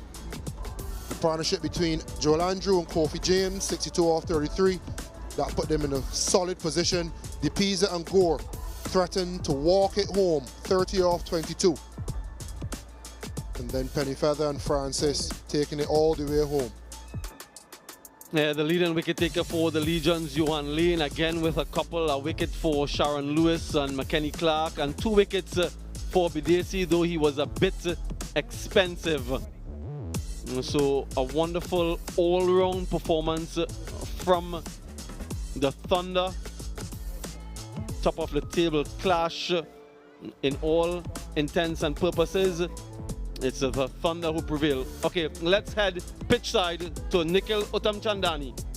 Joel Andrew is with me. Joel, a match-winning 47 for your team tonight. What was the key ingredient to your success in this innings? It was just trying to take in everything the coaches said to me before the game and just try and execute it as best of my ability. And I think it worked out for me today.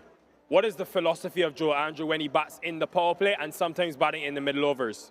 Just try just to take on the bowlers as much as I can, try to throw them off the lines. And then outside of the power play, just try to work it around and see how much I could get.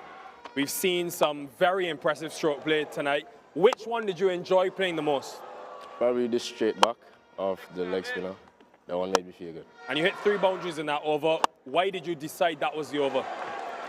I saw him as a weaker bowler compared to the others. That would give me a bit of trouble. So that was just the over for me to capitalize on.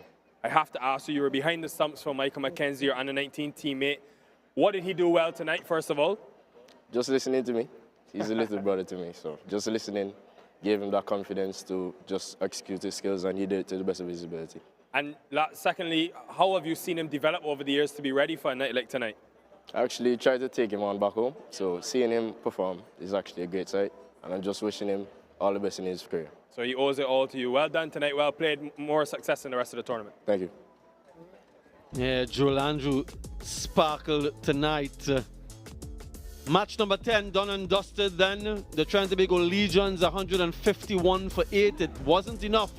The Thunder with 3 overs remaining, winning this one by 3 wickets. We'll take a short break, and on the other side we'll have a chat with the captains.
Another exciting day in the Breakout League.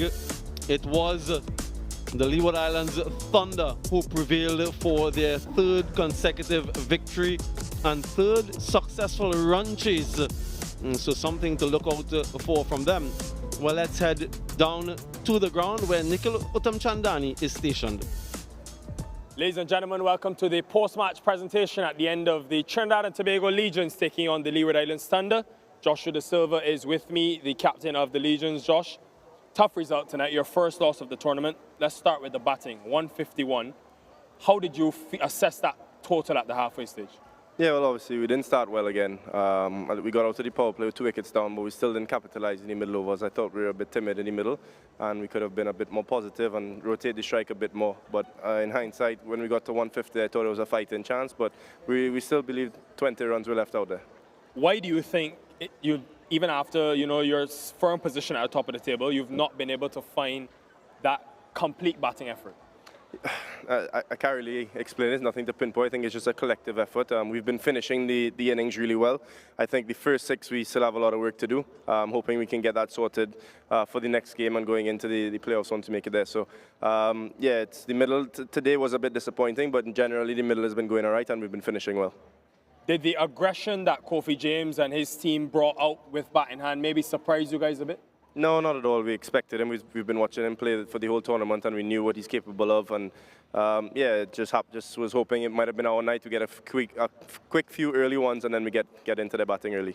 All right, didn't go your way tonight. One day off. We'll see you again Sunday. Thank you. Joshua De Silva, the Legions captain, will now invite Tournament Operations Director Micah Hall to present Micah McKenzie with his Man of the Match award, 4 for 25. What a night it was for the young leg spinner.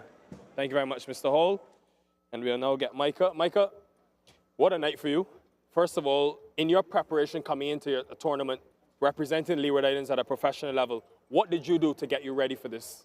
Well, I had a lot of people encouraging me, such as the coach, telling me that I have what it takes to perform at the higher level. They always told me, don't be afraid to execute what you've worked so hard with, because it's going to be an important factor in this tournament, especially for my team.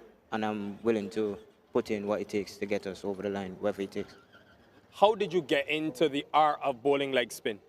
It was something originally like from backyard cricket. So we basically was just playing around one day, then went into hardball another day, like in training, and then I started just bowling it. And then after that, it's just fun to bowl. The celebrations, the happiness we see on the field from you, where do you think that comes from? Me and my roommate, Joel Andrew, of course, he's just full of energy, Never a dull moment around him. So, of course, when you're on the field with him, it's always a good time, no matter what it is. So, yeah. And what is he like keeping to you? What advice is he giving you? Because he said he's responsible for your success. When I bowled, like, the second or the third ball of my over, I think, came down to me and said, it's not bad, the pace is not bad, but it's just a bit too full. So he just said, just pull it back just a bit and you'll see what happens. Just doing that got like 4 wickets. So yeah. Lovely. What will you remember about tonight, Micah? Just putting in the hard yards for my team, doing what it takes to get my team in a good position, and that's really it. Powerful. Really well done tonight. More success to you. Thank you. Micah McKenzie, today's player of the match. We'll now get Karima Gore. Captain Karima, as he exits, you were part of the leadership group for a while in this team. When you guys picked him, what were you hoping he would bring to this side? You know, energy. I think he has the skills that we're looking for. And I think that in the middle period, very effective. You're unbeaten in this tournament, the only team to do that. What do you think you've learned about your side 3 games in? We're courageous, we believe, and everybody support one another and happy for each other's success. What worked well for you with ball in hand? They built a partnership, Django was set. How did you come back from that? So we had a plan, and I think the bowlers executed very well. But coming on to the back end, a few catches dropped, and, you know, the momentum shift to the batting team a bit. Next, in your batting, you seem to have found a formula with Kofi James at the top of the order. Why do you think he is so tough to bowl to and is having consistent success?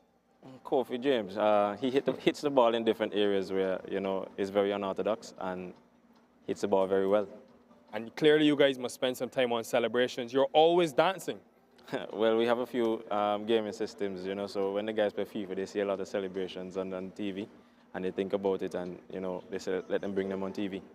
More success to you. Well done tonight. Thank you very much. Courageous and thunderous. The Leeward Islands Thunder. What does that mean for the points table? Well, they're in 2nd position, 3 wins from as many matches. The Legions still at top of the table because of the bonus points and the fact that they've played 1 game more, 24-19. The others need to catch up. The top team goes straight to the final. Remember that. Day off tomorrow, but more action coming your way on Sunday. It's the Windward Islands Infernos versus the Legions. They'll be back in action.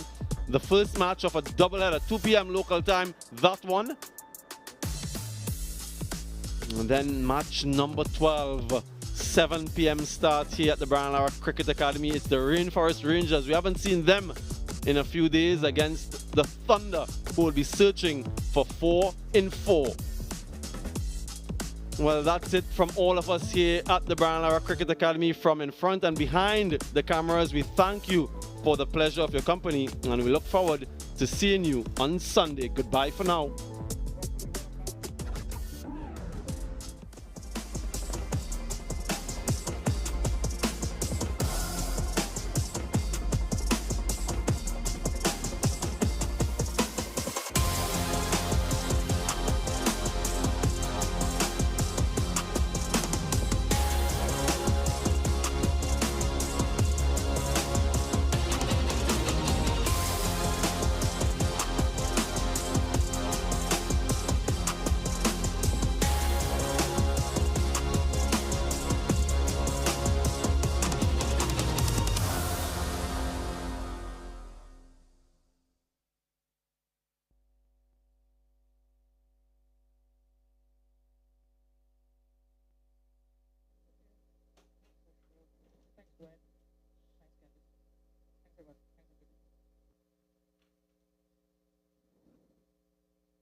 Special day to be at the Brian Lara Cricket Academy, given the legendary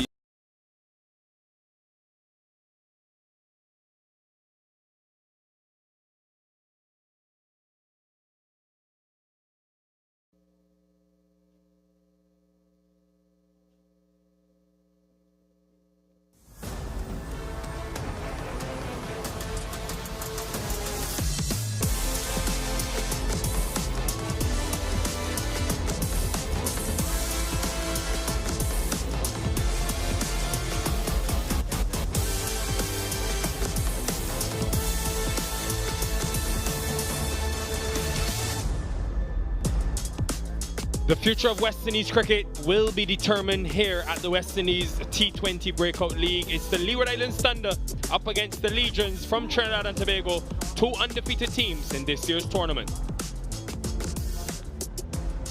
Special day to be at the Brian Lara Cricket Academy, given the legendary Lara's birthday, 56th birthday, and he'll be hoping his Legions will make him proud. Unchanged team with the top order experience of Django and De Silva, and then the bowling attack that has been quite menacing, Gavaya, Clark, Lane and Sharon Lewis.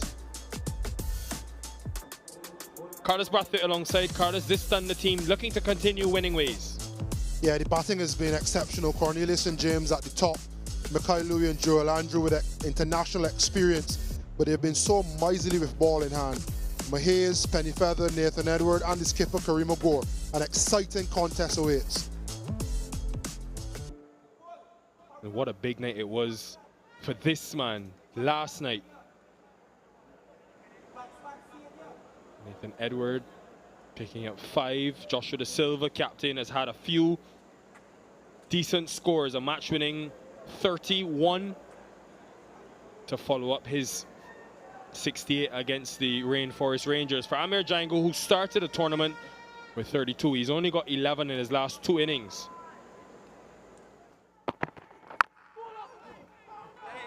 That could have easily been a wicket first ball. Django came across his stumps and just in the end got the bat down.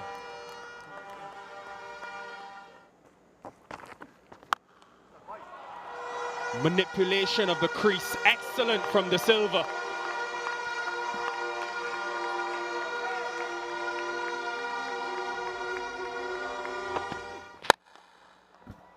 That is hitting with the swing. Intelligent.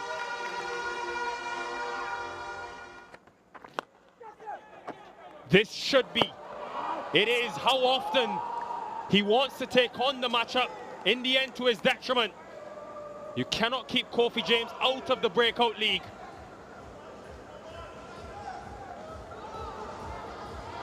You got them moves, Nikhil? Kofi James has trusted his pace and his line, even amidst the potential onslaught, and he's been rewarded. This is the celebrations of the Breakout League. De Silva gone. The Legions 20 for 1.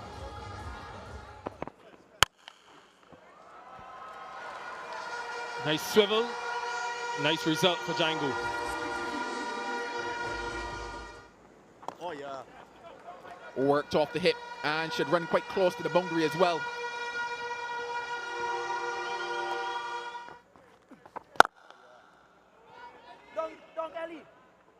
Gets it through. An effort, but an effort in vain. Good end to the power play for Trinidad and Tobago. Legions best of this tournament, 39 for 1.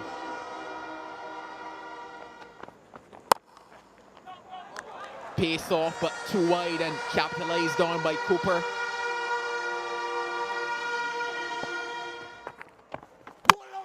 It's the double M. It is Micah McKenzie.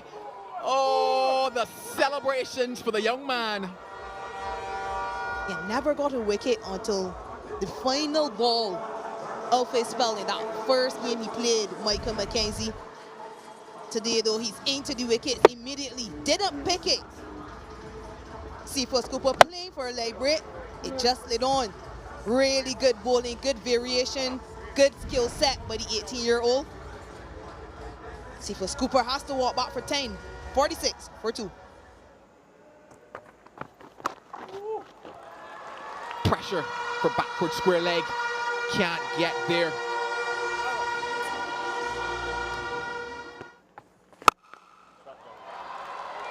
That is big. Mammoth hit from Amir Django. Catch it, Elroy. Ellie. Flat. He almost got there, you know, Elroy Francis.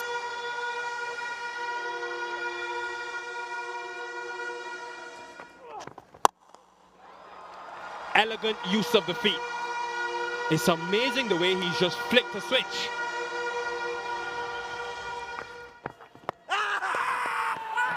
Yes, in front. From the time he missed it, Mackenzie knew. He's again in the wickets, the leg spinner. Yeah, some celebrations as well, belated. But this is what the leg spinner can do. They can get you wickets at crucial times. Misjudging the line perhaps, but straight in front. Kamil Puran, not tonight for him. 6 from 9, 80 for 3.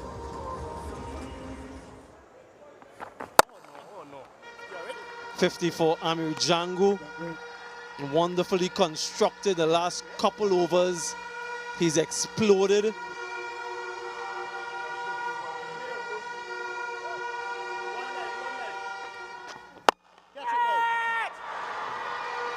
Googly from Mackenzie, back of the hand, brings another wicket. He has been impressive in these first 2 games. Yeah, we didn't see him in the first game. Yes, joining in the celebration, Joel Andrew into his final over. 3 wickets for Micah Mackenzie. Guys, this is why this rule has been brought on, for these guys to get the exposure.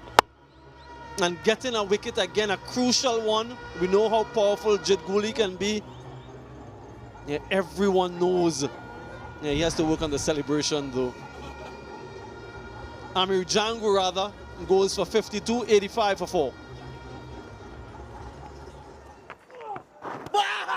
Another googly and another wicket. What a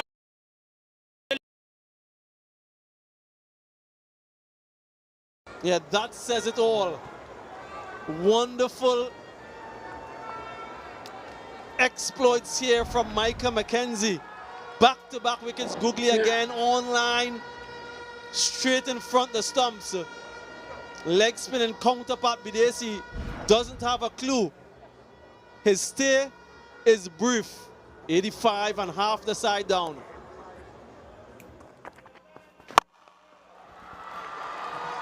That is so much authority displayed in that stroke.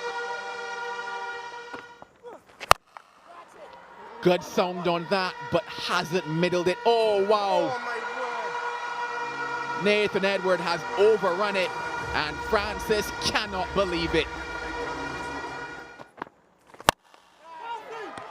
Chance, taken.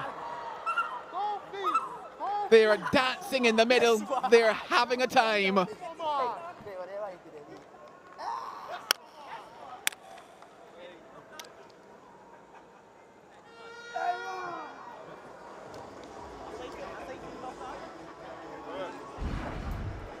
Good commitment again by Francis.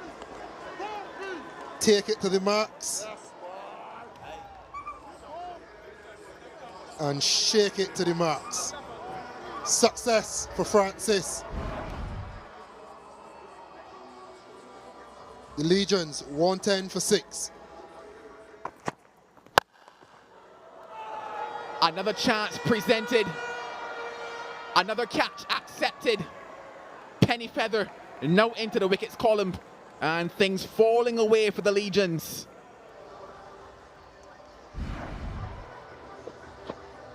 Slow ball, leg cutter, beaten all ends up, pouched by Mackay Louis. Penny feather strikes. The Thunder get another. 114 for 7. Leg side. Penny feather again. Oh, he's better than a penny. He's worth a pound. Good skills again. Pace on this time and straight. Outfoxed them into thinking it'll all be wide. And then sliding it full pace on, rushing him. Good connection, but not good enough to clear the ropes. McKenny Clark goes for a duck. The Legion, 114 for 8.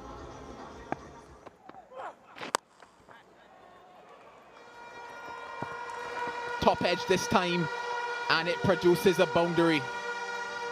Does not deserve this Francis, given how well he's bowled.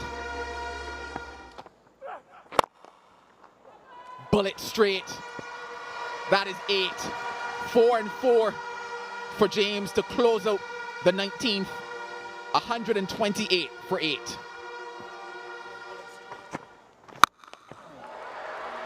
Wowzers! It's got wings and it's gone. It's out of here.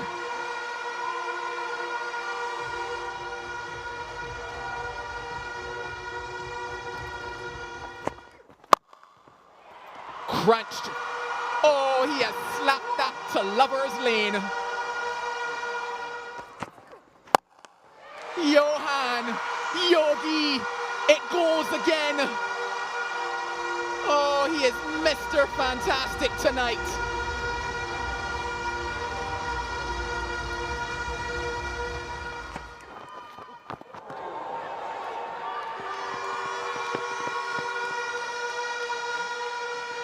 A quiet single by to close out the over. 23 runs in it. Johan Lane at the bottom, 22 from 10. Joshua James, 13 from 8. Arrested a slide. And a good start from Amir Jangu, getting to 50 off 39 balls. Well, they were starved of partnership slightly in that middle phase, but you think about that 25 between Goli and Gavaya and how important that was. But that last partnership, James and Lane, 37 off of 18, that is where they were looking, think that maybe they might have enough to win this game. In terms of bowling, up until maybe over number 16 or so, they said that they were doing exactly what they needed to do. Wickets for James, Francis, that standout there, the leg spin of Michael McKenzie, figures of 4 for 25, his best of the tournament. And then Penny Feather would think he's expensive, but he picked up 2 wickets there as well. Well, this is what the Leeward Islands will need, 152 from 120 balls. We take a break, and when we come back, we promise you an exciting chase.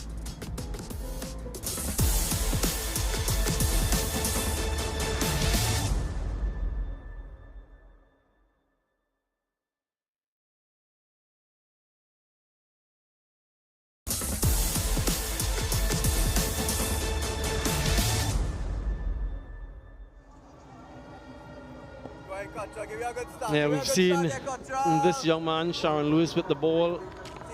And we've seen Kofi James, what he can do in the power play. Ball striking is something to enjoy when he gets going. Cornelius has been an important part in that. So if they can replicate anything close to that, the Leeward Islands Thunder, they'll be setting themselves up in a very good position.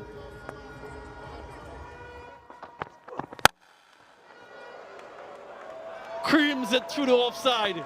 That is what we've come to know and expect from Kofi James. What a start.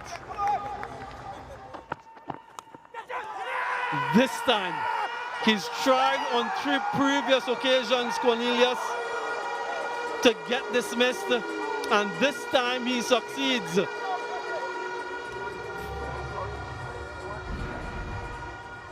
Yeah, Thunder now in a position they're not accustomed to. Again, looking square of the wicket, trying to run this ball even though there's a slip.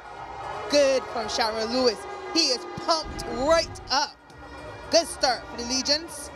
Cornelius walks back without scoring. 5 for 1.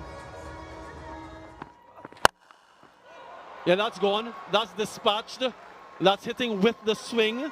So risky, yes, but calculated from James.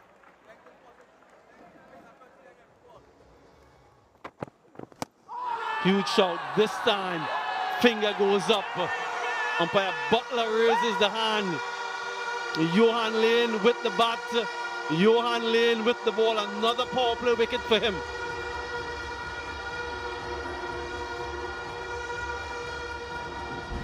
Yeah, it's his phase, Johan Lane, and it seems to be his night. Plumb in front. Michael Louis almost walked after he was struck on that back pad. Very good from Johan Lane. It's what he's done well all league phase wrong. Pitch it up, got it to swing. Louis walks back for 5, 24 for 2.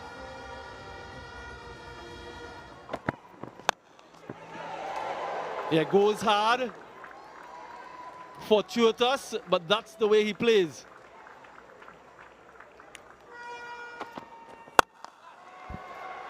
Yeah, gets it over the infield. Couple bounces for 4.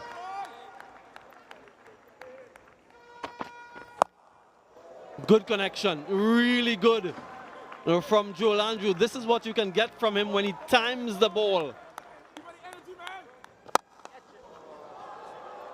That is gorgeous. What a cricket shot. 55 for 2.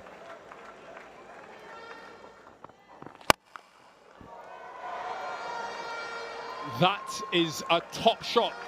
He will continue to attack, apparently.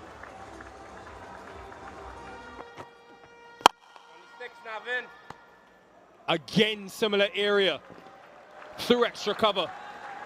He has got some authority. I can't tell which one was better. Different execution, same result. He's starving. He's not had enough. 4, 4, and 6. Feed this man.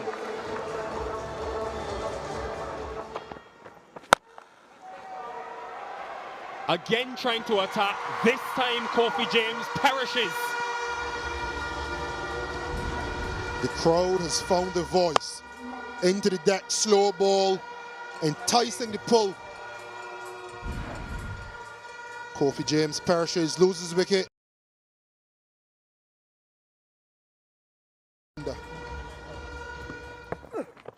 Catch it, Mickey. Shot, boy. Catch it, no boy. Effortless. Effortless stroke. Pace on this one, and pace disappears.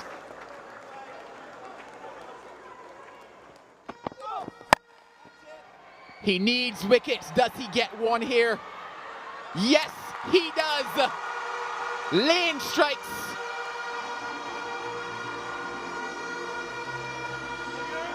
The crowd are finally coming alive again.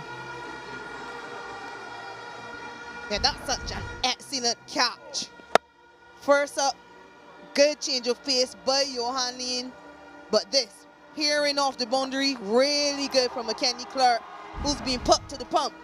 So to keep his composure, knowing this is a big wicket, yeah, good from Clark and Lane. Joe Andrew walks back after a well-played 47, 115 for 4.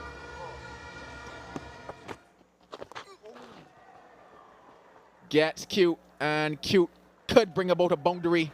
Yes, it does. A slide in vain brings us to the end of 14, 129 for 4.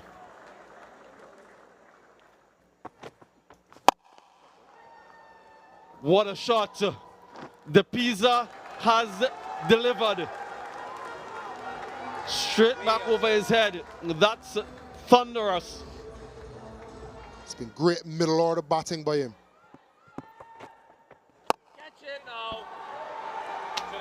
Yeah, the commentators curse. As soon as you said that, Carlos, I was wondering. Yep, that reaction says it all, folks. Carlos did that. It was all him. My, oh my. An opportunity to see your team over the line. The Pisa pull the length back. Bidesi. Yeah, gets his man. Pisa goes for 32, 145 for 5. He's gone, first ball. Not for the first time tonight we've seen the leg spinner get consecutive wickets. And this is what you were talking about, Carlos. Game in control. Finish it off.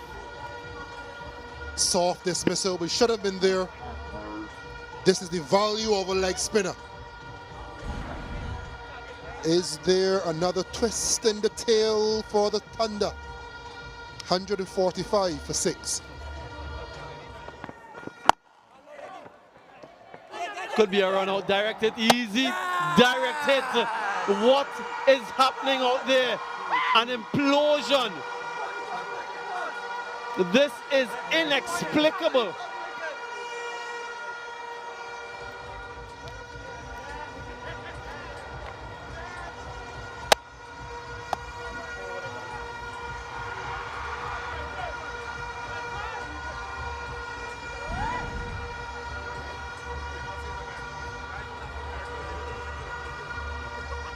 The skipper goes. Another wicket loss for the Thunder. 145 for 7. In the air, but in the gap. A sigh of relief for all of the Thunder supporters.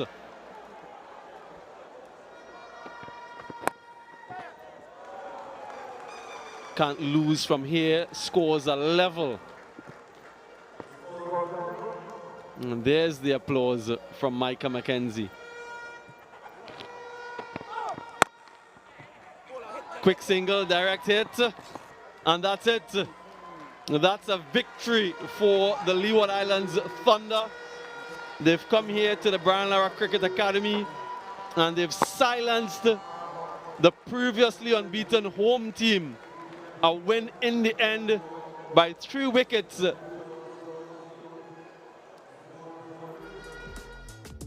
Match number 10 done and dusted then. The Trinidad Tobago Legions 151 for 8. It wasn't enough. The Thunder with 3 overs remaining, winning this one by 3 wickets.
We are at the West Indies Breakout League where visions are carved to reality. Today, the reality for these 2 teams, the Jamaica Titans and Barbados Pelicans, is win.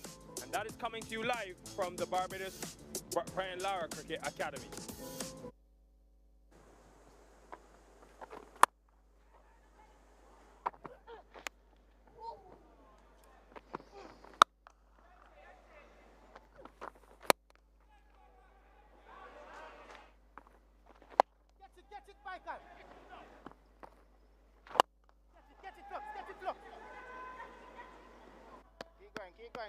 Keep going.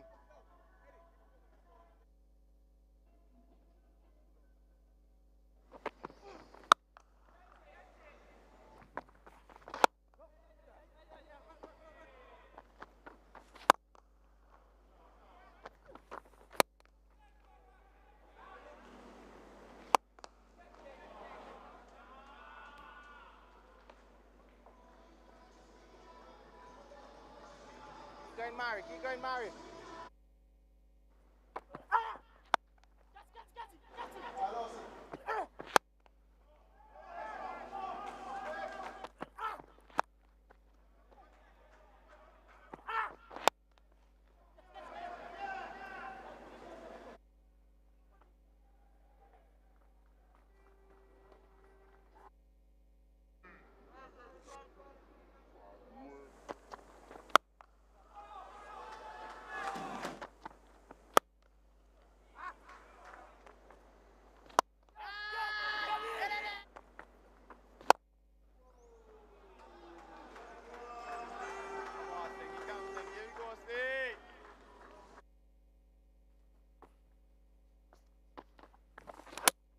I told you, Roy. Test this man technique. I told you, Roy. Test this man technique.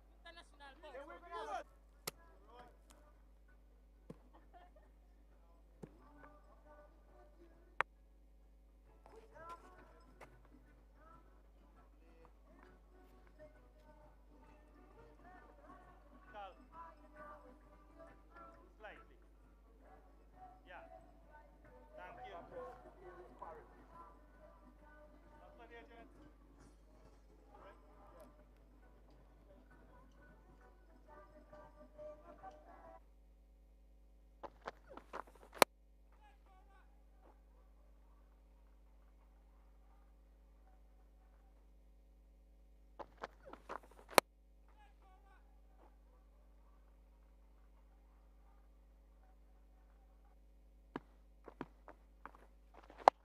Catch it, Michael.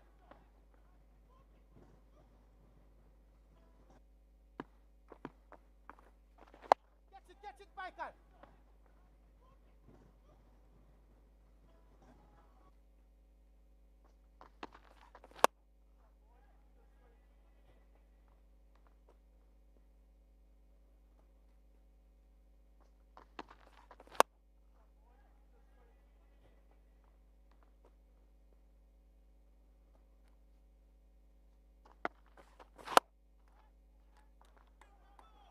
It's over.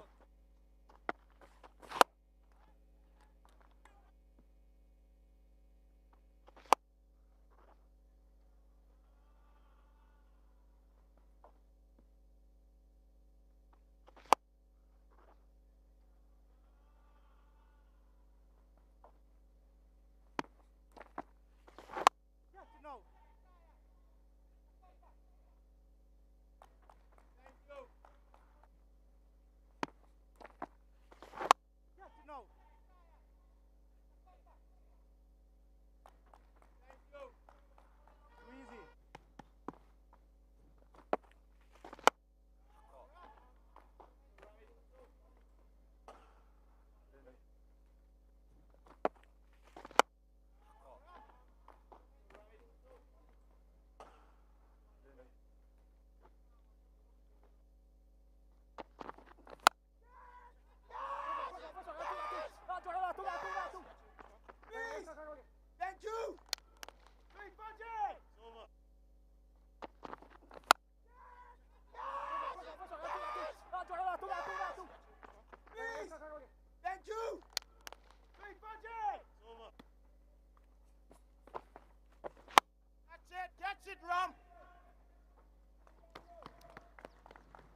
Stinky. Here we go, see.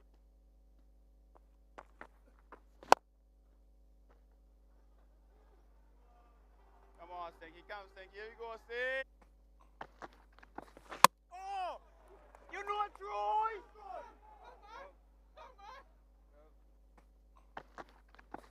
Oh! You know it, Troy!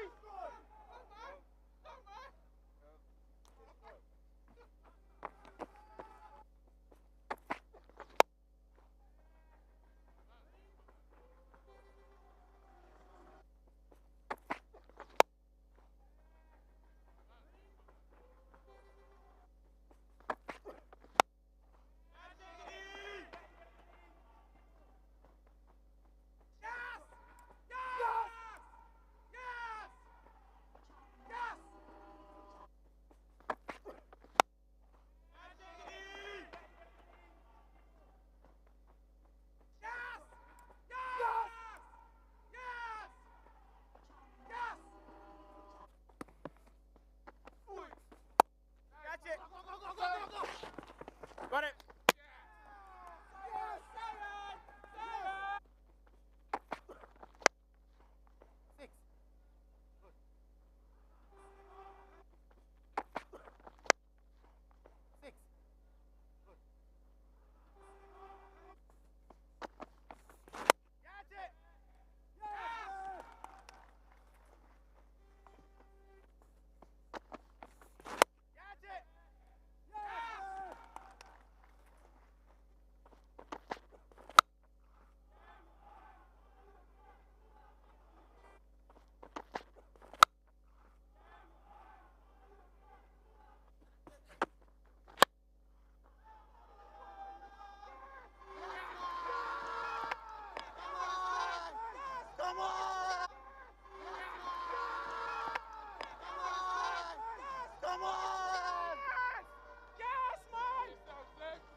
The theme of this tournament is all about discovery, unearthing the future stars. West Indies T20 Breakout League. It's match number 10. The Leeward Islands Thunder up against the Trinidad and Tobago Legions, the home team. Good one, Mikey. Come on, boy. Come on, boy. Oh, yeah.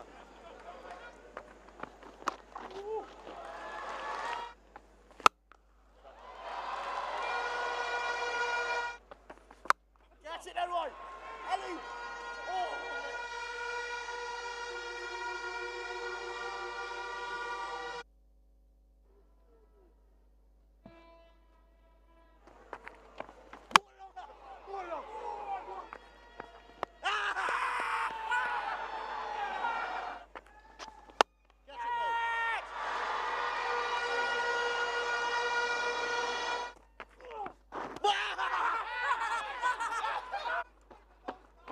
Micah Mackenzie, boy!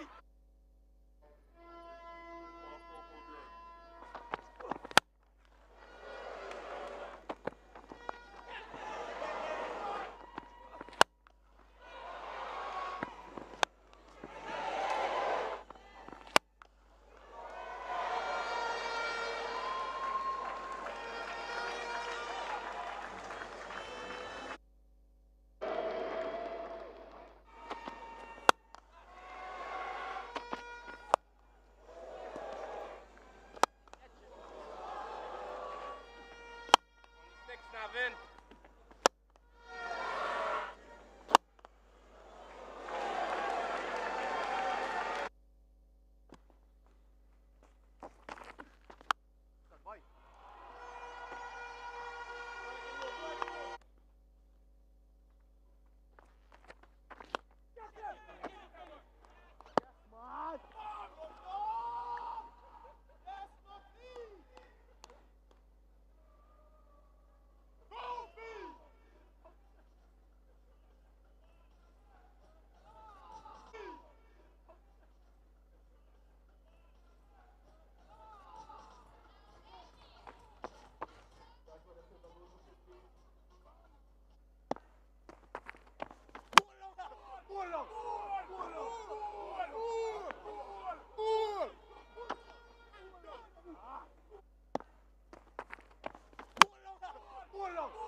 Catch it, Elroy! Ellie! Oh my!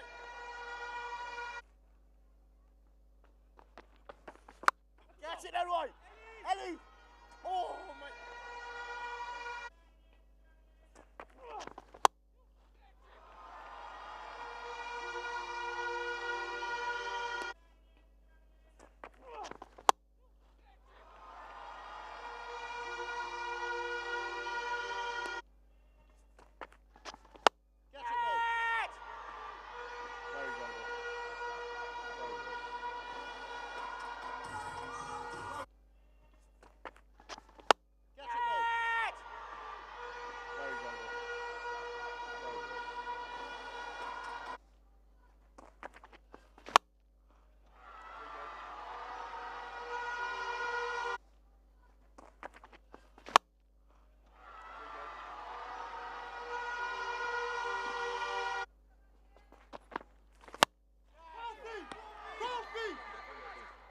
Yes, man! Go! Go feet! Yes, man! Go feet!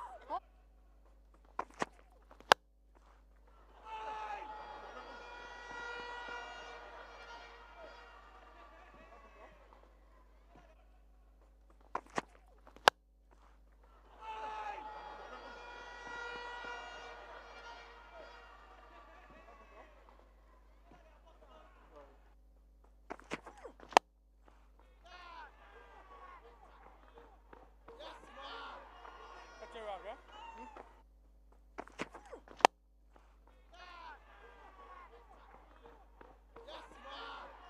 Catch it around, yeah?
it now.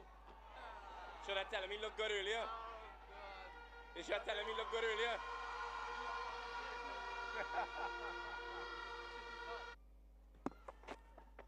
Catch it now. Should I tell him he looked good earlier? You should tell him he looked good earlier.